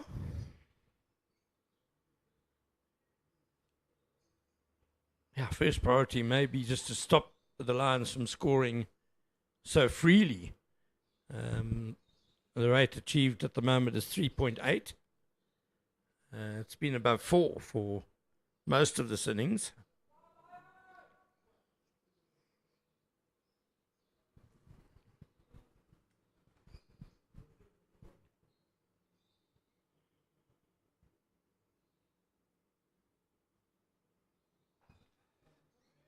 It's certainly about getting those small wins, Ken. What you're talking about, drawing up the runs to start off with, creating those dots, and that's something that hasn't been easy to come by for the Tuskers. Because if you don't get those dots, and then you're unable to create the pressure, honestly. And then it makes it even more difficult to get the wicket. And as you say, the process is getting those dot balls, disciplines, hitting your areas consistently, and playing together as a unit in terms of being attentive in the field and being accurate in your fielding and being loud as well. That's also another thing. Stay in the game. Make the batters believe you still truly believe you can win this. Otherwise, they'll know that they're in firm control when it goes dead silent out there. That's the end of the 25th. 94 for 1. Well, that was a small win. That over, the strike bowler brought back. Didn't get the breakthrough, but delivered a really good over that stopped the runs. And the other opening bowler has been brought back, Ziad Abrahams. He bowled pretty well the first few overs with the new ball. Just a single there for Dom Hendricks, takes him to 45. Ziad Abrahams is a perfect bowler for Zubair Hamza. Zubair Hamza does have a habit of fiddling outside that off stump. And what the length he's bowled here, Abrahams, has been that line, that fourth first stump line, that can be dangerous for Zubair Hamza. Yes, he's in right now, but if he can persist on that line, could cause him some trouble. Nicely driven straight by Hamza, but Matthew Urquhart is across. No, it wasn't Matthew Urquhart. Apologies, Sean Whitehead. Across quickly to cut it off. Whitehead only bowled 4 overs of his left-arm spin. Got taken for 30. It was 3 fours and 1 over by Zubair Hamza, who he's just got such quick feet and quick hands, and he was able to cut Whitehead away 3 times to the offside boundary, and that was the end of his spell. Yeah, I don't think he bowled awfully badly, did Whitehead. Just met man that was more positive against him, that knew how to score with him, and was very successful at doing that.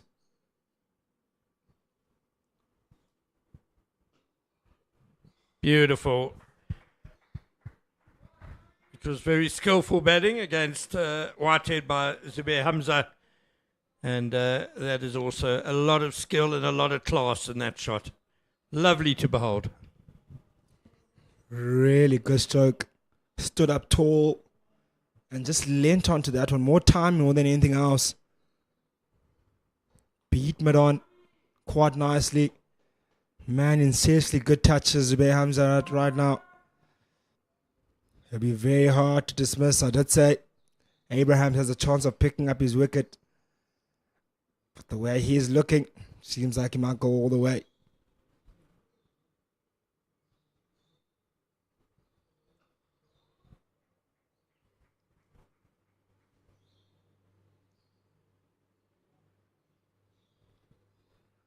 The lead now 36 for the Lions. On the brink of reaching 3 figures. Both batters on 45. They've added 78 for this second wicket.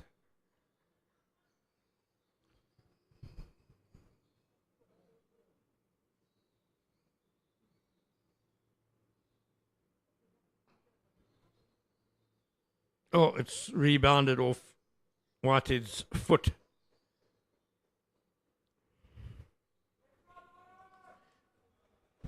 They get the single to end the over. 100 up for the Lions, or for 156 deliveries, just a little bit short of 2 hours at the crease.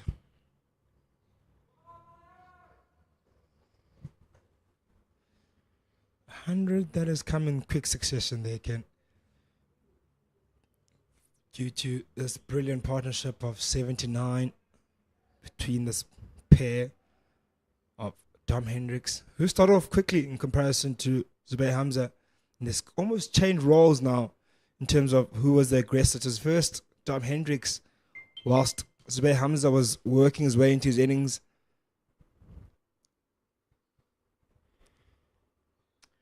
Bright sunshine at the Wanderers. There are a few puffy clouds around, but it's looking like it's going to be a very warm and long afternoon for the Tuskers out there. Certainly does seem like to be a very, very long afternoon.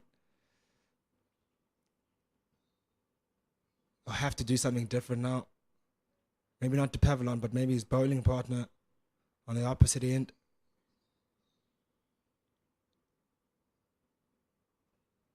Outside edge.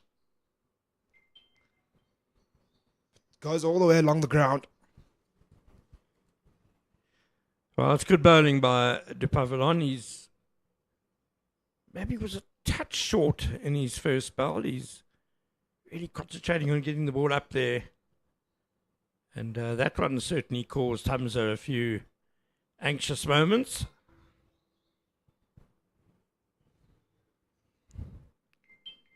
His first shot, he seems to have mistimed in a couple of deliveries. The last one I saw him mistime was against the spin of Whitehead, but that also went along to the boundary. That one was never carrying to that gully fielder. But positive for De Pavillon.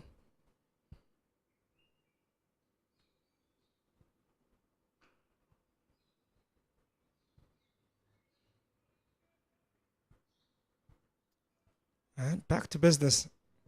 As Hamza times that one quite nicely to mid off. Sure you'll feel better with that after mistiming that previous one.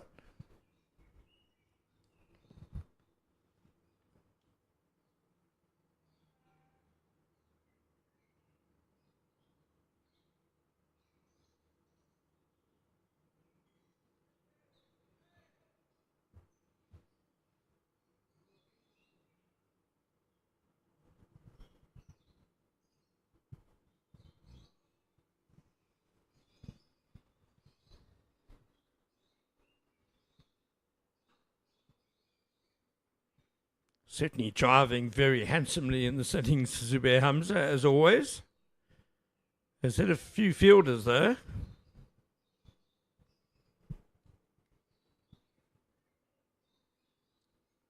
Yes. Timed it. Creamed 2 straight deliveries. But he wouldn't mind that. Very patient batter. Sure, you'll just be happy that he's still timing it well.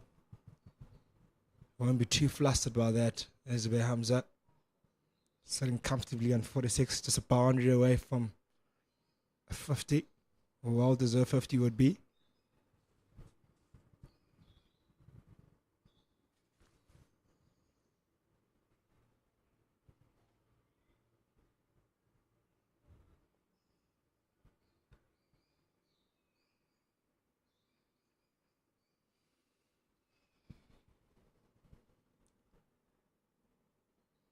Yet another session that's been won, I think, certainly believe, by the Lions, who've taken firm control of this game now, especially with this partnership.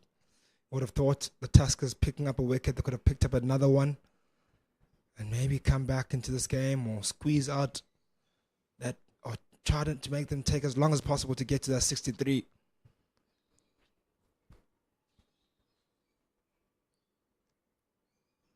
First bounce of the day. Yes, and not a very effective one to end the over.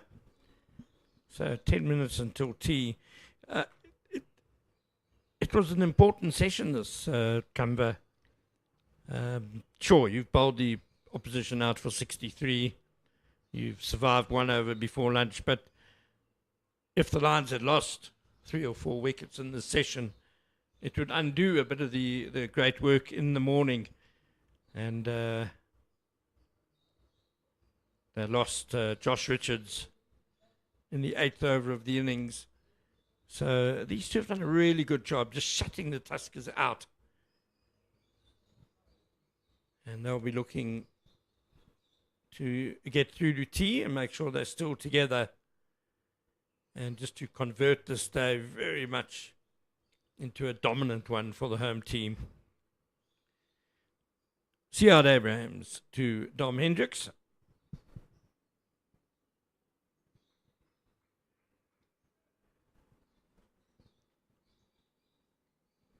I'm sure that the Lions will want this partnership to take them to that tea break. And hopefully their hopes will be, I'm sure, will be around the fact that it could take them right till the end of the day. And these two to carry on and score big. And put up a first innings lead. An assailable lead, I'm sure they will be looking for. Ken, you're already 100 for 1. And we've seen many occasions that draws can happen in this 4-day cricket. And as the Lions, I know it's still early on to think about that right now, but what score would you be thinking maybe around? What figures, what numbers are you looking at in terms of setting a score to come back and bowl here and potentially bowl this Tuskers side out again? I think the Lions will just bat for as long as they can, as long as the weather doesn't threaten. They'll certainly try and just bat once in the game. But, there's so much time left in the game that there's absolutely no rush for them.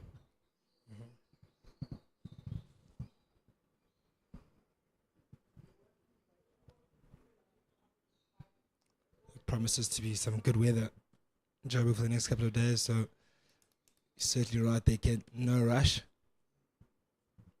Make them sit out there as long as possible.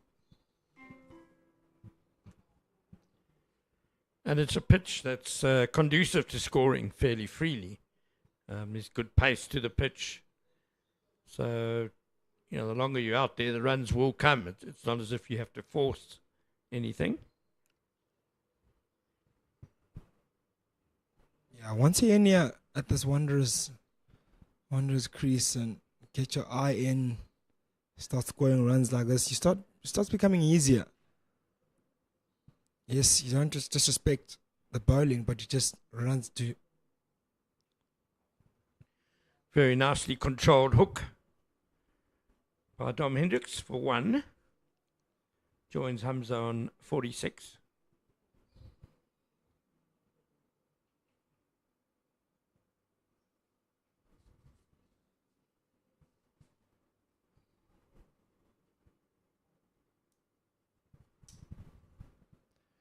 Hadn't seen any short balls the whole day, and then we see 2 and 2 overs. Maybe you did say, you didn't mention, maybe only when you get frustrated bowlers. Maybe a sign of frustration from the Tuskers bowlers. I can understand. They wouldn't have expected to be bowling at this time of the day. They've come in here in this hot Joburg afternoon and come in expected to bowl overs after having a hefty bowling game. So they wouldn't have wanted that. So frustration coming in and kicking in now. Yeah, I think some of the bowlers will be muttering under their breath about the batsmen having thrown them under the bus. They've got to keep positive. They've got to try and think about how wickets can fall in clumps here at the Wanderers. You get one, another couple can follow quickly.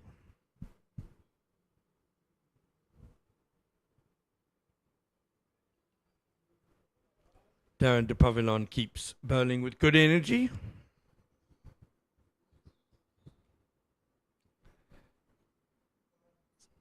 Clumps of wickets seems far-fetched at this point, Ken. It's about getting the first wicket first. I think that's the starting point before you think about clumps of wickets. Seen many a collapse here, Kamva, where 5 minutes earlier, the batters look settled. In no trouble at all. You get one out, new batter comes in. Bit more of a spring in the step of the bowlers. Yeah, the Wanderers has a history of dramatic collapses.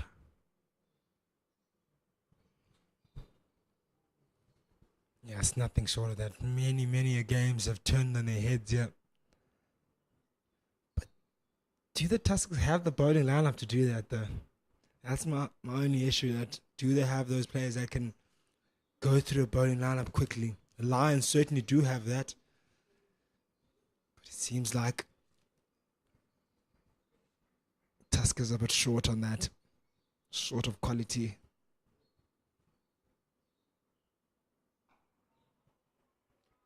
Well, Darren de Pavilon has played for South Africa in white ball cricket.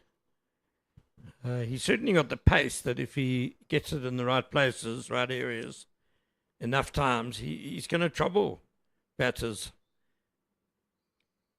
And he's putting together a good spell here. Midway through his 11th over, and he's only conceded 19 runs.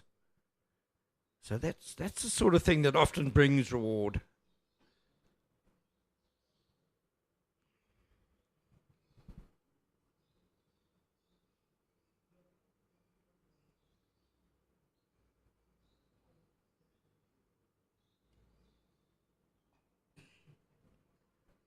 Nurdled behind square for one.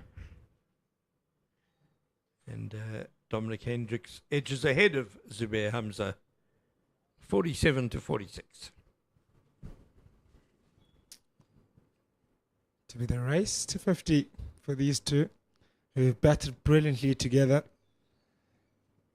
And they've shown a different level of concentration, patience, eagerness to score runs and be out there as long as they can. Sure, Tuskers will take a leaf out of their book, coming into their second innings, which will seem very far now.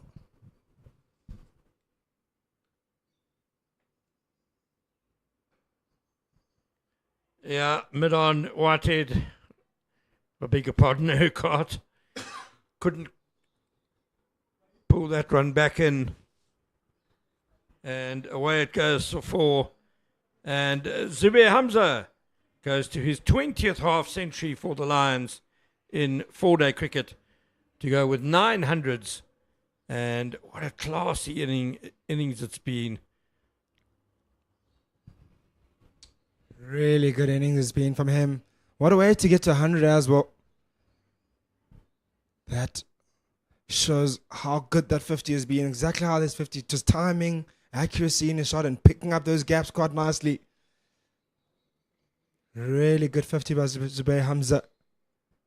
You'll want to continue on and look to go big and make it 1000s. Oh, brilliant. Absolutely brilliant. What an exquisite stroke straight down the ground.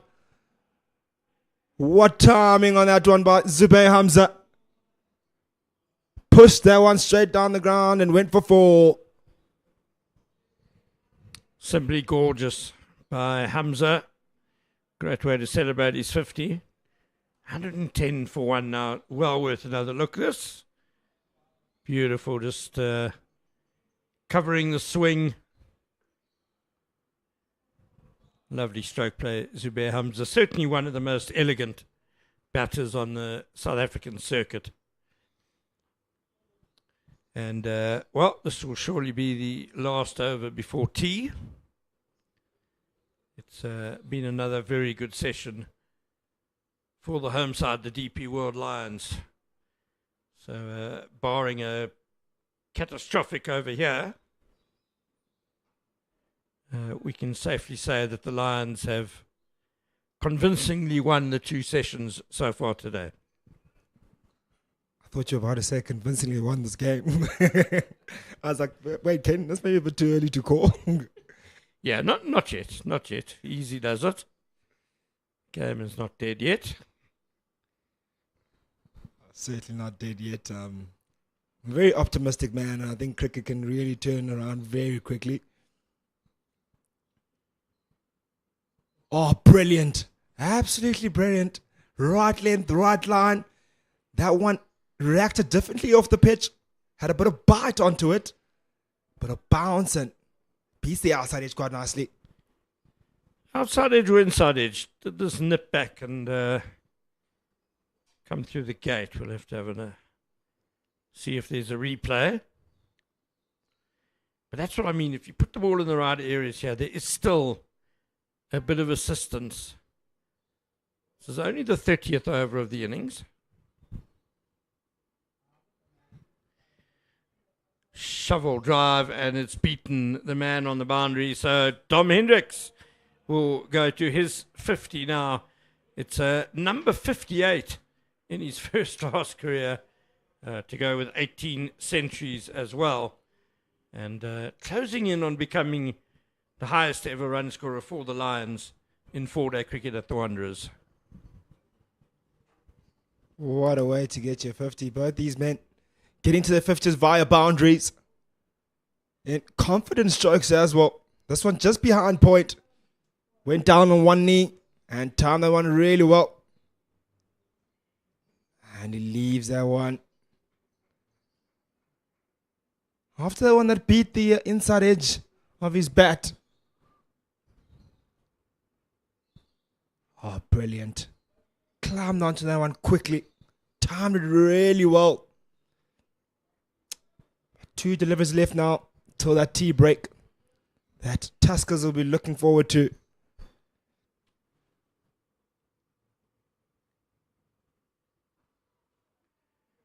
So Dominic Hendricks in 4-day cricket here at the Wanderers has scored, well, he came into the game on 2,044 runs, so he's now on 2,095. The most runs scored in 4-day cricket at the Wanderers is by Stephen Cook, 2,109. So Dom Hendricks is just 15 runs away from that record. And that will be the tea break.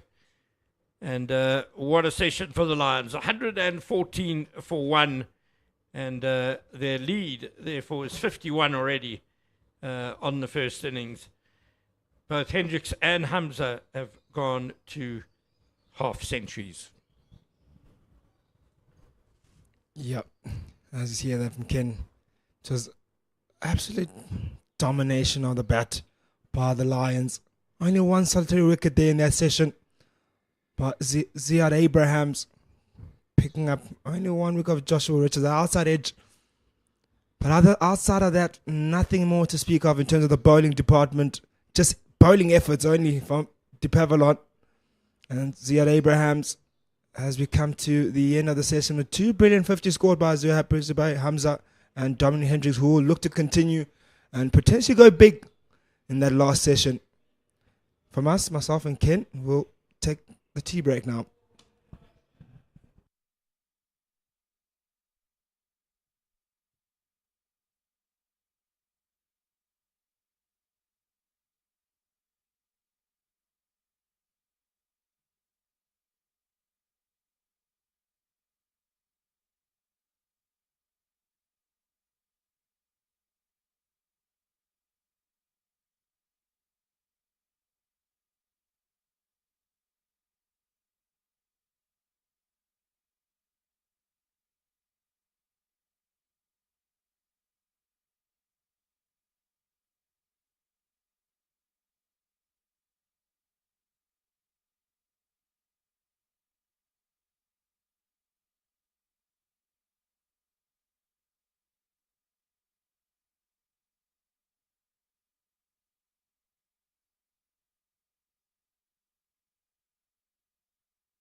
This is a summer to remember.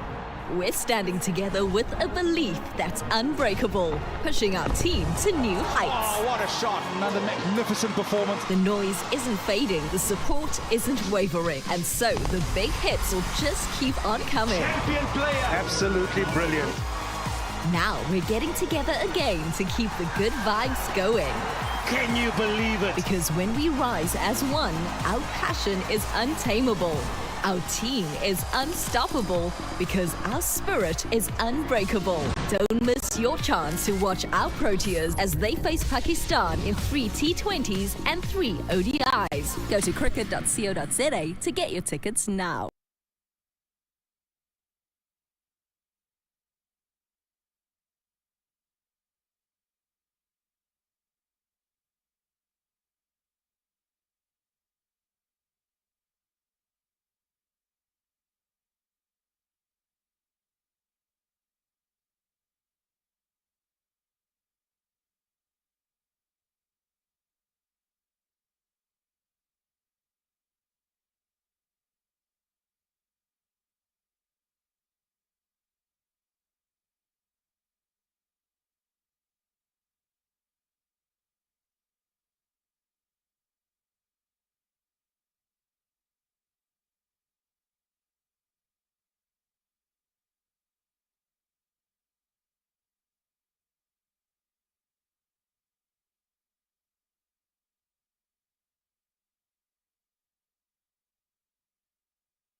Welcome back to the DP World Wanderers Stadium for the final session on day one of this CSA 4-day series match between the DP World Lions and the Moothee Tuskers.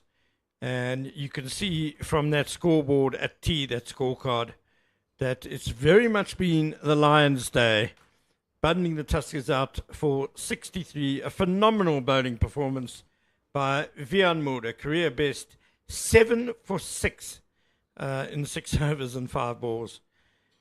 Truth be told, it was a very good all-round bowling performance though by the Lions. And with bat, well, things have gone really well for them as well. Dominic Hendricks and Zubair Hamza have both gone to quick half centuries, both less than 80 deliveries for their 50s. I'm Ken Borland, and alongside me, Aya Imyoli. Aya, what do you expect from, let's start with the Tuskers with the ball in this final session of the day? Yeah, very important session, yeah. I think that's where you can lose the game. Very important that you come with good energies. Just keep it simple. Build those dot balls. You can see Hamza and Dom, they in. So you just have to work and build those dot balls and create the pressure and contain and create the pressure, and an opportunity will come. And in terms of the Lions batsmen, how do you think they're going to approach this final session? I think the way they're going, I think they just have to keep it going. I think they're looking to bat just once and get a big total. You can see with their batting order, they bat very deep, and then try to get them in and win. So a reminder of just how tightly congested the log is as this final round-robin round of the CSA 4-day series is underway. The top 6 teams are separated by just 20 points. And bear in mind, you get 16 points for a win, plus bonus points for batting and bowling. Teams that win well are getting anything from between 25 to 27 points on the log. So at the moment, this game is the one we're looking at, and the DP World Lions third on the log at the moment, just under 8 points off first place. So first prize to get into the final. Second prize, of course, to host it by finishing first. The pavilion coming back from the College Drive end. Zubair Hamza on strike. Been quite impressed with Dupavillon in this second spell of his. I know he doesn't have any wickets to show for it, but he's been pretty tight, hasn't he? Definitely, I think having a guy like Dupav, I think very experienced bowler, loves to bowl. He will run in for you for the whole day. As you see, leading the attack, yeah. Just as the ball gets older, I think you have to bring your pace a bit back of the lens. It's easy when it's too full for them to hit. Now it's not too much movement happening.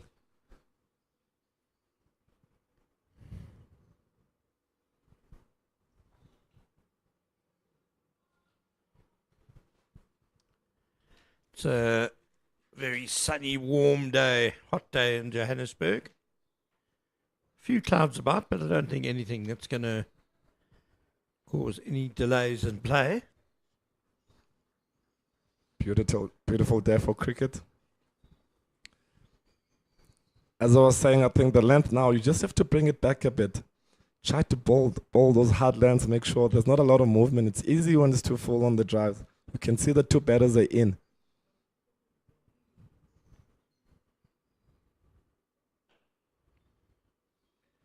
In this second spell, Dupavillon has definitely erred on the side of being fuller rather than shorter.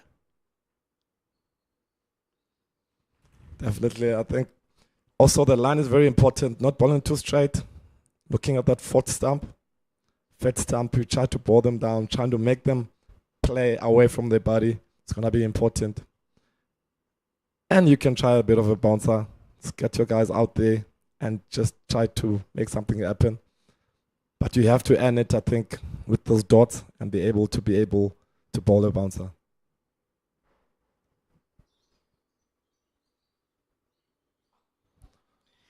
That's a good line, isn't it?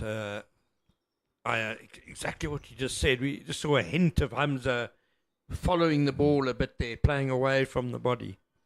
Definitely, I think that's a perfect line and length. You just have to keep on being consistent in that length. They're gonna try to make play, and that's when you can get a sniff and get a wicket. Very important session, yeah. I think that's where bodies are tired, and it's the last session of the day. You have to keep consistent. You have to make sure that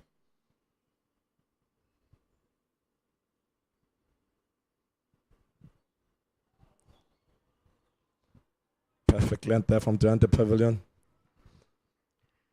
Yeah, and it definitely shaped away a bit as well. Just started a little bit too wide to draw Hamza into the stroke, but there was movement there. Definitely, I think look at that line. I think that's probably around 4th to 5th stump. I think if you stick your line and length there and hitting that hard length, you definitely get an opportunity. Just keep bowling to the keeper. Slow the game down.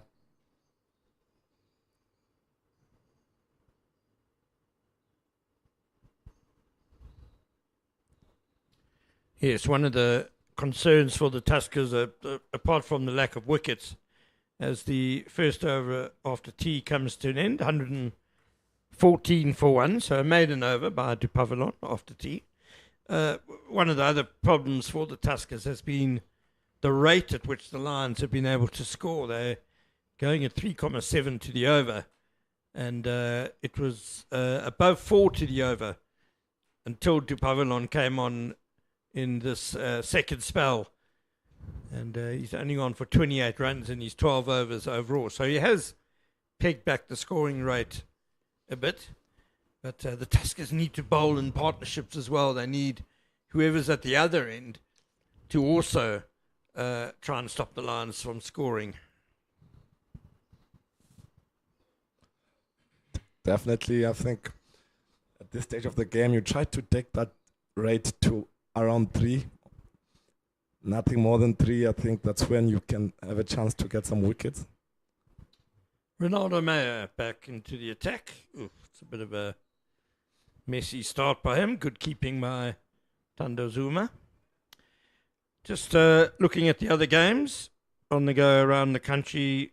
So the Warriors, who topped the log, they in Durban taking on the Dolphins, sent into bat 215 for 5 at the moment. Jordan Herman is out for 94, but JP King is still there on 40 not out. 3 wickets for young Tristan Luss. Again, Dom Hendricks with that very controlled hook shot just round the corner to Urquhart for the single. You still have other bowlers. John Rapulana is also a part-time bowler. He's bowled a few bowled when he was playing at the Lions. Played a lot at the Northwest Dragons that time, when it was still the franchise system. And Dile Mokokani bowls a bit of medium pace.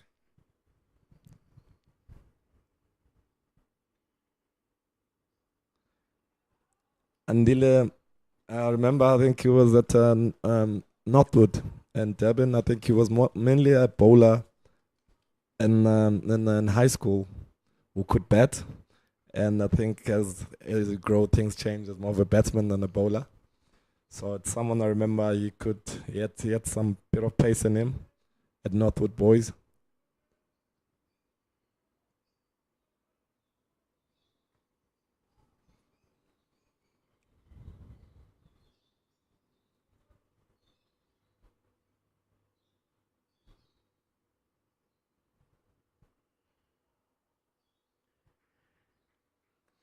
Looking at the game in Paarl, where the Northwest Dragons, second on the log, have won the toss and elected to bat against Boland.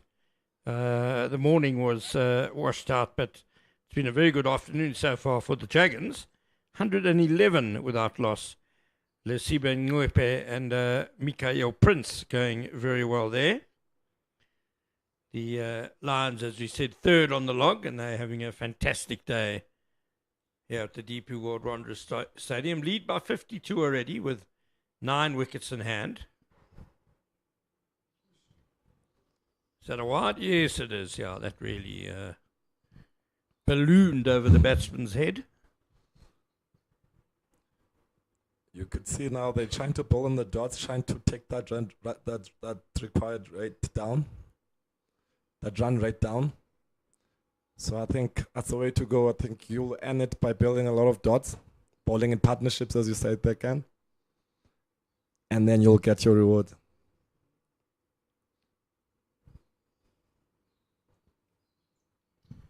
And rounding out our matches, the fourth placed Western Province are hosting the Titans at Newlands. Western Province sent into bat.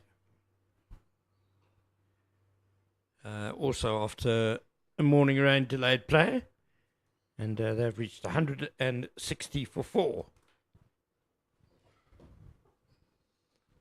Tuskers were playing against the Titans. Last week, yeah, they chased leather. They told also it's not been a great week for them. Looks like it's also a bit tough here, but still early days. Anything can happen. You can turn things around. You just have to keep the energies up and keep on believing. Still a lot of cricket to be played here at the DP World Wanderers.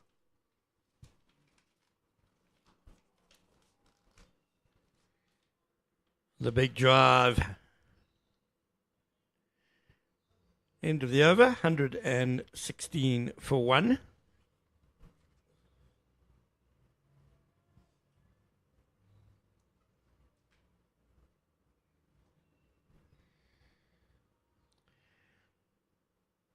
Luandruk Pitras got some runs there. Yeah, a lot of runs were scored by the Titans. The Tuskers ended up bowling 140 overs in the match in like 40-degree heat. And that game finished on the 4th of February. So that's, 5 days ago. Just how hard is it for pace bowlers especially to put in that workload, and then 5 days later you're bowling again. Great bowling there from Tupev. I think he's on a plan. He's been bowling those hard lengths, as we spoke about, outside of stump. Bowling to the keeper. I saw in the warm-up, Tupev was heavily strapped there in his knee. But you know, a guy from like Tupev, boy from Zululand, he'll run in the whole day for you. He also had a lot of strapping and stuff on his ankle. He actually said he had ankle surgery in the off-season.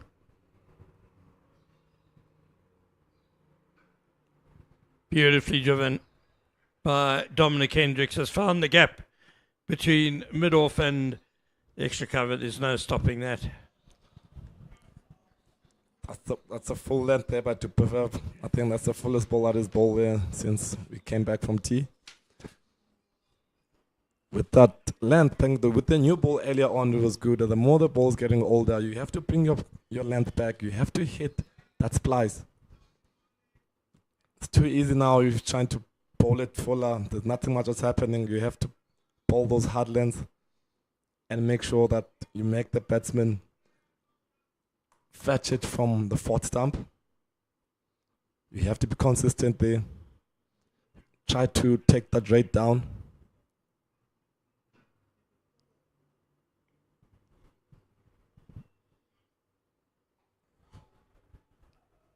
They're going to get a single out of that run. Good comeback by the bowler. Dupe have played a bit. Was it last season where we played in the UK? I think he's been a regular in club cricket in the UK. I think he's done it. He's played a bit of county cricket. I think there was a stage where, not quite sure, but I think he's played. I think it's very tough on the bowler playing in summer and then going back to England and keep ball there. Very flat wickets outside. Yeah, he played for Derbyshire in 2024.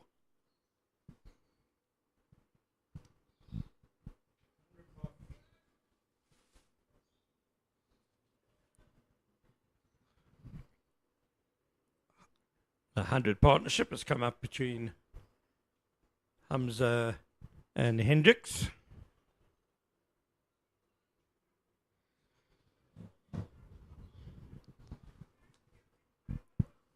You just have to keep on building on those dots. Make sure you're enjoying it there in the middle. You have to keep the energies up. You can't wait for opportunities just to happen. You have to create opportunities.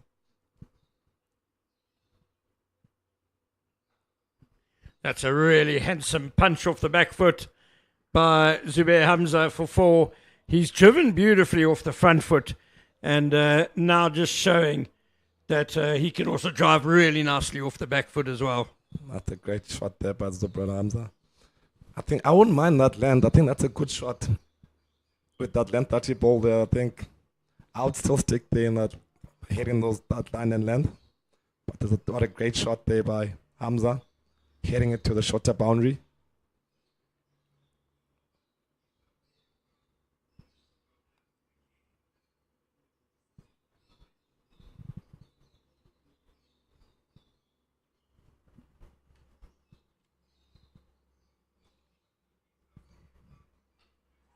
Again, driving. Oh, it's a good scrambling stop at backward point by Jonty Rapulana. Who else? Very handy fielder there, Jonty Rapulana. Very energetic cricketer. Those stars, I think, that's what you need to just lift up the energies of the team. I think as a bowler, you appreciate that a lot, where a fielder throws himself.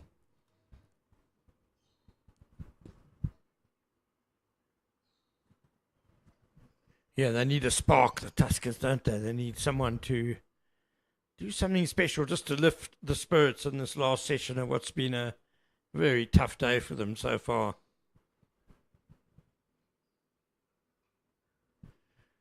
That's going to be just a single, I imagine, although Hendricks did think about the second, but 2 men converging on the ball. It's great running there from Dom. Good energies from him. You always have to look to run the first one fast. Try to create another opportunity for the second run.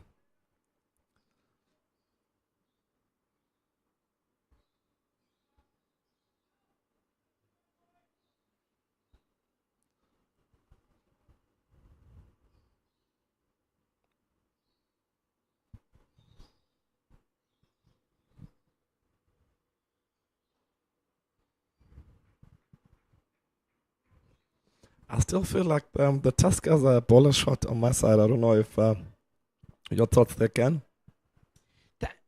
They just haven't, I think, managed to find that ideal length that the Lions found a lot when they bowled. They've just, the pavilion's been a bit too full. At the other end, as you say, it's just been a little short. They just haven't consistently got it right in that sort of golden zone.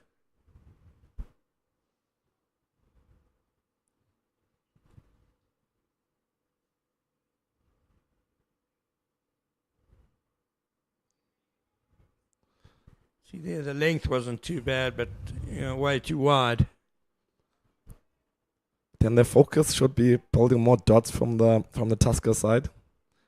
The more dots you bowl, the more you can create opportunities to get a wicket.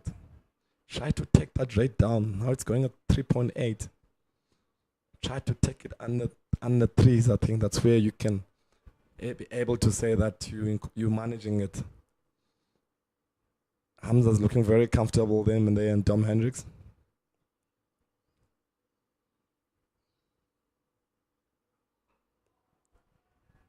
And if they don't bring that run rate down, well, there are 40 overs left today.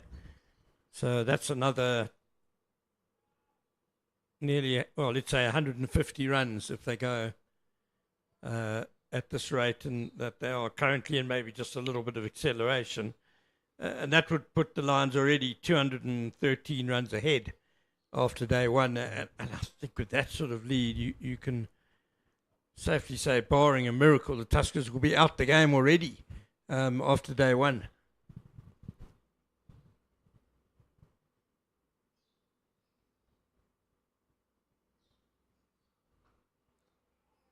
It's a good length there. Good cricket. And it's not easy to keep on changing that left and right hand partnership. So you have to adjust your length well, bowling to Dom and then coming back and bowling to Hamza. You have to be very disciplined and be able to adjust to the change.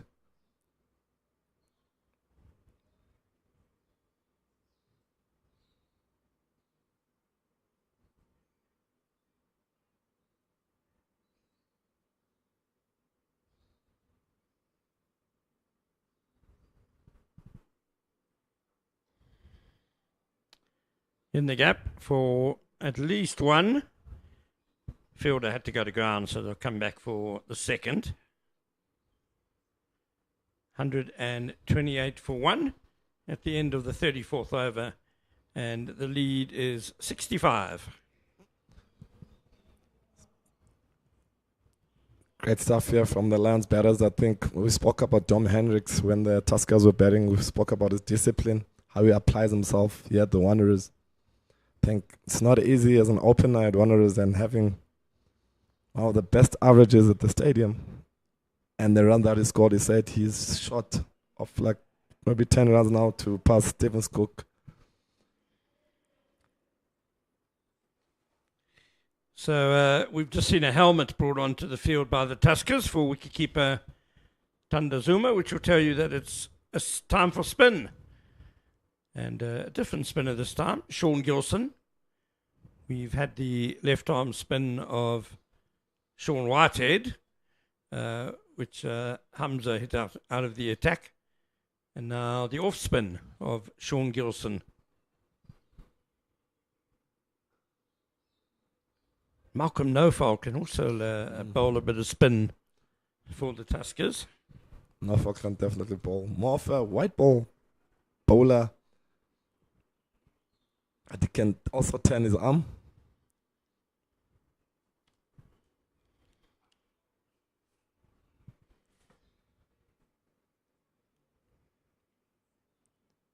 I think the only thing now is just to control that run rate and just manage it from the Tuskers. I think that's what they can control.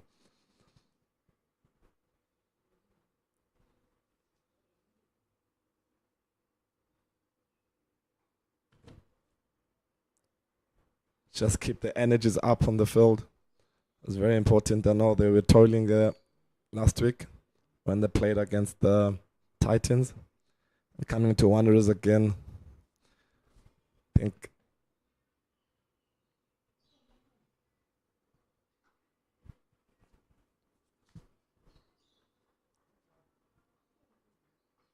it's not coming back from that and coming again. It's probably tough on the body, also mentally. But you still have to keep on believing and try to create the opportunity. There's still a lot of cricket to be played here.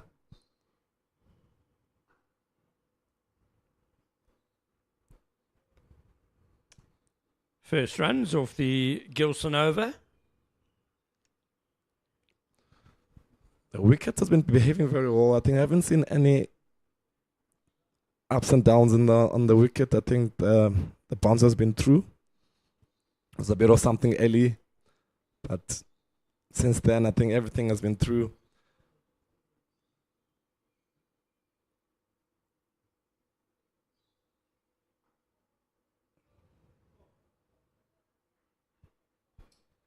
Oh, it's a good first over by Sean Gilson, just the 1 run off it. 129 for 1.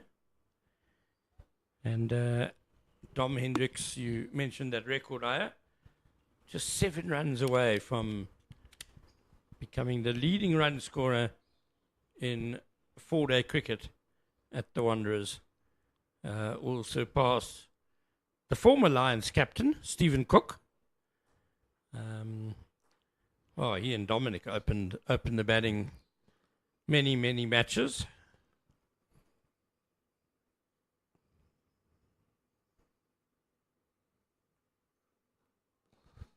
Very, very close friends, Dom Hendricks and Stephen Cook. I think Stephen mentored Dom as he came from St. David's, coming to the Lions. And I remember Dom, I think, under 19 World Cup. I think he was player of the tournament in New Zealand. And that relationship has continued in the SA20. Stephen Cook, of course, very involved in the organisation of that, and Dom Hendricks has joined the staff.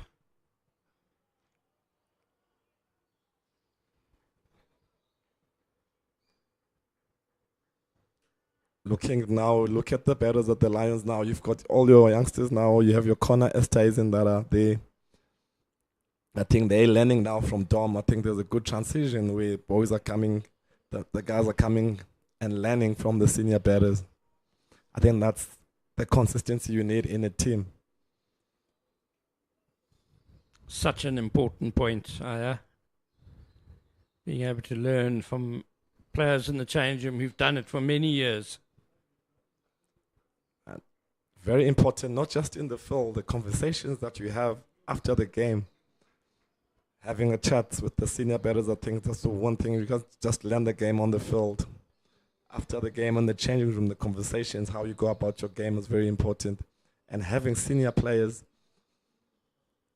that you can learn from and understand your game and understand the technical side of it and be able to adapt to different conditions, I think is very important. Change room, maybe it should be called the classroom, because you do learn so much in there. Wrapped on the pads. I fancy it's going to be too high, though. The Tuskers, you can understand their desperation. So eager for the breakthrough, but I think the replay will show quite clearly that it's going over the stumps, and I think umpire Harris also indicating that it pitched outside leg.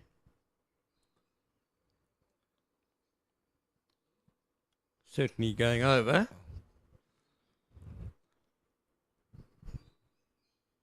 The Lions have done that very well, remember the likes of Neil McKenzie, Stephen Cooks, your Temba Bavomas came, your Rassie van der Dussens came, your Nick Gillis from the back came. I think there's been a good transition. I know most of the guys at the Lions will go up and go play for South Africa.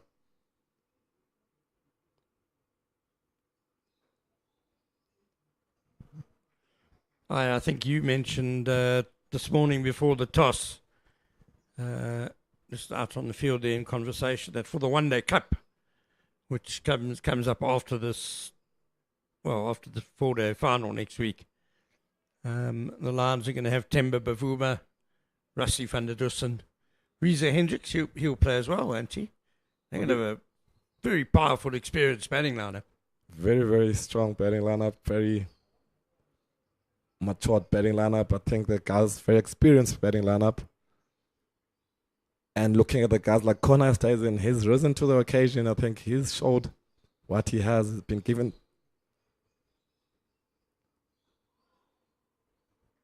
He's been given the opportunity and he's shown that what he can do.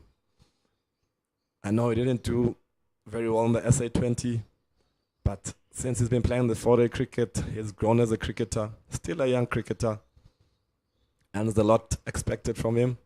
I think he's in that stage of his career now. He is expected to do something. I think having guys like Rassie, your Tembers, your your results that are away. Now they stepping up into the senior positions. Your likes of Mitch from Buren.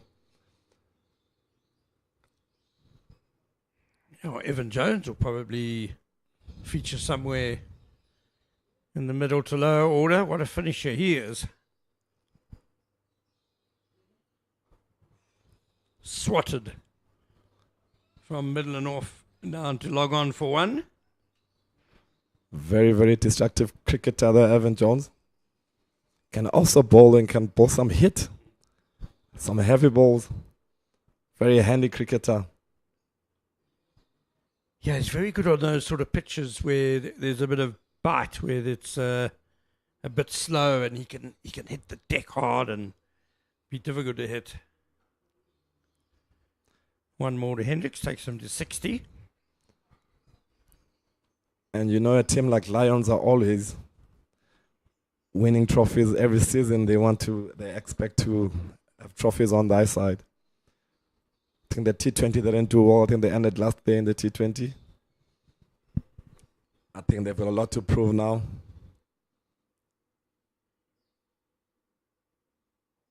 That turned sharply. In the 4-day format and the 50-over format that's coming.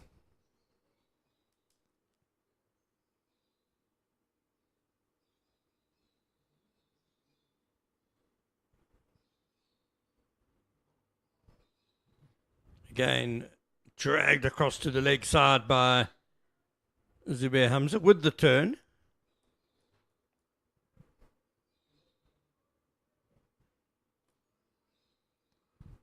Partnership worth 111. I wonder if the feet are off the ground and the Lions change them. You're the suspicious sort, are you? Fit up there. I think this when you're on the batting side and this phase of the game, you think of the guy that's coming in next. I think getting a bit of ped rush there. Was coming in next at Wandile Makwetu. Have to be quick. Well, the throw wasn't accurate enough. So, end of the 37th over, 133 for one. And we're going to have a change of voice as Kava Inyakane joins Io Mjoli.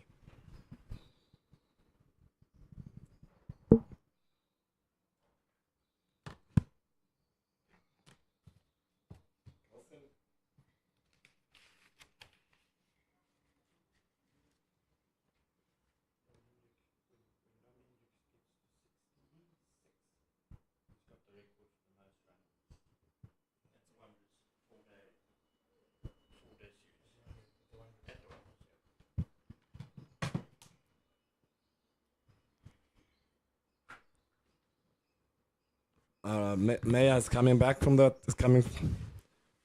golf course end.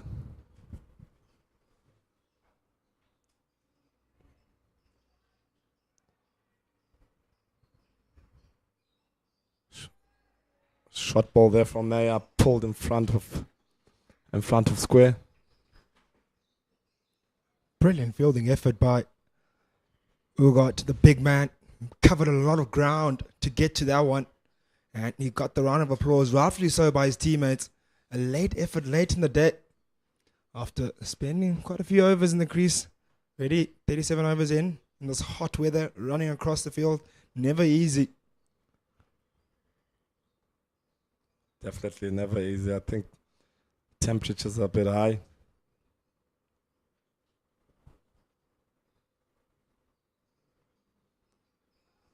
Guys have to hydrate here and drink lots of water, lots of electrolytes.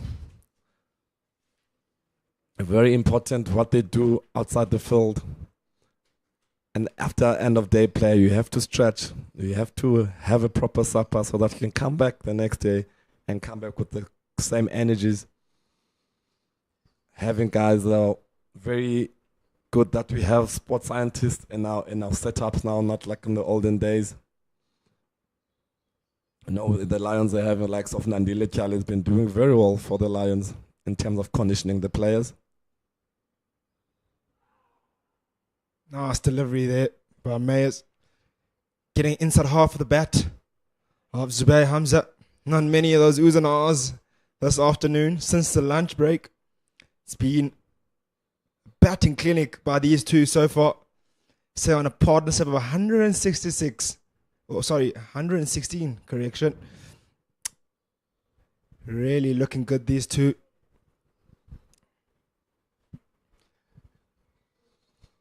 You talk about having the electrolytes and staying hydrated out there. When it's like this out there, hot and humid conditions, and you possibly know that you'll come back again the next day, what is it like mentally to be out there knowing possibly you're going to spend almost another full day if you don't get any wickets?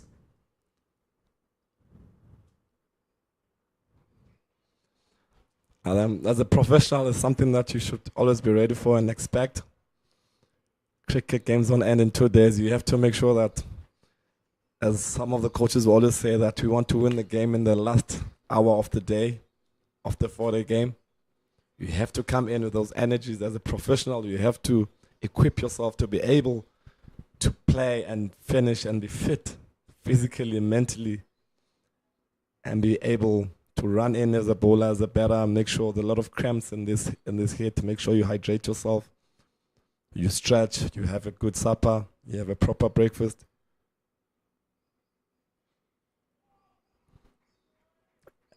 And that's all part of being a professional sportsman, not just with the skill set, just bowling. You have to be a professional in terms outside the game. What you eat, what you take, what you drink, and the sleep that you get, and managing all those patterns. I think it's all part of being a professional sportsman.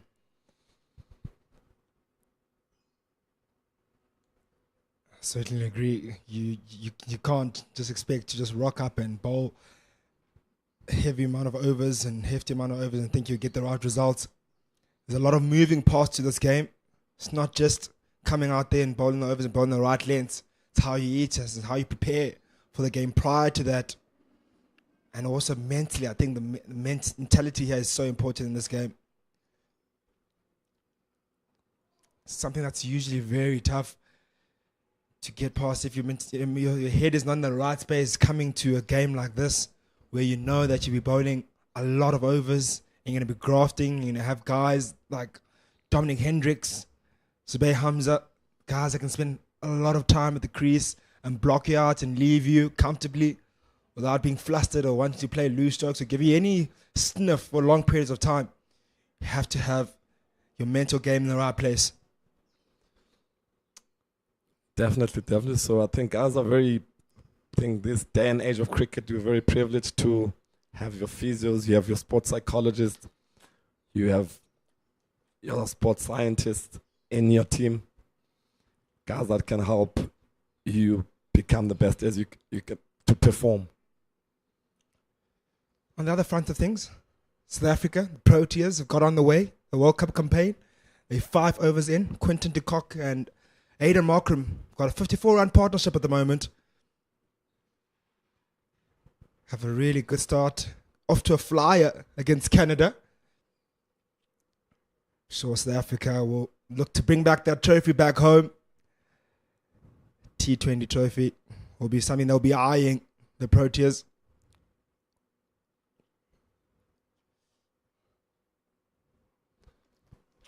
Very impressed with Galcinia. I think he's been very consistent, just keeping it, bowling it in those right areas. I think that's exactly what you need now on the stage of the game. Having someone who's going to come on the other side and support him and just build partnerships. Nicely played by Zubair Hamza. He looked really positive against spin. You could see the previous over, played a shot where across the line, didn't really time it well or get the right connection, but still remained positive against the spin. He put Whitehead under serious pressure in his opening spell, picked him up for like 3 boundaries in 1 over at some point, which pretty much took him out the attack. And to be fair, Whitehead didn't bowl too badly, but unfortunately had to be pulled out. And a single taken by Dominic Hendricks. Take him up to 65. It's very important then from the Tuskers. They still have to believe. They still have to make sure each and every ball try to make something happen and keep their disciplines.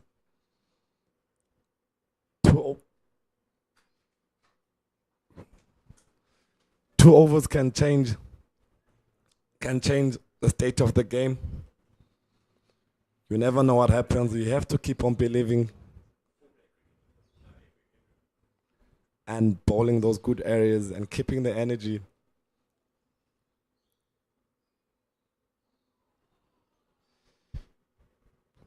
Gleeson getting some turn out of this pitch. There was a delivery in the previous over where Zubair Hamza looked to rock on the back foot and it turned to him, surprised him quite a bit. As we come to the end of the 39th over, it is 139 for 1 now. These two looking comfortable in a 118-run partnership. Looking unbreakable at the moment in time. Partnership looking very dangerous and a thorn in this bowling lineup of the Tuskers. It's really dejected, this bowling lineup of the Tuskers.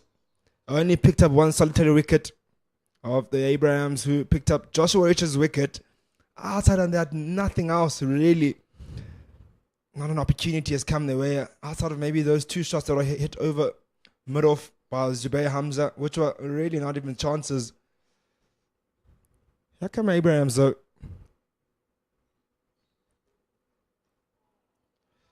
That's a single for Dominic Hendricks. And that single takes him to the leading run scorer in 4-day cricket here at the Wanderers Stadium. Surpasses Stephen Cook. Wow. What a man. What a performer at this ground. Dominic Hendricks. Not an easy feat to get over. And he's found run scoring here at this ground really well over his career. Over 2,000 runs here. Great stuff there from Dom Hendricks. Faithful servant of the Lions cricket.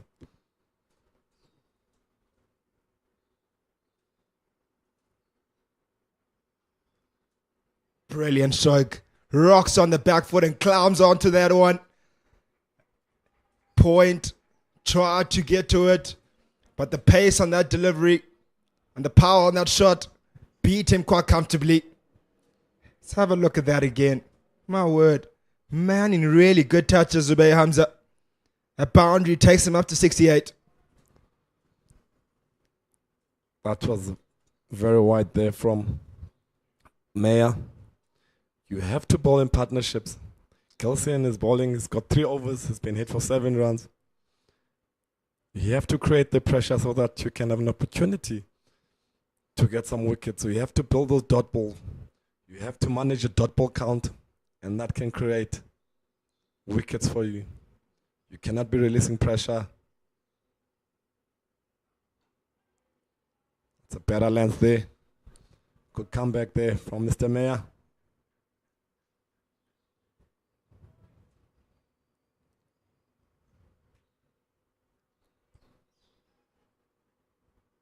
Ronaldo Meyer into his 10th over. It's hot conditions. I'm feeling hot here inside the commentary box. Can't imagine how it is outside in that field. Sun baking. There has been some cloud cover at some points, but not too much to speak of.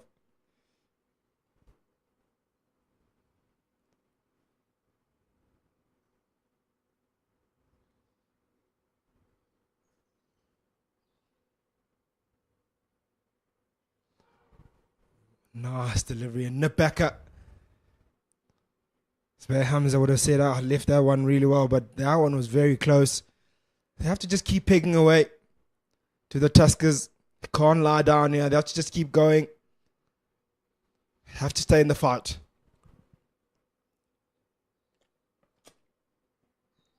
I would really love to see the likes of Dom Hendricks involved in the Proteas setup, in the very experienced batter. Very good average at the Wanderers.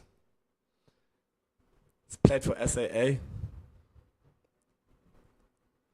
He's got a lot to give to the younger players also at the Lions.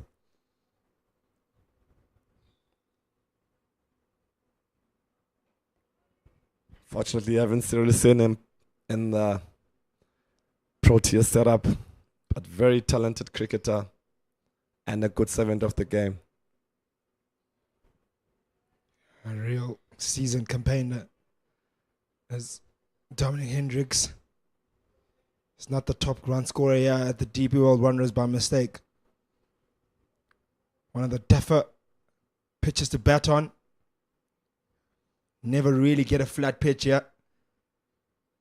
And for to be able to score over 2,000 runs here and be a top run scorer at this pitch in particular, this field, is really impressive.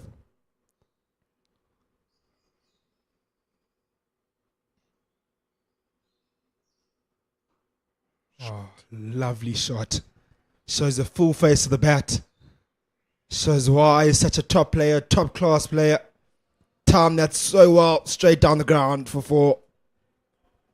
Touch to full there from Meyer. Played it nice and straight there. Timed it perfectly.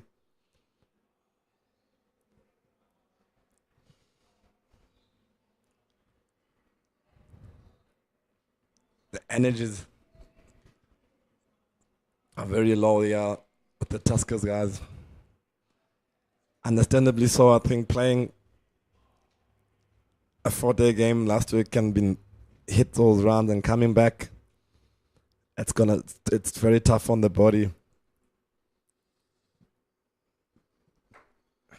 I think more than the body, just mentally, to be really tough to get yourself in the right place. Spend so much time already being hit around everywhere. And only to find yourself in a similar position again.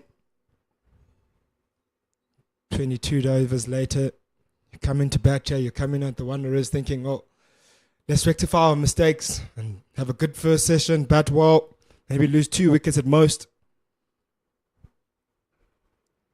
And only to find yourself all out by lunch.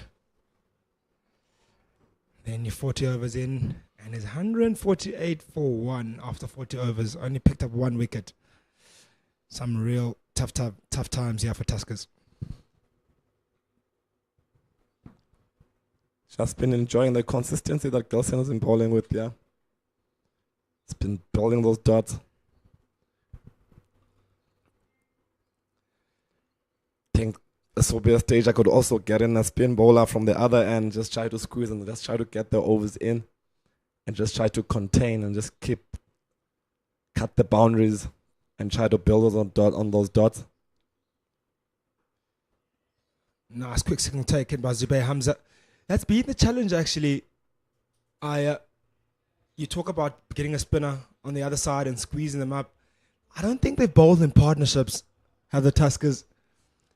They have had overs that have been dry, but they haven't been backed up by another over and by another over, like consistent overs that are only considered 1. You find this over is only gone for 2 runs, but you find the next maybe will leak a boundary. That's been their Achilles heel of not being able to apply the pressure onto these two. It's made for run scoring to be quite easy and rotation of strike as well. Oh, brilliant stroke. Pierces the gap. Tom Hendricks.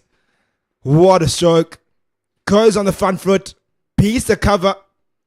At mid-off. Just watch that go past him. Really nice stroke. That takes him up to the 70s. And brings us to the end of the 41st over. It is 154 for 1 now. Hard toil for the Tuskers. Gelsen has been bowling well. I think that's the fullest ball he's bowled in his spell now. And he got punished there by Dom Hendricks. Climbed on top of it. Driven nicely.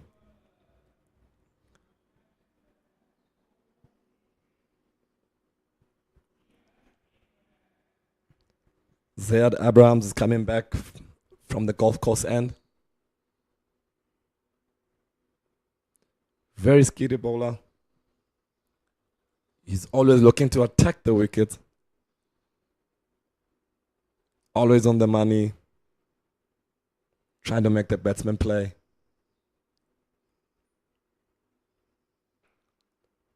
Go short and pulled over mid-wicket for a boundary. Hamza saw that one early and rocked that away to the boundary. Very short ball there from Abrahams there. I don't know, he really wanted to bowl a bouncer, or was it just a warm-up ball there that he bowled?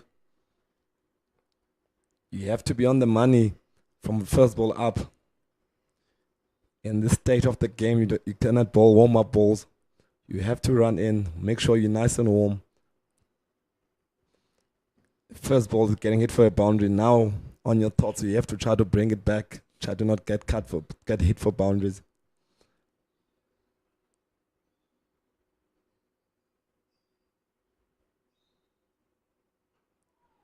Better energies there from Abrahams.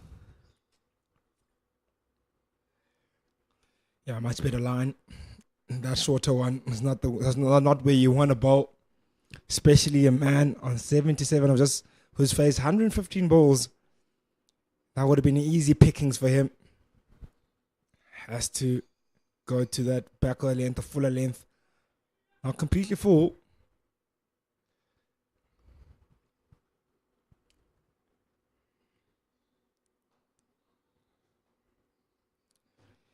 These two batters look set to getting hundreds today. Still 32 overs remaining. They look very comfortable out there, this pair, on a 137-run partnership. It looks like they're batting on a totally different strip. I don't know what we saw earlier this morning. 10 wickets fell in that first session. Only 1 to fall in this last 2, I guess.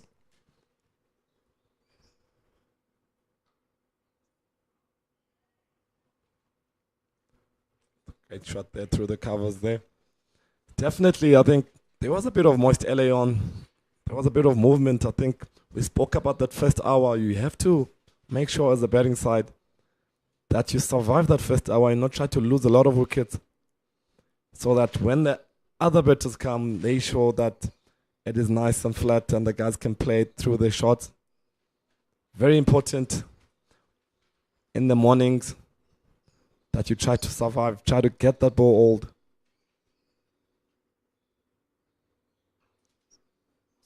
Great shot.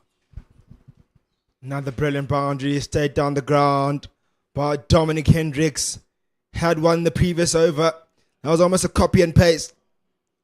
This one passed mid-off. Previous one was passed mid-on. Both sides. Rather, Hamza. Correction. Releasing the pressure there from the bowlers. Run rate is climbing up, going to 4s now. Batters looking in, looking comfortable there in the middle.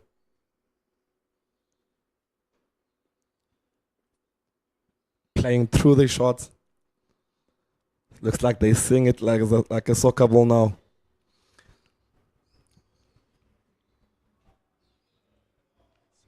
Absolutely easy pickings at the moment for this pair. Timing it well. Everything seems to be coming out the middle of the bat. Haven't seen a ball being mistimed in a long time.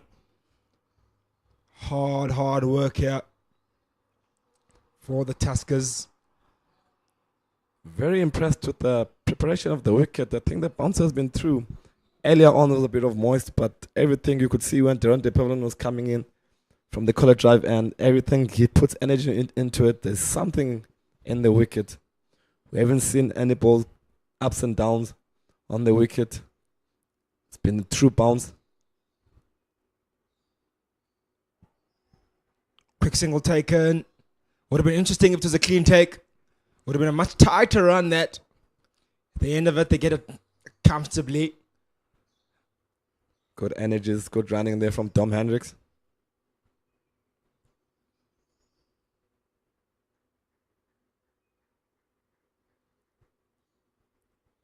Hamza into the 80s now. really will be keen to get over that mark and get that 100. Batted really well. I'm sure in his mind he's thinking 100. Worked so hard to get to this position. Only thing on your mind should be 100. Another stroke to the deep cover. Takes a comfortable single.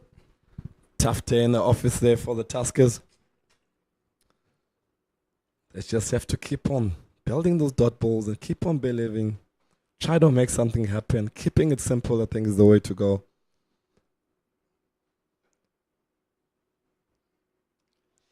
Also Dom, one of his own as well. But he gets two. These two now running really well between the wickets. Picking those gaps apart with ease at the moment. Rotation of strike has become even easier at this point.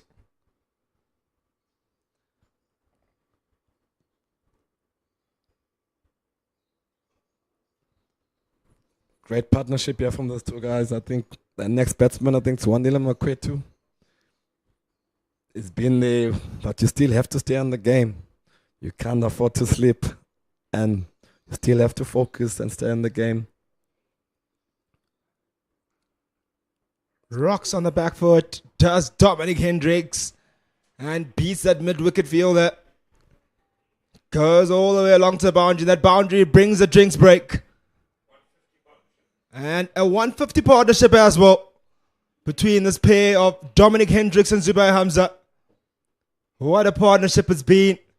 Partnership that's potentially taking a game away completely now from the Tuskers. With that boundary and with that 150 run partnership, we'll take a drinks break and we'll be back with you shortly.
We welcome you back to the DP World Wanderers at the Lions Batting Clinic, where a partnership of 151 that was brought up just before that drinks break between this pair of Dominic Hendricks and Zubair Hamza. Both men are comfortable at the crease. Zubair Hamza sitting on 84 and Dominic Hendricks on 78. Both men looking comfortably, getting closer and closer to the 100 mark. I'm not alone in commentary, joined by Ken Borland. Ken Borland, what a day. Clinic was the word you used. That's a good one. Yeah, masterclass. Started with the ball. Vian Mulder took the plaudits, incredible figures of 7 for 6. And then the batters have done the job, especially Dominic Hendricks and Zubair Hamza in this partnership of 151 now. And the Lions already lead by 109. I don't think they could have dreamt of today going much better than it has. Literally took the words out of my mouth. A dream day. You get a brilliant bowling performance like that and then backed up another batting performance of, yes, what nature that. As a bowling unit, when you come out there in the morning, you do your job right. The one thing you want is your batting unit to back you up with the work you put in. And these two have done exactly that, Ken. The one thing we do know about Hendricks and Hamza is that they're both very, very hungry for time in the middle because they don't play T20 cricket.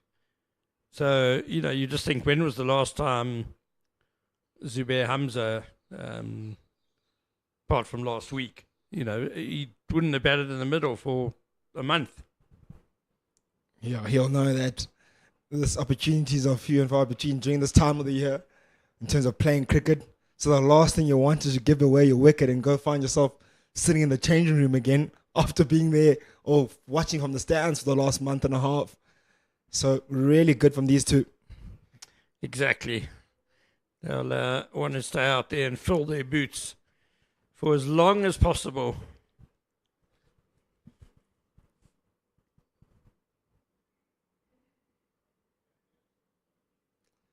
Besides the fact that I haven't played much cricket over the last month and a half, Ken, generally the way they play the cricket, it's guys that like spending time at the crease. They generally take their time, especially Dom Hendricks. He started off with a flyer, close to about 90 strike rate when he started off. And then Zubair Hamza, he started a bit slow, but he's kicked off really quickly once he got past that, I think, 20 mark. So both guys have been grafting really hard today. One of the things they've done really well is leave well and respect the good delivery, because there have been some good delivery being bowled here by the Tuskers. And they've respected those, left well, and played some exquisite shots at certain points of the game. And not just that, rotational strike has been so good. Something that is really underrated at times in this game of cricket, and they've done that part of the game really well. So important, rotating of the strike, and certainly not just in 4-day cricket, 1-day cricket and T20, equally important. The runs between the boundaries, and at the moment the runs are flowing really nicely for the Lions, going at 3.9 runs per over. They'll be very happy with that as well.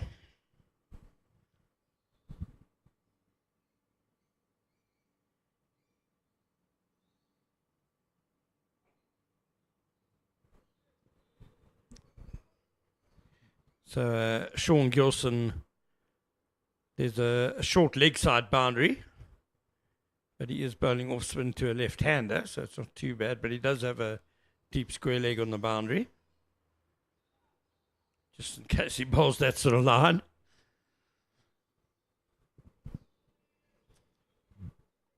No one else on the boundary.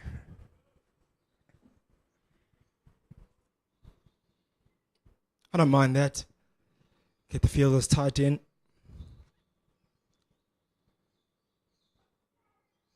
It's only the deep cover, deep square leg, would suggest that they prefer Dom Hendricks and Hamza to play across the line rather than straight with the easier single. Take the risk, play across the line. More difficult shot to play.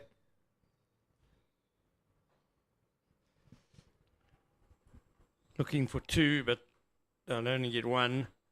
Yeah, Sean Gilson is backing himself, and I say backing himself because he's also the captain of the Tuskers, to not bowl loosely, to bowl nice and straight and keep the runs down, and he's doing it reasonably well.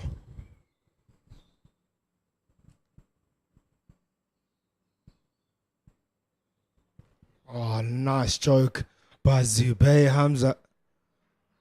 Went down on one knee and swiveled across and guarded that almost to that fine leg boundary, that vacant fine leg boundary. Really good stroke.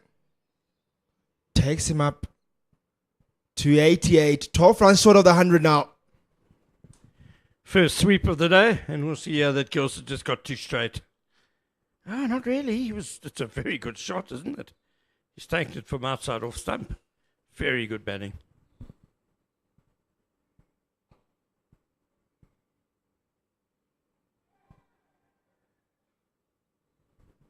What a way to be dismissed if that would have been given out or would have been run out.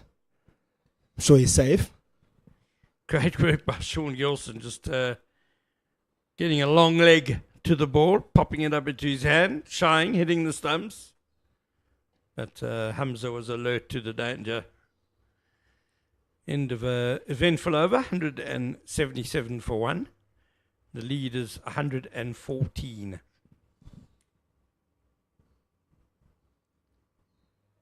Ken, it's been tough going for the Tuskers. Not a sign of picking up any wickets. Facing two set batters, 88 and 79 respectively. You've got bowlers who've come in for second and third spells already. What can you do tactically at this point of the day? You see there's a little bit of life on the pitch still. How do you get these two out? We spoke about how disciplined they are in leaving, in that example, in that delivery in particular. They've been playing brilliant strokes. They're seeing it like a beach ball at this point.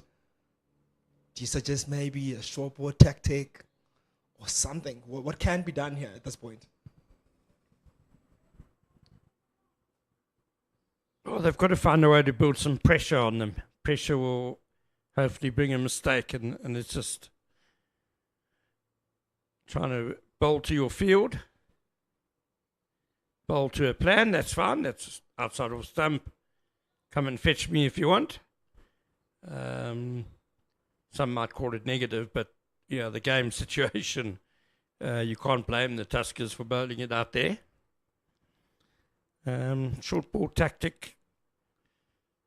I suppose Darren de Pavillon could be a guy who could execute it, bring him back on for a couple of overs, but both these guys don't really have any weakness against the short ball.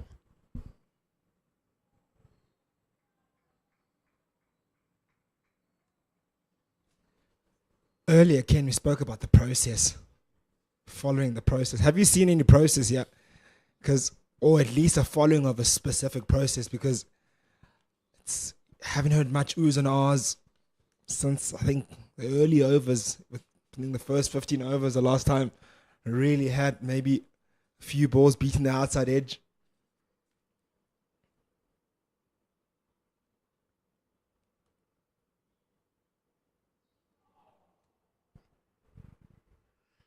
Well, these are the hard overs now. 46th over of the innings. That ball will be getting a bit softer, seem less pronounced. The grass on the pitch will be pretty burnt and lying down by this stage of the afternoon. As you've said, two set batters in total control in terms of the match situation. Yeah, it's a tough time to be in the field at the moment.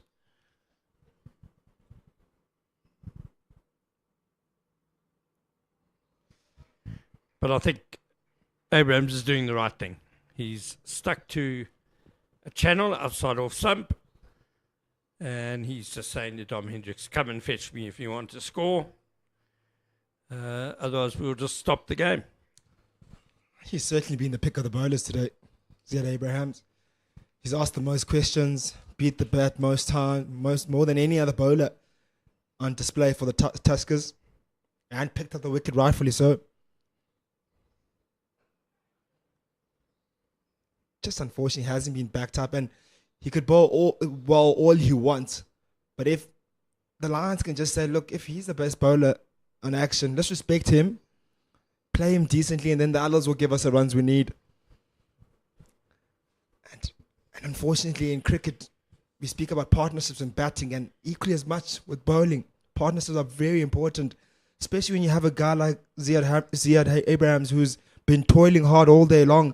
You need someone to back him up, even if to drive the runs at the other end and squeeze him out, and then when he comes on, force him to score off him. But no one has really been able to back him up, and hence you see the scoreline being in this fashion.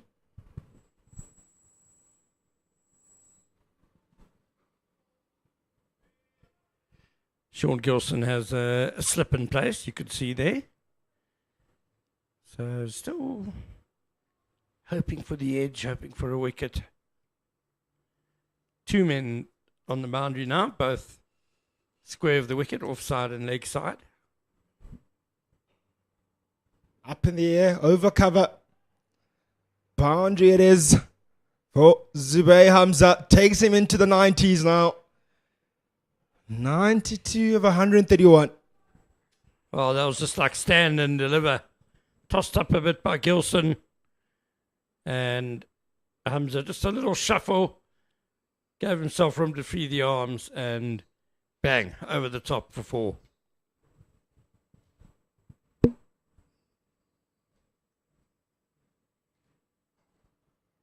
Rocks on the back foot and smashes that away to the boundary. Takes him up to 96. He's moving quite nicely now through the 90s, making it look easy. Well, when you're in the 90s, you dream of getting deliveries like this one. Goodness, really way too short. And pummeled away by Zubair Hamza. He'll be thinking, come on, bowl me another one of those pies. Long hop. Easy pickings for Zubair Hamza. He loves anything short of the spin. 4 runs away now from 10 hundreds.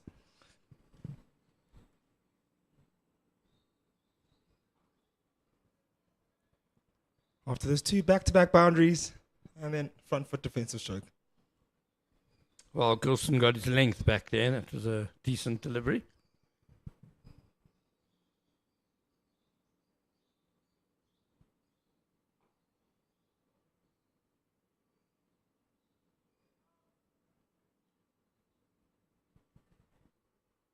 If this had been a one-day game, I think they would have taken a single there. At time, but happy just to stay on strike, Hamza.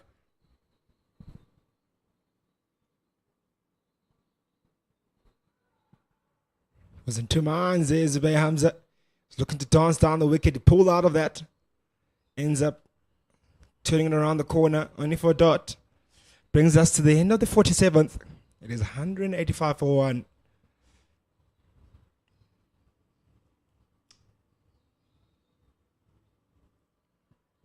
Partnership also looking really good.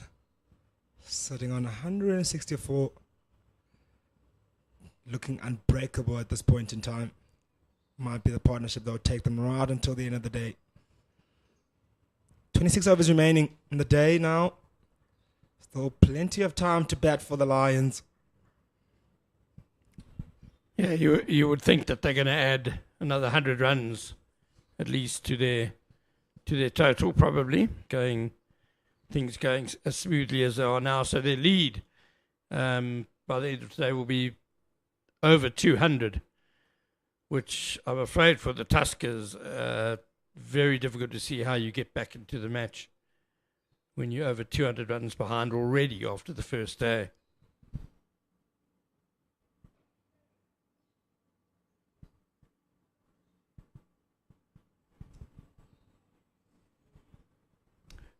course, the older, softer ball also makes scoring a little bit more difficult. See there, Dom Hendricks, the big drive didn't really go anywhere. So maybe that also provides an opportunity for the bowlers just to restrict the scoring a little bit. Yoli was talking about hitting the deck hard, back of a length.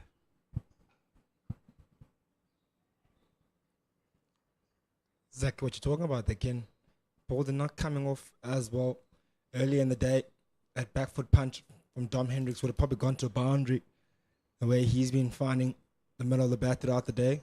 And in that occasion, doesn't maybe timing as well. And maybe the bounce over the delivery also is not as the same.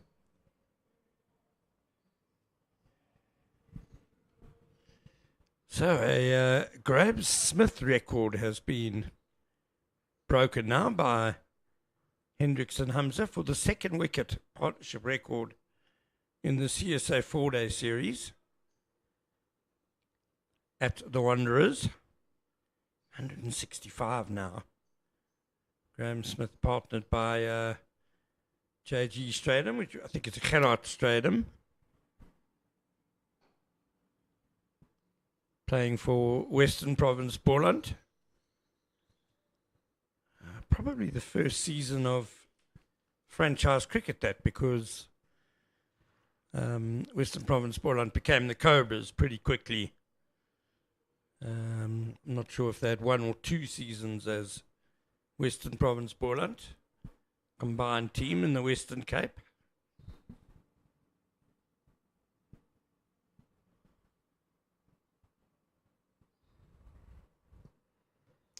Playing some mind games is Ziad Abrahams. Pitching it wide, asking Zubair Hamza, if you want to get that 100, go fetch it. Go for it. It's up to you to chase me.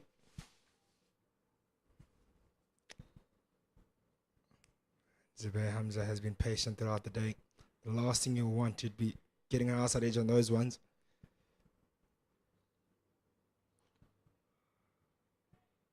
Punch to the covers. Only for a single. Walks it through, does Zubair Hamza. That's single. Takes him up to 97 now. And his batting partner also sitting comfortably on 80.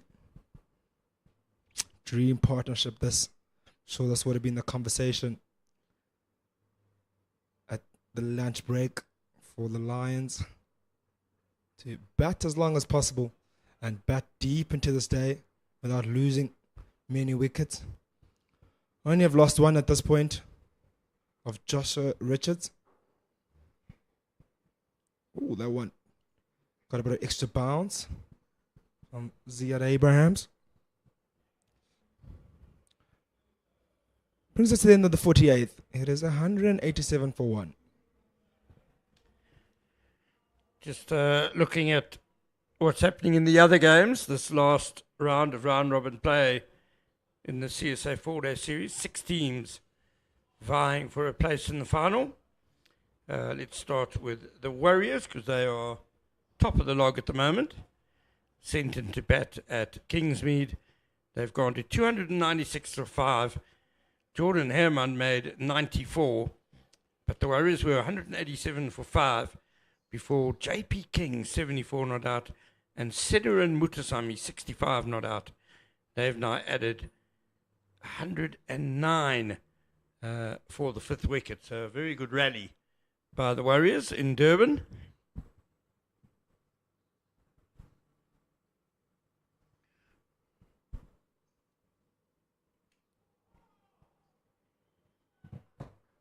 Nervous 90s.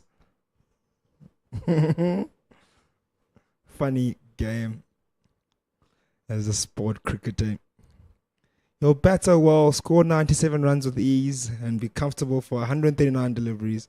Then you get into that mind frame of getting to that 100, and you start playing weird shots. Well, it's also change of bowling. Sean Whitehead turning the ball the other way. Hamza's had a diet of off spin up till now. Now it's left arm spin.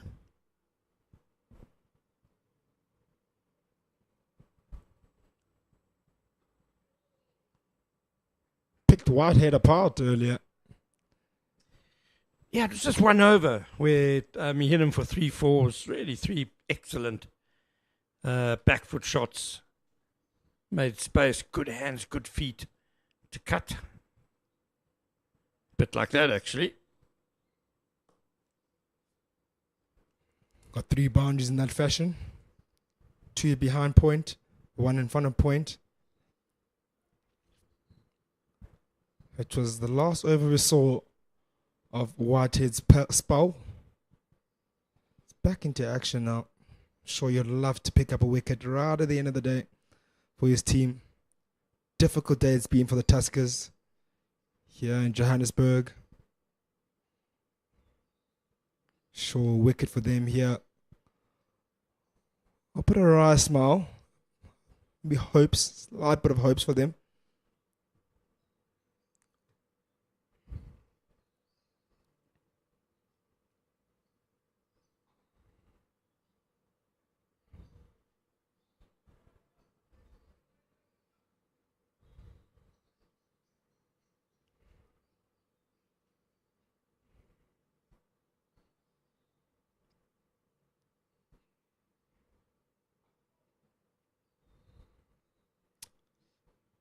Back foot defensive stroke to end. The 49th over by Dom Hendricks, who's looked extremely comfortable on the other end as well.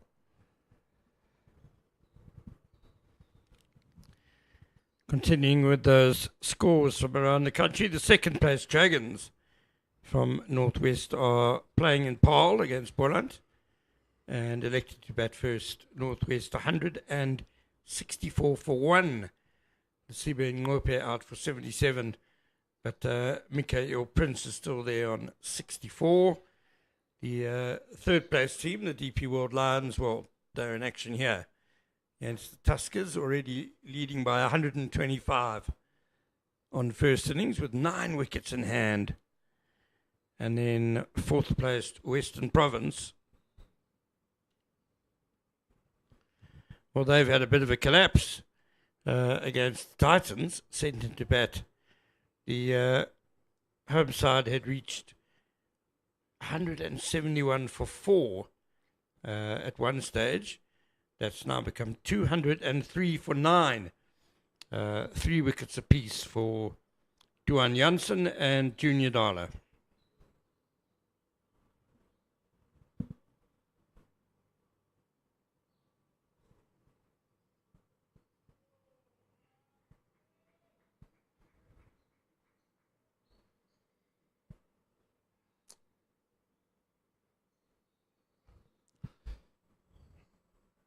We still have Ziad Abraham still persisting with that 4-stump line, finding his best spot. And Hamza is on his 98. Last thing Zubai Hamza wants.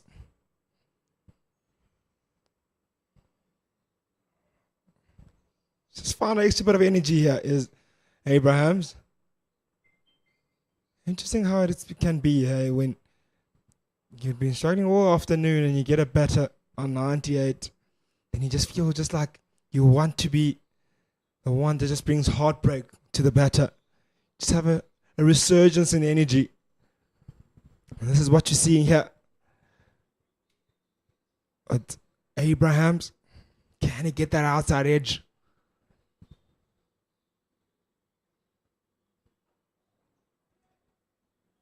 Stringing up some good deliveries together, building that pressure, making him stay in that 90s for a long period of time, make him think about it. Something might just happen here. Loose stroke, desperate stroke might come into play. A slip cordon has to be aware. Yeah, good to see a bit of pressure being put on the batter with 2 slips and a gully. There's a short extra cover as well.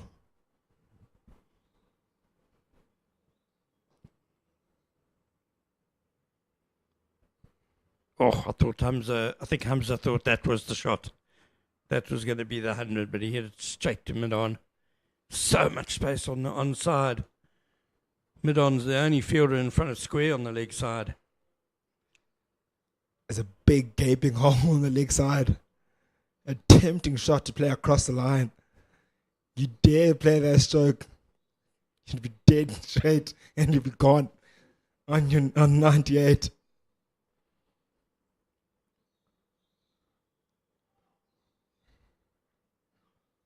Sure, Hamza's like, what's going on? You've given me some freebies for my last 60 deliveries. You're able to score, and then now you're just hitting your areas with ease. And I'm on 98. Just give me a loose one. Just go. That's the end of the 50th over. It is 188 for 1. Hamza on 98. Dominic Hendricks on 80 of 126 deliveries. A partnership that has served us up with 167 runs. Just look to continue and soldier on for the rest of the day, this partnership. Hard toil for the Tuskers. They continue to fight out there. The likes of the spin-off. Sean Whitehead back into the action in his second over of his second spell.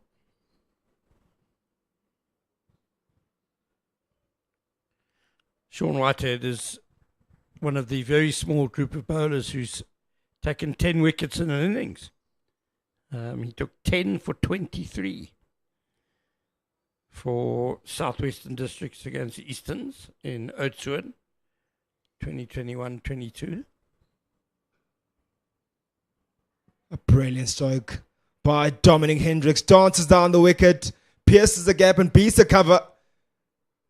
And gets a boundary of Sean Whitehead. Got to the pitch of the delivery very quickly. Made up his mind. And got the boundary rightfully so. Really good shot. Takes the score to 192 now. Lovely. Kept it all along the carpet. Didn't try to overhit it. Just steered it through the gap.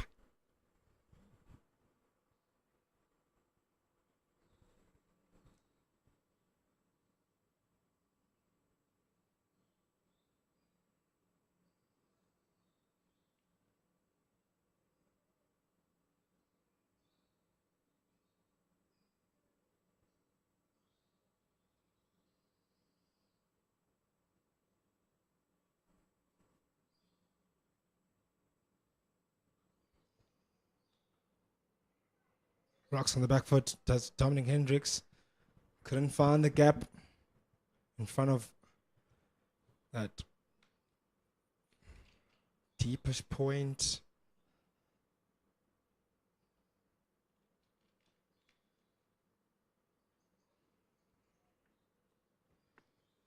Dances down the wicket.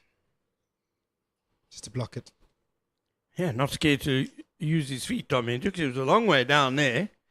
Also came quite a long way down for the boundary he hit earlier in the over. He's got his dancing shoes on, Dom Hendricks.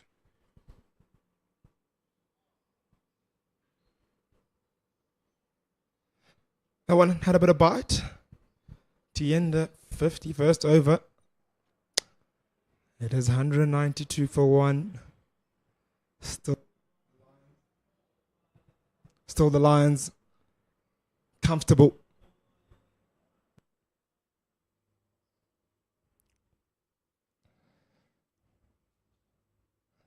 Seems like there will be a change in bowling on the other end.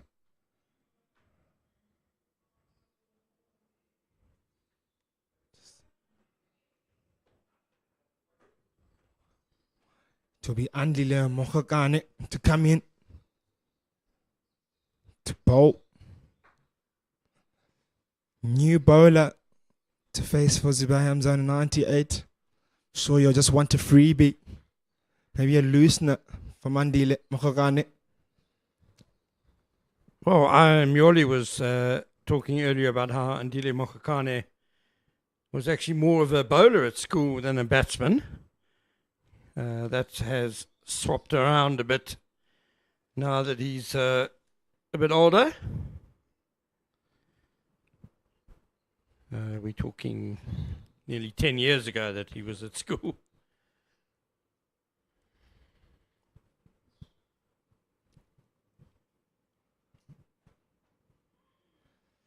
sure if he picks up this wicket here on 98, Zubay Hamza, he'll be seeing him as a bowler definitely today. Yeah, the fact that he's a bit of a part-timer as well kind of heaps more pressure on Zubair Hamza. No one wants to get out to the part-timer at the best of times, but even more so on 98. He'll be thinking, don't get out, don't get out, don't get out. It's like in golf, and you think, don't hit it in the water, don't hit it in the water. And inevitably you do. Far too often, your eyes will light up when you're facing part-timer. You'll think the ball is there to hit, and you just chip it up in the air into the hands of the covers. Or it could be a sneaky inside edge onto the pads, onto the stumps. Just always weird things happen when these part-timers with golden arms and they come in. Can Andile Mokgokane have the golden arm?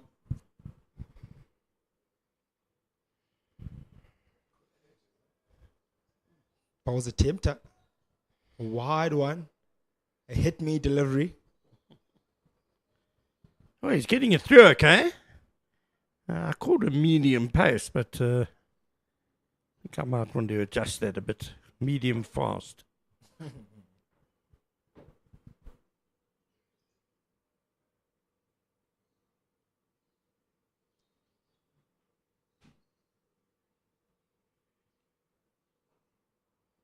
The pace he's got, I certainly think he could have come him sooner.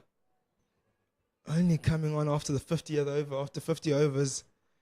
He's got a bit of gas behind him. He's not a slow bowler at all. Or anything close to medium. I think he's just tad over medium pace. He's not bowling awfully badly. I think he could have maybe come in, especially Imoli had mentioned they were a bit slim on the seam attack side of things. Could have maybe could make good use of the newer delivery. Rather ball, sorry.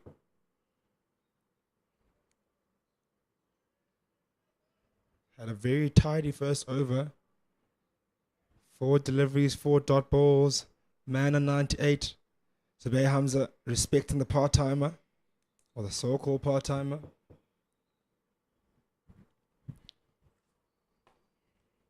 Important for Zubair Hamza to stay focused, yeah.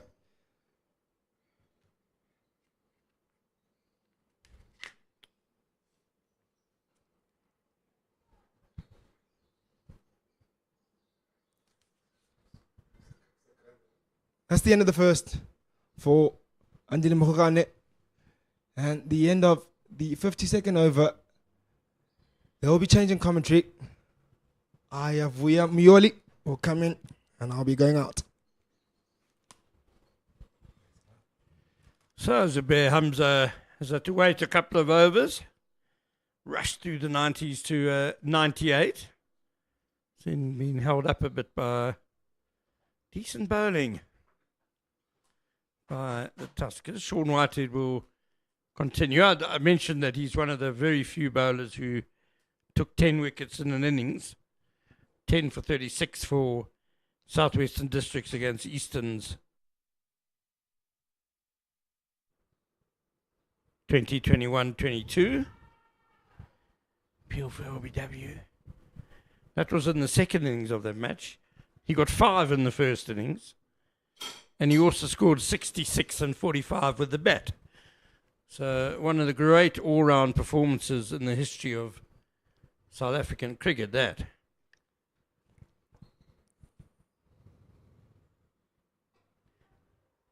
Hendricks, again, not afraid to use his feet. Very handy cricketer, Sean Whitehead. Played a lot at SWD. Originally from Bloemfontein. Went to St. Andrews and Bloem. At Grahamstown, St. Andrews, Bloemfontein. Yeah, it's a Free State Eastern Cape thing, isn't it? There's Grey College, Grey High School, St. Andrews Bloem, St. Andrews Grahamstown, or St. Andrews Makanda now.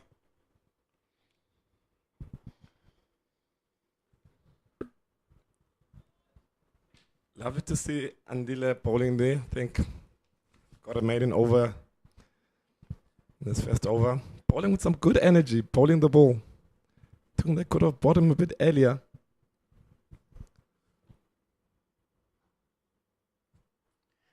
Steered into lots of space behind the covers. This could run away for 4. Desperate dive. Did he get there? Not too sure whether is it Malcolm Nofal managed to drag that one back. What are the umpires going to do? Bongani Jele? No, he's happy to. Great fielding there from Abrahams. Not just a bowler, a handy fielder also. He's another one who hasn't bowled yet in this innings. So, Zubair Hamza on strike on 98.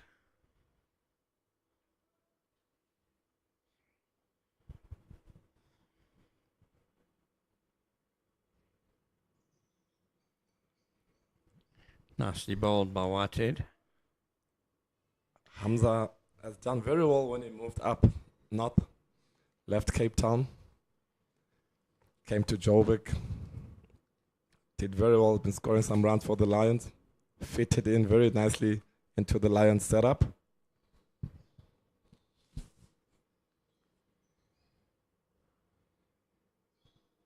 Yeah, he did it to get out of his comfort zone. I remember interviewing him back in the day when he first moved up to Joburg. And, well, it certainly has been a good move for him.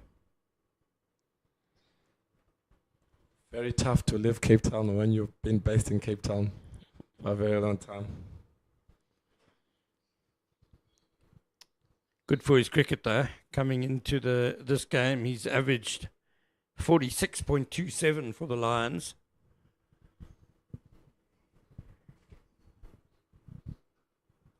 Nicely cut away by Hendricks. Oh, sweet timing. There was a man just behind square on the boundary, and he gave that one up very quickly. What a great shot that is by Dom Hendricks. Just a bit of width there, short and wide there. Dom Hendricks climbed on top of that ball. 4 runs there. Beautifully timed. Well, these two went to their 50s in successive overs. I wonder if the hundreds will be the same story. Maybe.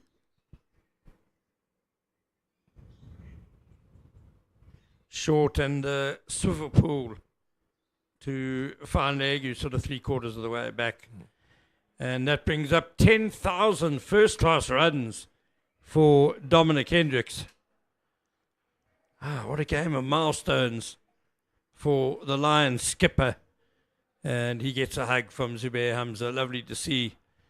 Knowing Dom, his focus, though, will be on making sure he leads his team into the final. Great stuff there from Dom. Leading from the front there. Just tough day there for the Tuskers.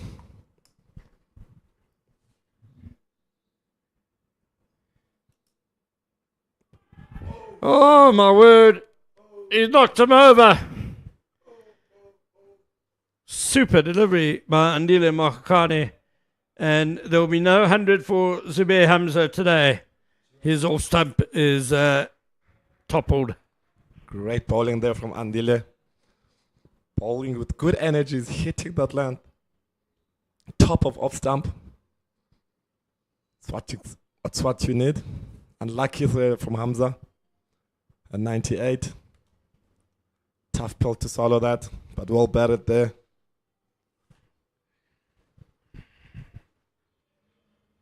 It's come back quite a way, hasn't it? Through the gate. Wonderful bowling. Good bowling there from Andile. Told you that when he was there, I think, in Durban at Northwood Boys, he used to be mainly a bowler who could bat. It's showing us that he can also bowl. Bowling with good energies. I think they could also should have started him earlier. Very consistent bowler, bowling with good energies. Yeah, imagine him with a newer ball. This ball is 50 in the 54th over. He managed to jag that one off the deck. Very great bowling there. I think he was hitting the deck there. When you come to this stage of the game, body is tired. You still have to bowl the ball into the wicket. Try to purchase something there. Get a bit of nip there, nipped back there. Beautiful bowling there from Andile. Ken, I was saying, as a coach in this stage of the game, when the guys come out from the Tuskers side, what would your conversation be in the changing room with the players? At the end of the day? End of day players. Well, let's see how the last hour goes, shall we? So if they get 3 more wickets, then you got to congratulate them for fighting hard with the ball in the field, because there's no doubt it's been a very tough afternoon for them. But they've got a little window of opportunity here. Mandile Makwetu into the crease. Got a few St. Stephen's boys here. And this line set up.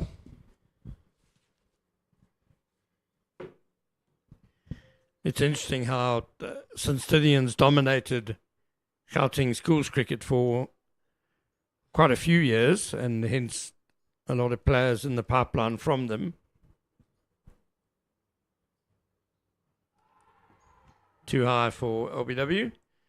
The last couple of years has changed a bit in Joburg. St. David's have come through as the powerhouses. Dave Nosworthy, director of cricket there. And chatting to Dom Hendricks when he was commentating for us a while ago. And he made the point that when he was at St. David's, it wasn't as great a cricket school as it is now. Great work that's been done there by Dave Nosworthy. Very experienced coach. Coached the Lions. Sorry, I can't make a phone call with your iPad. Coached at the Lions. Also went and coached in New Zealand A. Very experienced cricketer, played some cricket for Border Bears. Went to Grey PE. Yeah, he also played for Northern Transvaal as well a bit, Dave Nosworthy. Very organized man. Admin-wise, have worked under him at St. David's. And you could see the results that St. David's is bringing on the players that they're producing. The likes of Jason Rose, the Manaks.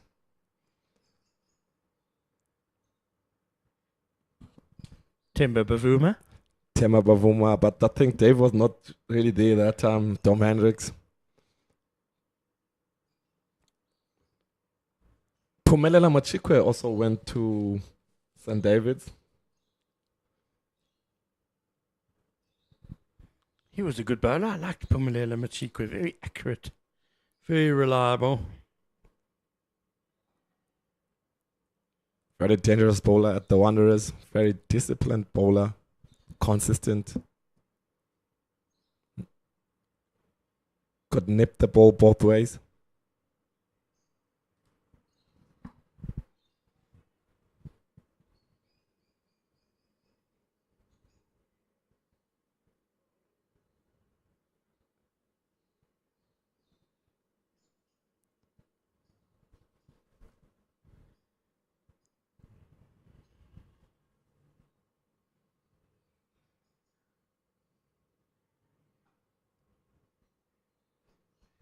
It's a good battle this between Whitehead and Dom Hendricks.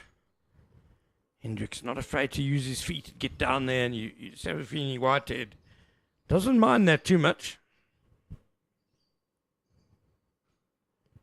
It's given them width, and Dom Hendricks all day has just shown how lethal he is if you allow him to cut. Great shot there from Dom Hendricks. Moving to 96 runs of 143 balls. any width Dom will punish you. You have to be very straight.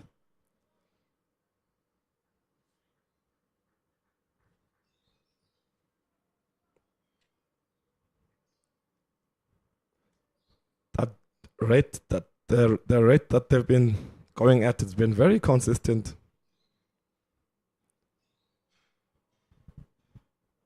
Going at 3.7, 3.9, 3.6.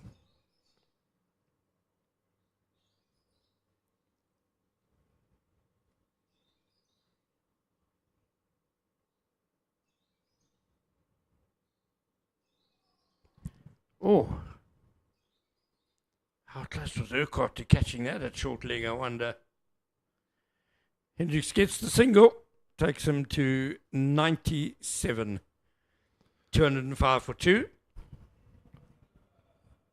This time of the day, I would bring back my strike bowlers, try to sneak in 1 or 2 wickets there.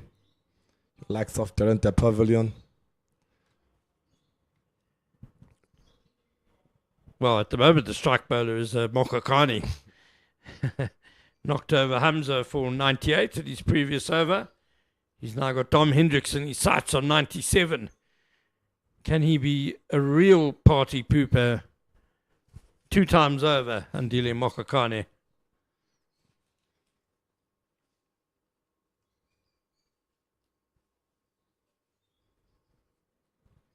The Nevers 90s. Let's see how Dom's going to handle this over.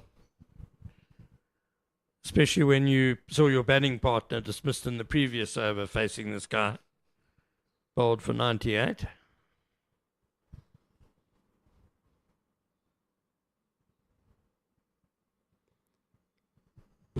Earlier on, I think he was coming around the wicket, and now he's back over the wicket.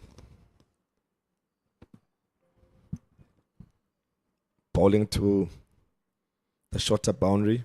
You know Dom loves to cut.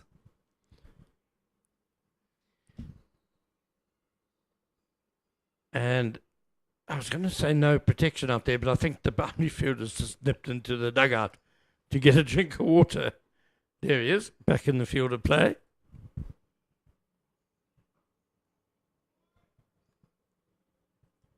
Very needed at this time of the day. It's been a hot day, yeah. And they've toiled, the Tuskers, after toiling last week at a very hot oval in Pietermaritzburg. That can be a very flat pitch as well, can't it? Tough conditions there. Very hard ground there. Also, the outfield.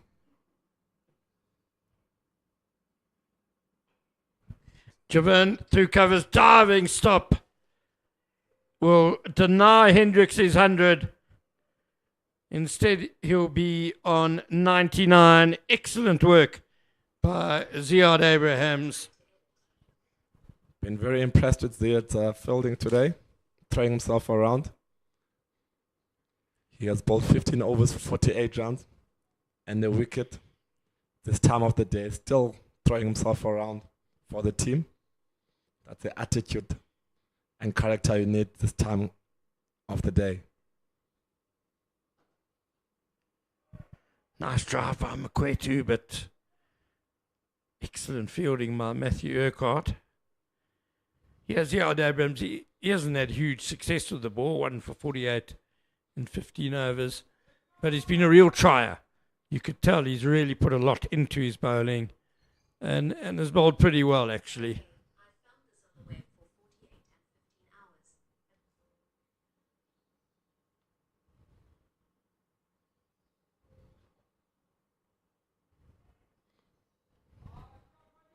Makwetu gets off the mark with a boundary. It's tough. 2 straight there from Andile. Loving the energy this Andile is putting in here this time of the day. Coming in, trying to fight for the team.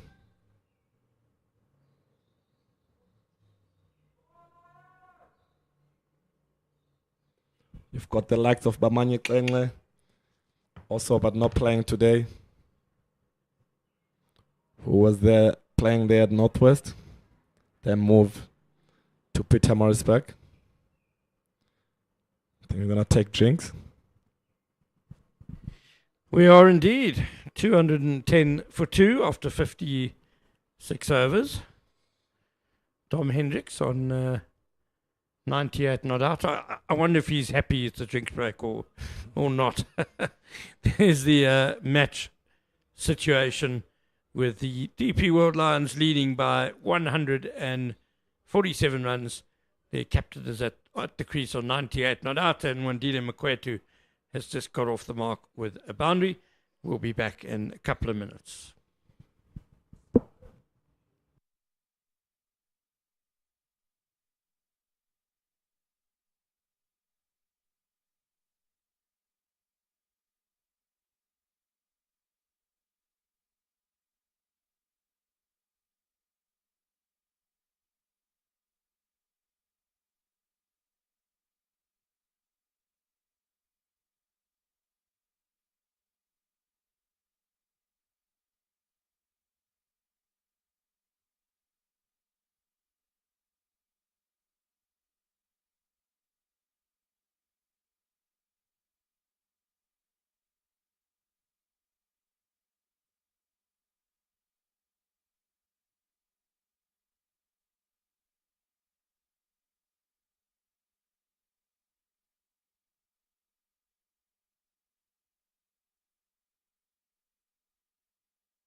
Welcome back to the DP World Wanderers Stadium as we head into the last 45 minutes of this opening day of the Cricket South Africa 4-day series match between the DP World Lions and the Moothee Tuskers.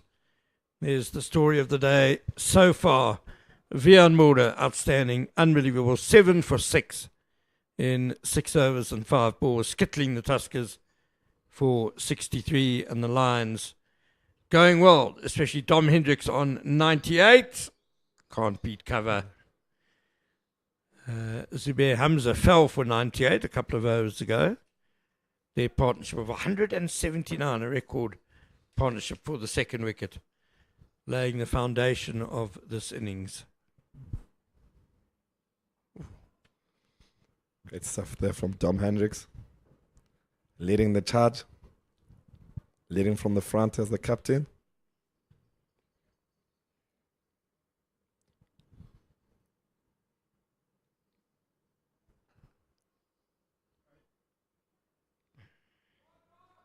I'm enjoying this game of cat and mouse between Whitehead and Dom Hendricks. Looking positive there, Dom. Charging down the wicket there on the... Mid-off and mid-on are both up, so the Tuskers are almost encouraging him to try and go over the top. Not giving him width, putting very tight.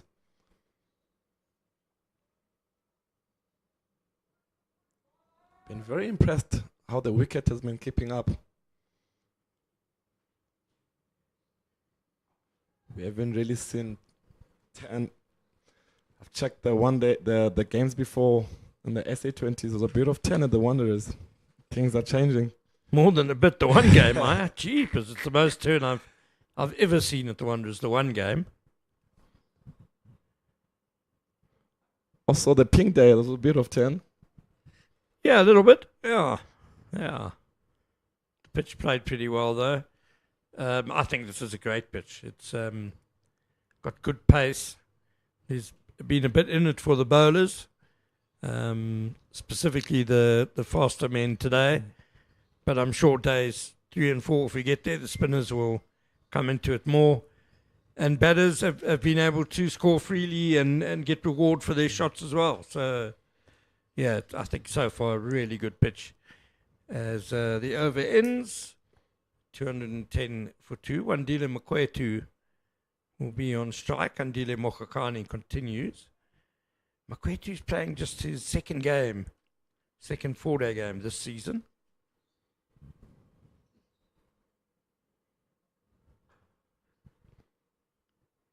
He's been a bit unlucky with injuries, Makwetu. And also went to a patch which a lot of batters go through when he kept getting starts but couldn't quite kick on to something more substantial. So he has a good opportunity here to get a decent score behind his name. Get through the stumps today, first of all. That'll be his first focus. Definitely, I think, coming in, haven't played in a while. Just spend time in the middle. It's very important. Very different when you nets and the middle, very different things.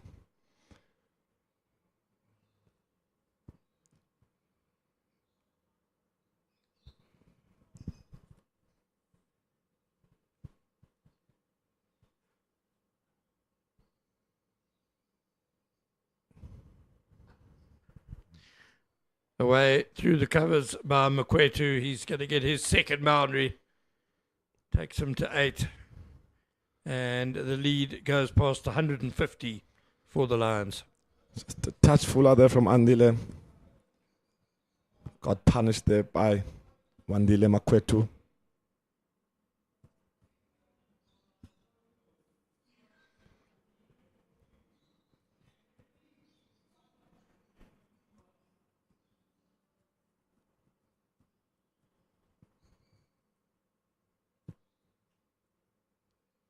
Having a sweeper won't be a bad idea. Just try to cut away the boundary. Yeah, I'm all for positive, aggressive cricket. That's straight leg side now. Oh, that's a bit of a tired effort in the field, I'm afraid, by Ronaldo Meyer. I'm not sure he even laid a hand on the ball. 4 more to Makwetu. And yeah, I think as a captain, just be a little sympathetic to your bowlers at the end of a long, hard afternoon. Give them a little bit of protection. Just to cut away the boundaries, you can know that it's just going to go for 1. Because the lead is 155. Just squeeze as much as you can. Make sure that lead doesn't extend too much.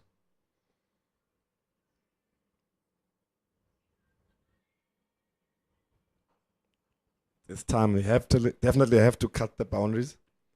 trying to squeeze, try to make the batsman work for the runs. Bodies are tired. It's been a long day for the Tuskers.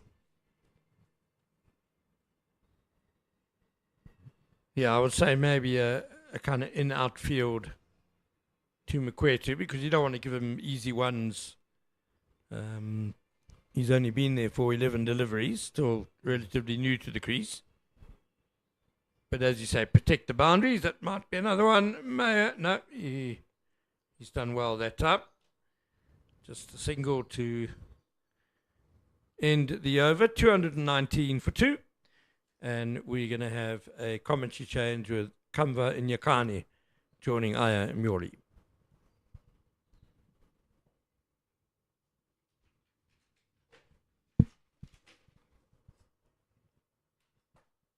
Last shift there, Gamba. Beautiful day here at the DP World Wanderers Stadium. Beautiful day for cricket. Been very interesting day early on. And that wicket dried up a bit.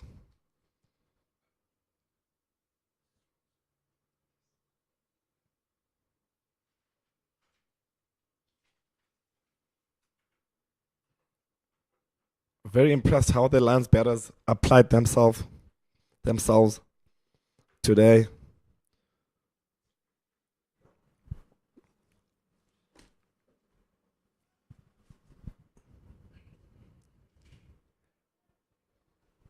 Very impressive indeed, the way they've applied themselves throughout the day.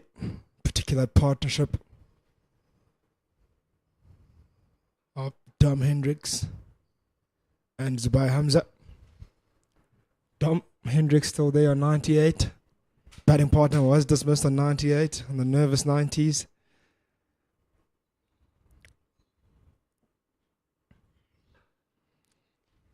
Wandile Magwetu finally getting his chance after sitting at the crease for a very long time. Well, the dugout rather, for a very long time. Eventually he's come out and has looked positive. Scoring almost at a runner ball so far.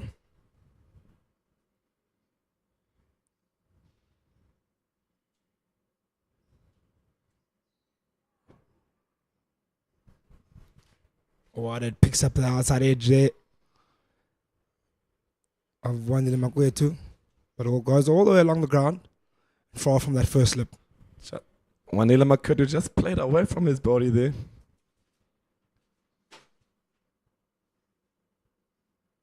Looking to spend time on the wicket, build that confidence.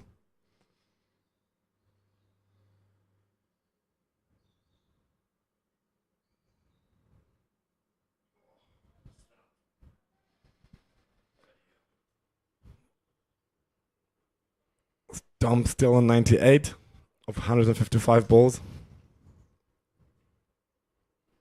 Do you know what I'll do? Take that third man, short third man, put him in under the nose there.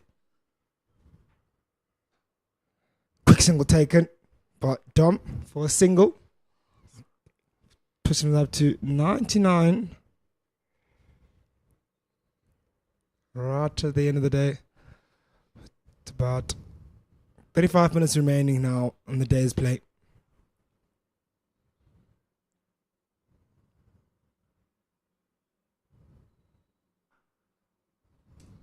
Oh, brilliant back foot punch by Wandile Magwetu, who's looked positive since he's come into the crease.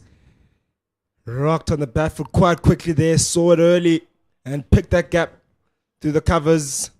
And the sweeper had no chance of covering that. Great stuff shot there from Wandile.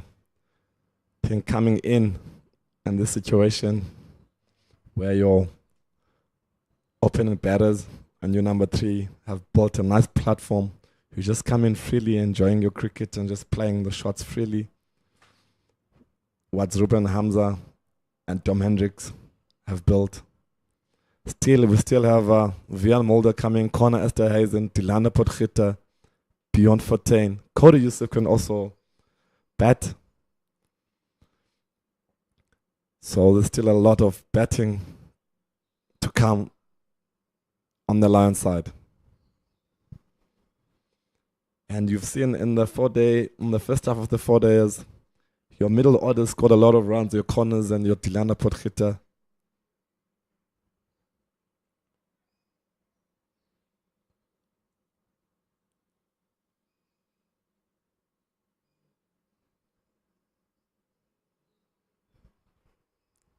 Can Andile Mokhane do the double? Get 2 players on 98. Oh, 99 is Dom Hendricks. Beyond 14 coming from 100 in PE in Kabeja.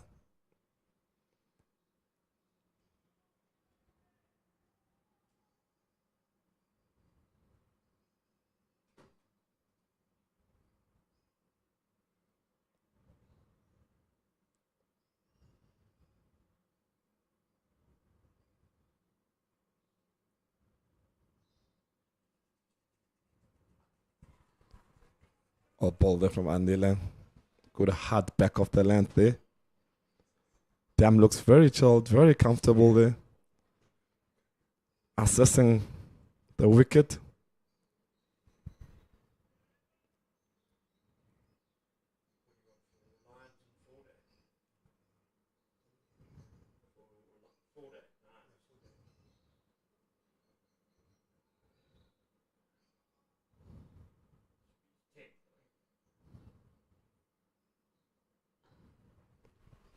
There it is.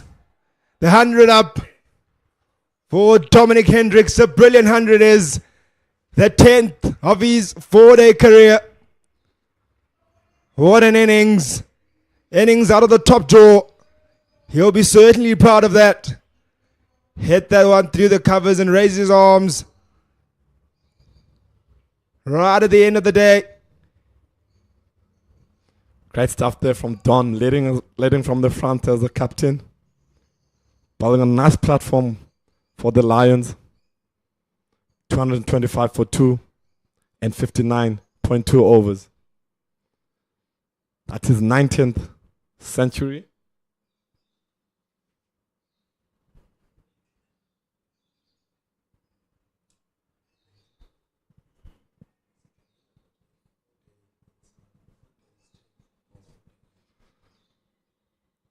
'19th century first-class cricket, one-day cricket. All first-class cricket. Also strikers. His 10th for the Lions.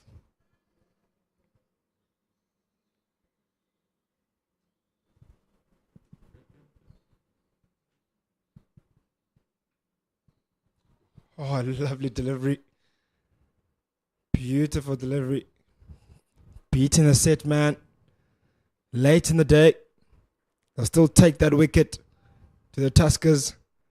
They wouldn't mind 2 new batters bowling to early morning tomorrow. Yes, the Lions are 231 runs up already on the board. Loving the energies that Andile is bringing in this time of the day. Coming around the wicket to Dominic Hendricks.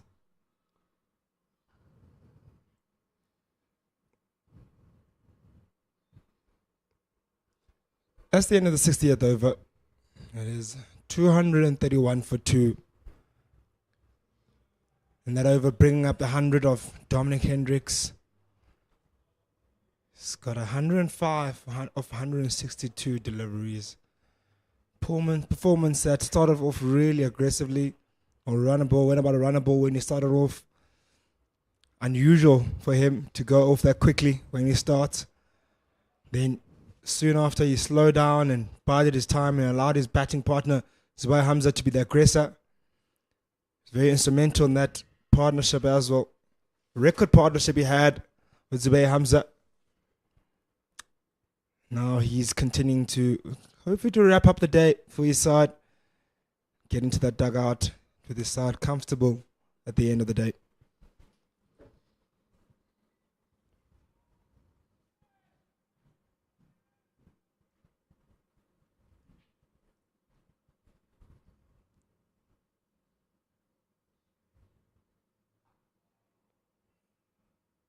Looking solid there from Wandile Makwetu. Dom Hendricks loves his golf. I won't be surprised. Straight after the 4th day, he'll probably go play some golf. After 100. Always.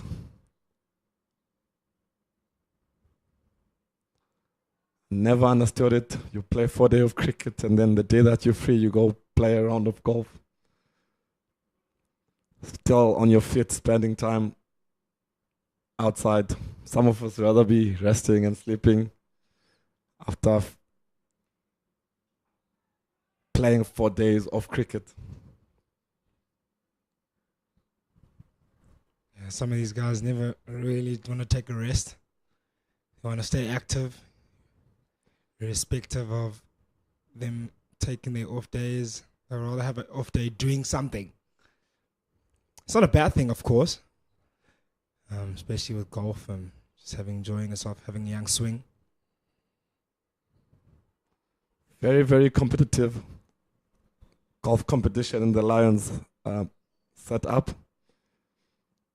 Every time they go play in PE, guys are there with their golf bags in Cape Town, always playing their golf. I was never really into golf, but something I won't mind trying. Do you play some golf, Gamba?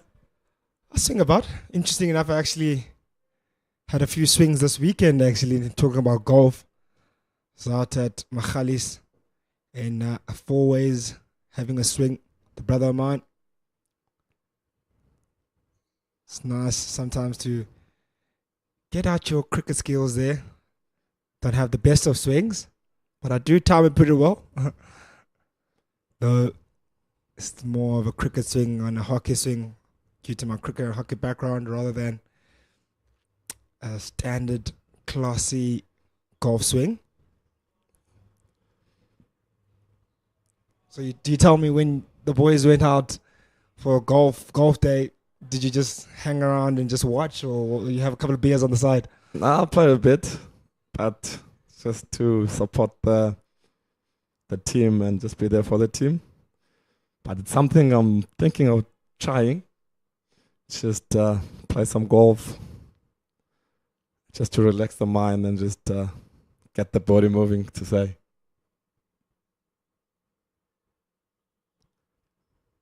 Seems like a lot of cricketers, past players, a lot of current players do that on the off day. It's very similar techniques in terms of batting for cricketers. It's not too far off.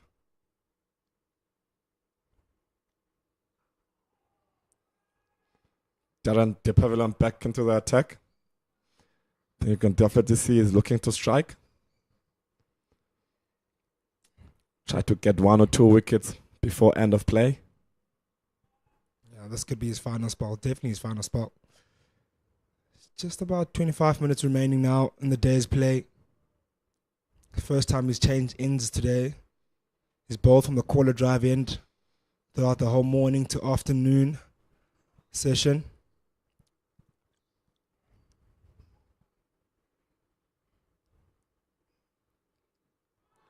Ooh, brilliant. Good energies that I'm seeing here from the Pavilion. Reminds me a bit of Delstein this time of the day in India, where you'll be running in. Body's tired.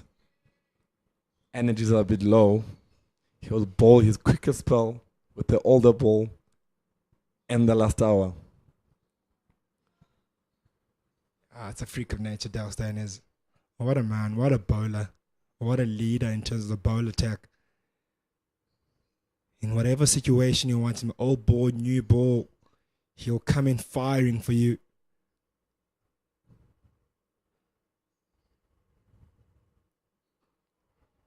can see the Pavilion still coming in, steaming in with energy right at the end of the day, giving it his all for his team, leading from the front, showing why he's a seasoned campaigner. He's an ex-international player for the Proteas as well. Represented the Proteas in tests and ODIs.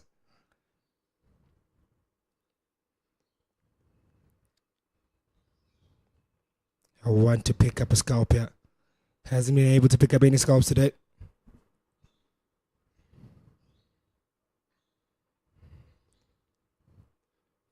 Drew Pavilion, a very aggressive bowler. Haven't seen him really bowling those short balls today. Loves the short ball. Loves to be on a batsman's face. Haven't been much pace on the pitch to be really bowling shorter deliveries today, honestly speaking. You did mention earlier it's been a bit of a tennis ball bounce, a lot of grass on this pitch. The ball hasn't really gone through quite quickly. Yes, maybe at times if you bowl full line, hit the deck, it does shoot up into the keeper's hands. But in terms of when you bowl the short, it just sticks up there. It's easy to pick. A lot of the shorter stuff have been picked apart. Outside edge. Late in the day, from one Makwetu, won't get to the boundary. Won't be real. It will be reeled in. As a typical Wanderers wicket, the more you play, the quicker it gets. You say day one, there's a bit of grass. Grade two, it gets harder and harder, and the more pace you get from the wicket. Usually the old one, I didn't see a lot of cracks there in the wicket. Usually the old Wanderers, there used to be a lot of cracks. You never know where the ball is coming. Only thing you have to do is just run in. If it hits a crack, that's good for the bowler. It can go down, it can go up. You just have to keep on running. And is that not usually right at maybe the day 3 and 4 when you see a lot of cracks in Wanderers? Yeah. It's usually tougher with the team batting last on the last day. They used to open, but they're not that bad as usual. I think they have worked on it properly. But in the olden days, I think we had the likes of Hardus who's got a lot of wickets here at the Wanderers Stadium. Him coming in, running in. You never know what the ball is going to pitch. If it hits a crack with this pace. He had the likes of Chris Morris, Lonwabo Tsotobe, Duan Pretorius, Kagiso Rabada. That was a fierce at Lions attack. There's some records that the team broke. They destroyed a lot of teams here at the Wanderers. Yeah, all those guys, all those names just mentioned, big names, big international names. Guys that have been able to perform at the international level as well. And guys that hit the deck hard. Guys that are very, very well suited for this pitch here. The Wanderers, and Dom Hendricks hits it straight down the ground and beats mid-on quite comfortably. Nice timing there by Dominic Hendricks right at the end of the day. Still scoring boundaries at ease. Really good batting here. Still playing with intensity. Not allowing the spin of Whitehead to settle at all.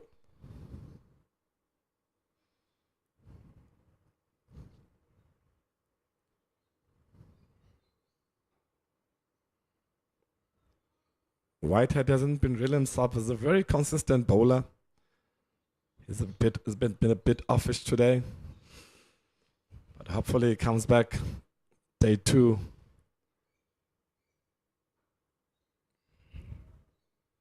And does what we know him is good to do.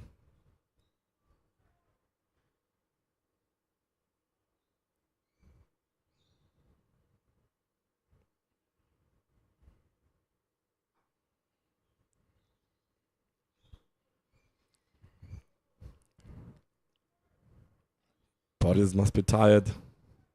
Fielding.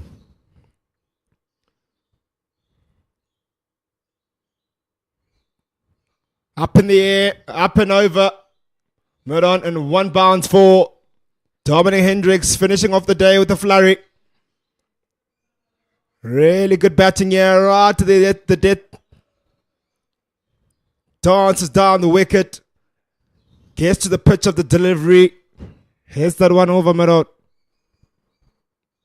Great shot there from Tom Hendricks. Positive.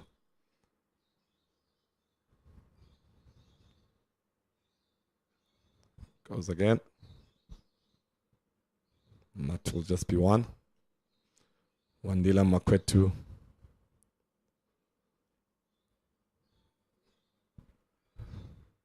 That's a change of over 240 for 2. And 63 overs.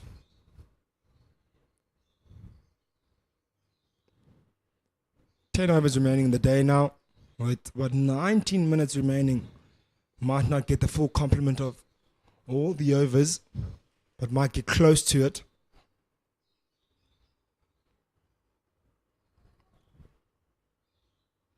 Dupev coming back to the attack. Coming around the wicket to Dominic Hendricks.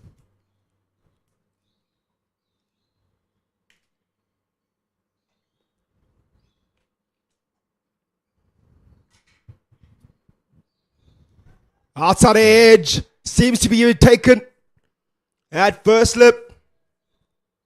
Really good catch low at the end of the day. Malcolm Nolov picks up a really good catch in his first wicket for Darren de Pavillon. He's toiled hard throughout the day and picks up the big scalp of Dominic Hendricks. What an innings from Dominic Hendricks. 115 of just 169 deliveries. Batted really well. Beautiful innings there by Dom. Led from the front. Ball there by Dupev outside of stump. And Nick to first slip. Vian Mulder into the wicket to combat. Great stuff there from Dom.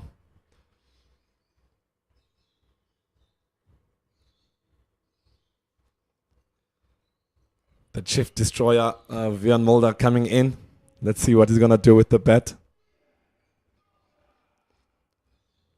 Star of the day, replacing another star. One star was in the first session of the morning, which was this man who bowled brilliantly this morning, who set the tone for the Lions for this day. He picked up 7 for 6. Just 6.5 overs. He's out here to bat now. Right to the end of the day is Vian Mulder, who replaces his captain Dominic Hendricks, who scored 115 of just 169 deliveries. Star replaces star of the day.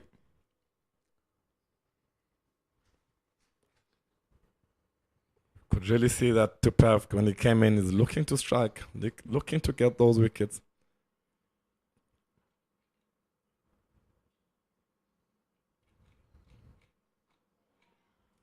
Solid block there from Vian Mulder on the front foot there.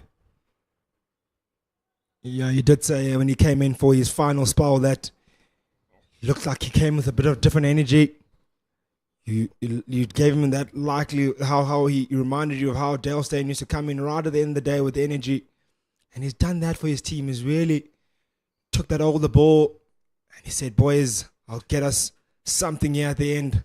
Give you my last little bit of energy that I have," and he's earned his rewards for doing that. Sure, you'll love to pick up just one more wicket, yeah. Sure, it would be so nice to end the day with 4 wickets after a very long day here for the Tuskers.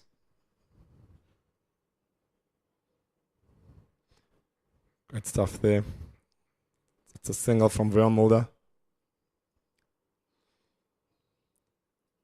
Yeah, I think this time of the day, definitely as an out-and-out fast bowler, you're looking to strike. I think the captain comes to you and tells you, "I need a wicket from you.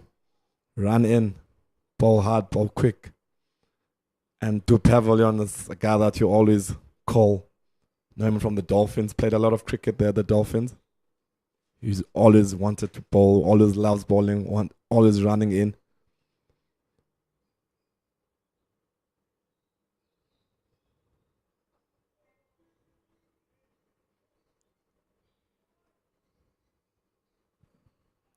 Still hitting the dig hard is De Pavillon right at the end of the day. 15 minutes remaining in the day's play. Day that's been, I'd say, dominated by the Lions.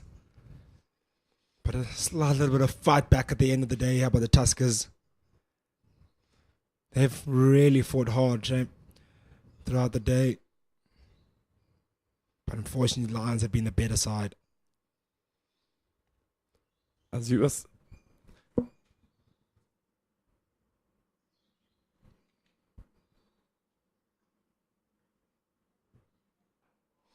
as you were saying there, Kamva, I think the moment you hit that back of the length, there's a bit of a slow bounce, tennis ball bounce.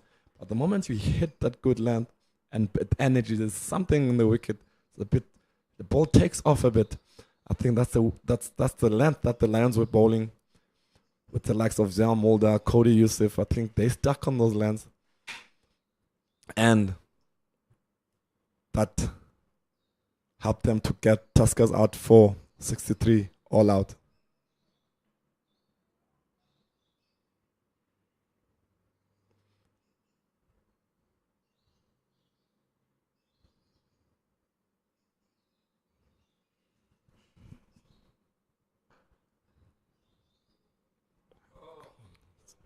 It's a misfill there from Abrahams. Very disappointing there as a bowler running in, and then you get one of those in this time of day.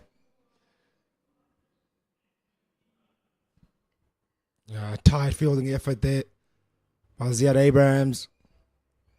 Couldn't get down in time. It ends up leaking a boundary. Not what you want to see. Certainly not what the Pavlon would have wanted to see, conceding boundary at the end of the day. Especially with the effort he's putting in right to the death. I'm sure you understand it's been a difficult day for his team. Particularly mentally more than anything else. After being dismissed for 63 all out. Would have been really disappointing start to the day for them. And then to be brought in and to be just out here and be toiling hard throughout the whole day in the hot sun of Johannesburg.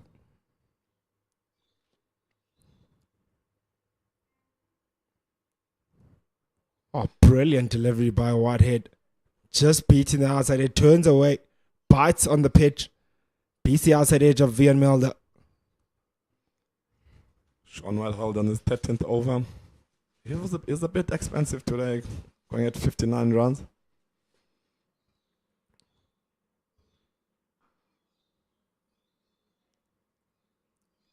As Ken mentioned, I think he got a 10 for SWD. And he's got some runs on the same day, in the same game. Very underrated cricketer. Fighter of the game. Sean Whitehead.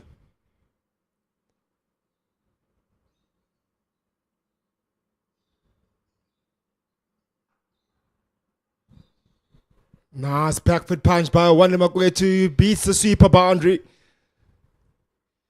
Really good shot. Got onto the back foot quite quickly. And picked that one apart. Really good shot.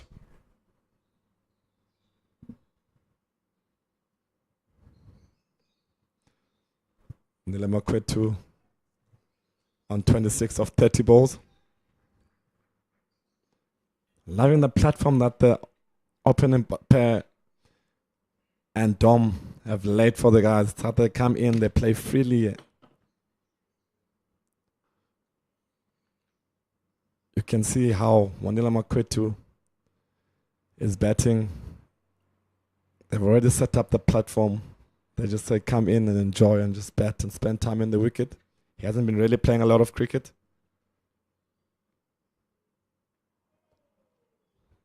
All ball there from Sean Whitehead. It's a good line and length. Loving the pace that he's bowling with.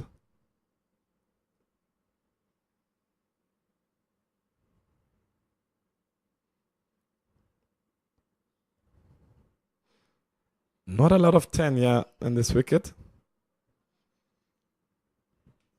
Saying not out of turn. But Whitehead. Sean Whitehead picking up some late bit of grip at the end of the day here. Something that the likes of Bjorn Fontaine and Ngamba Peter will be looking closely at it. Especially could potentially bowling maybe in the second session tomorrow, depending on how deep the Lions continue to bat for. Could be the last session of the day, depending if they stretch it out till the rest of the day tomorrow. That's all dependent on how the Tuskers bowl with the first session tomorrow morning, which will be something I'll be looking forward to. It is the Pavilion to continue.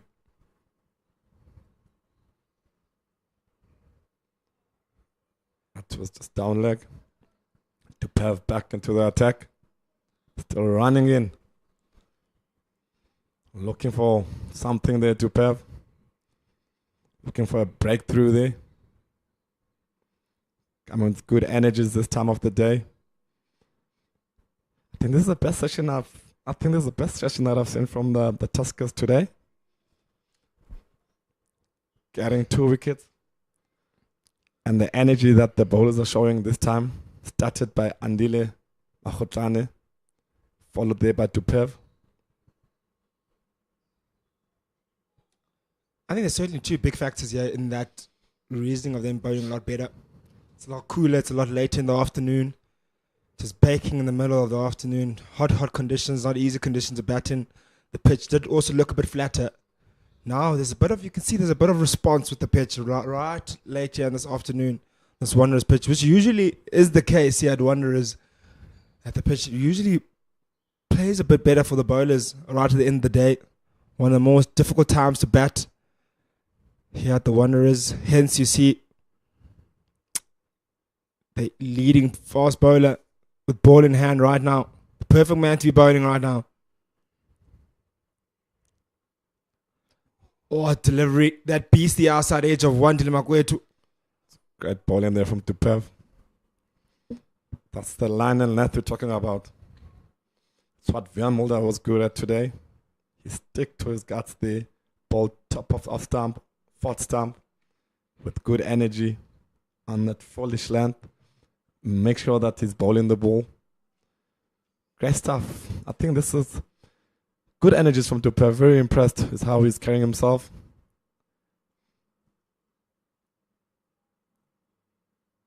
And this time of the day, hitting the edge.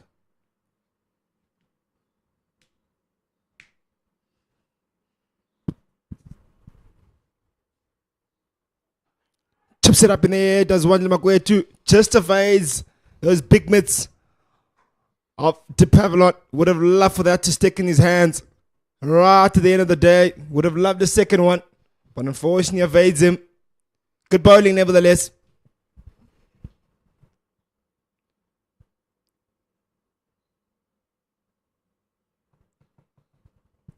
The lead is 194. Makwetu on 31. Van Mulder is 3 of 6 balls.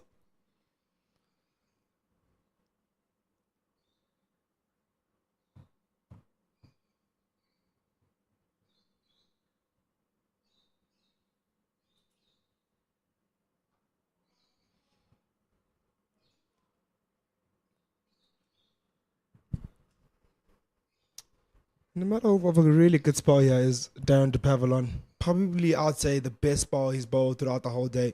Might be a bit harsh to say, but hasn't had the best of days with ball in hand in terms of wicket taking. Started off well in his first initial spells, but not completely accurate. And I think now, at the end of the day, he's had his best time with ball in hand, even picking up a wicket. He's probably got maybe one more wicket over after this one, depending how quick Whitehead gets through. He's also his last over of the day.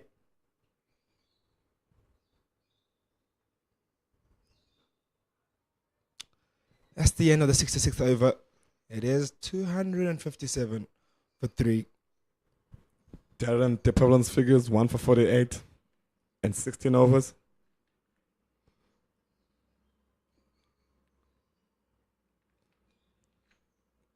Do you think we can get 2 or 3 overs in, yeah? I think about 2.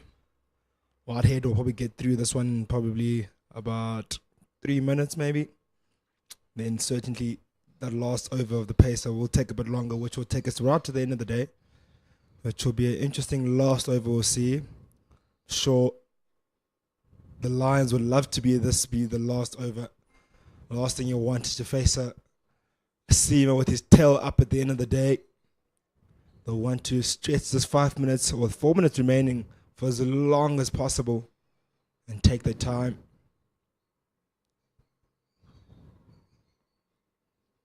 But you'll see also Whitehead will try to do everything to rush through this one to make sure they get one more final over after this one.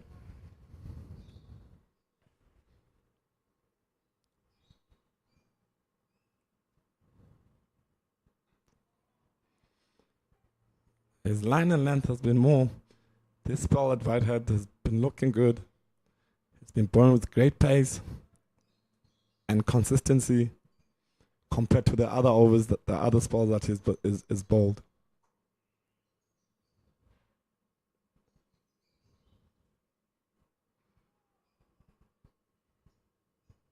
Gilson also started well there, let it loose later on his spell.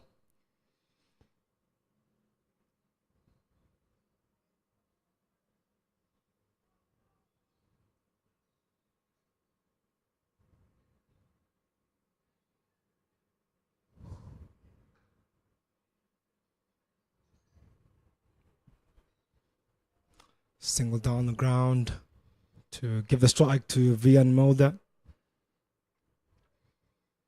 About 3 months remaining now in the final day's play.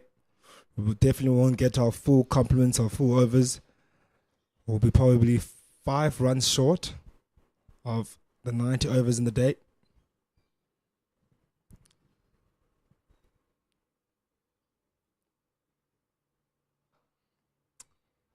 Nice back put punch by Vian Mulder for a single.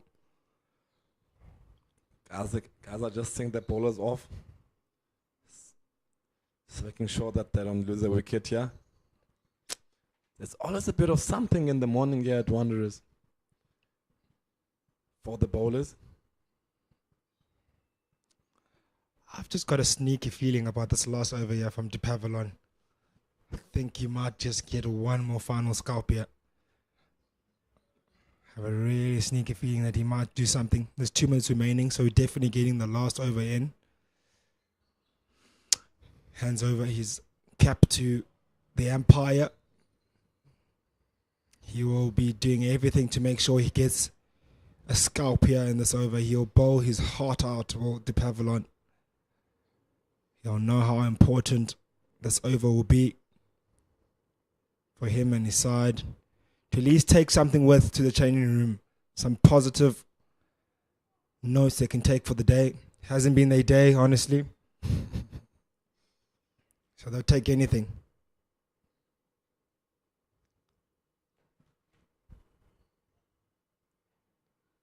I went down leg side. Good energies from Tupav.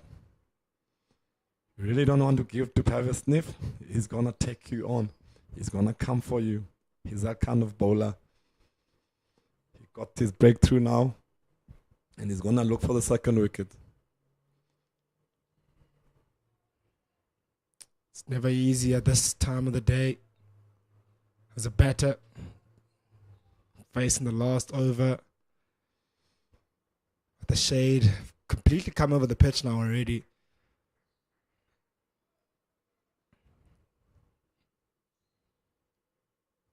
Very tricky period.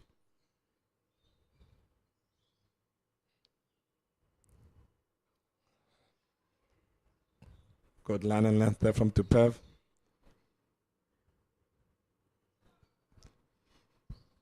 Well defended there from Vian Mulder. You can see he's trying to see the day off here, Vian. He's not in a rush. He's taking his time.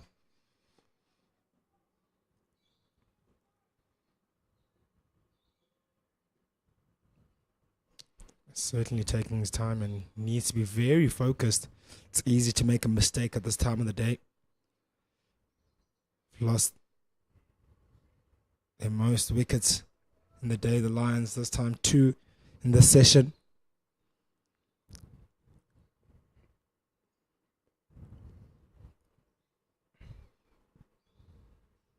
Tupav coming back from the golf course end.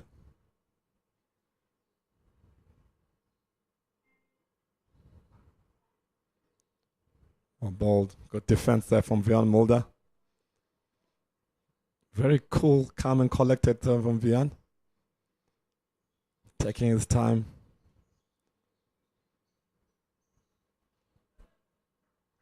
Four more balls to come.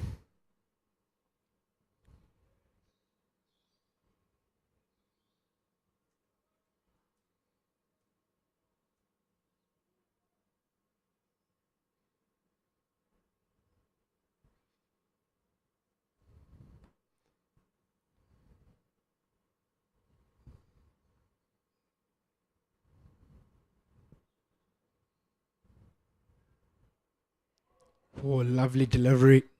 Really good delivery. Tight onto that off stump. I'm not sure if that was a leave or...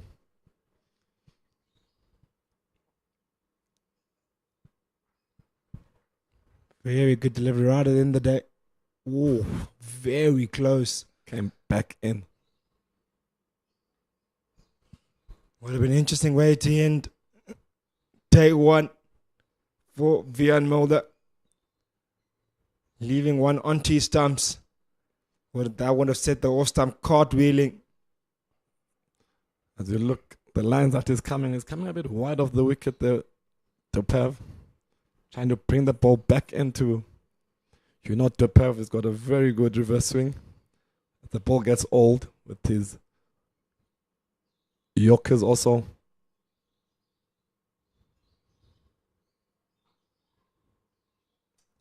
One loss over remaining, or one lost ball remaining in the day now. Really good day for the Lions that they'll be certainly proud of.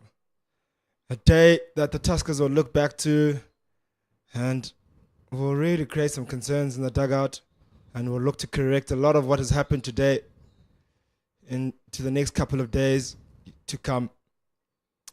We'll have De Pavillon to close out this day with Vian Mulder, the star of the morning, to close out the day for us. Final delivery of the day. Here comes De Pavillon.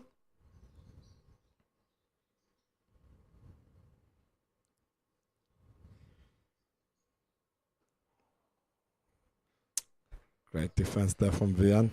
Very cool, calm and collected. And that will be the end of day one.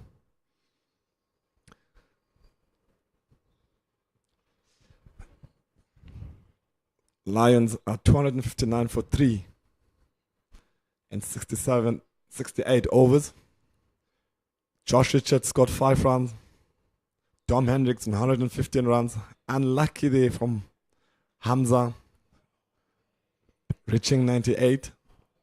Couldn't convert it to a ton.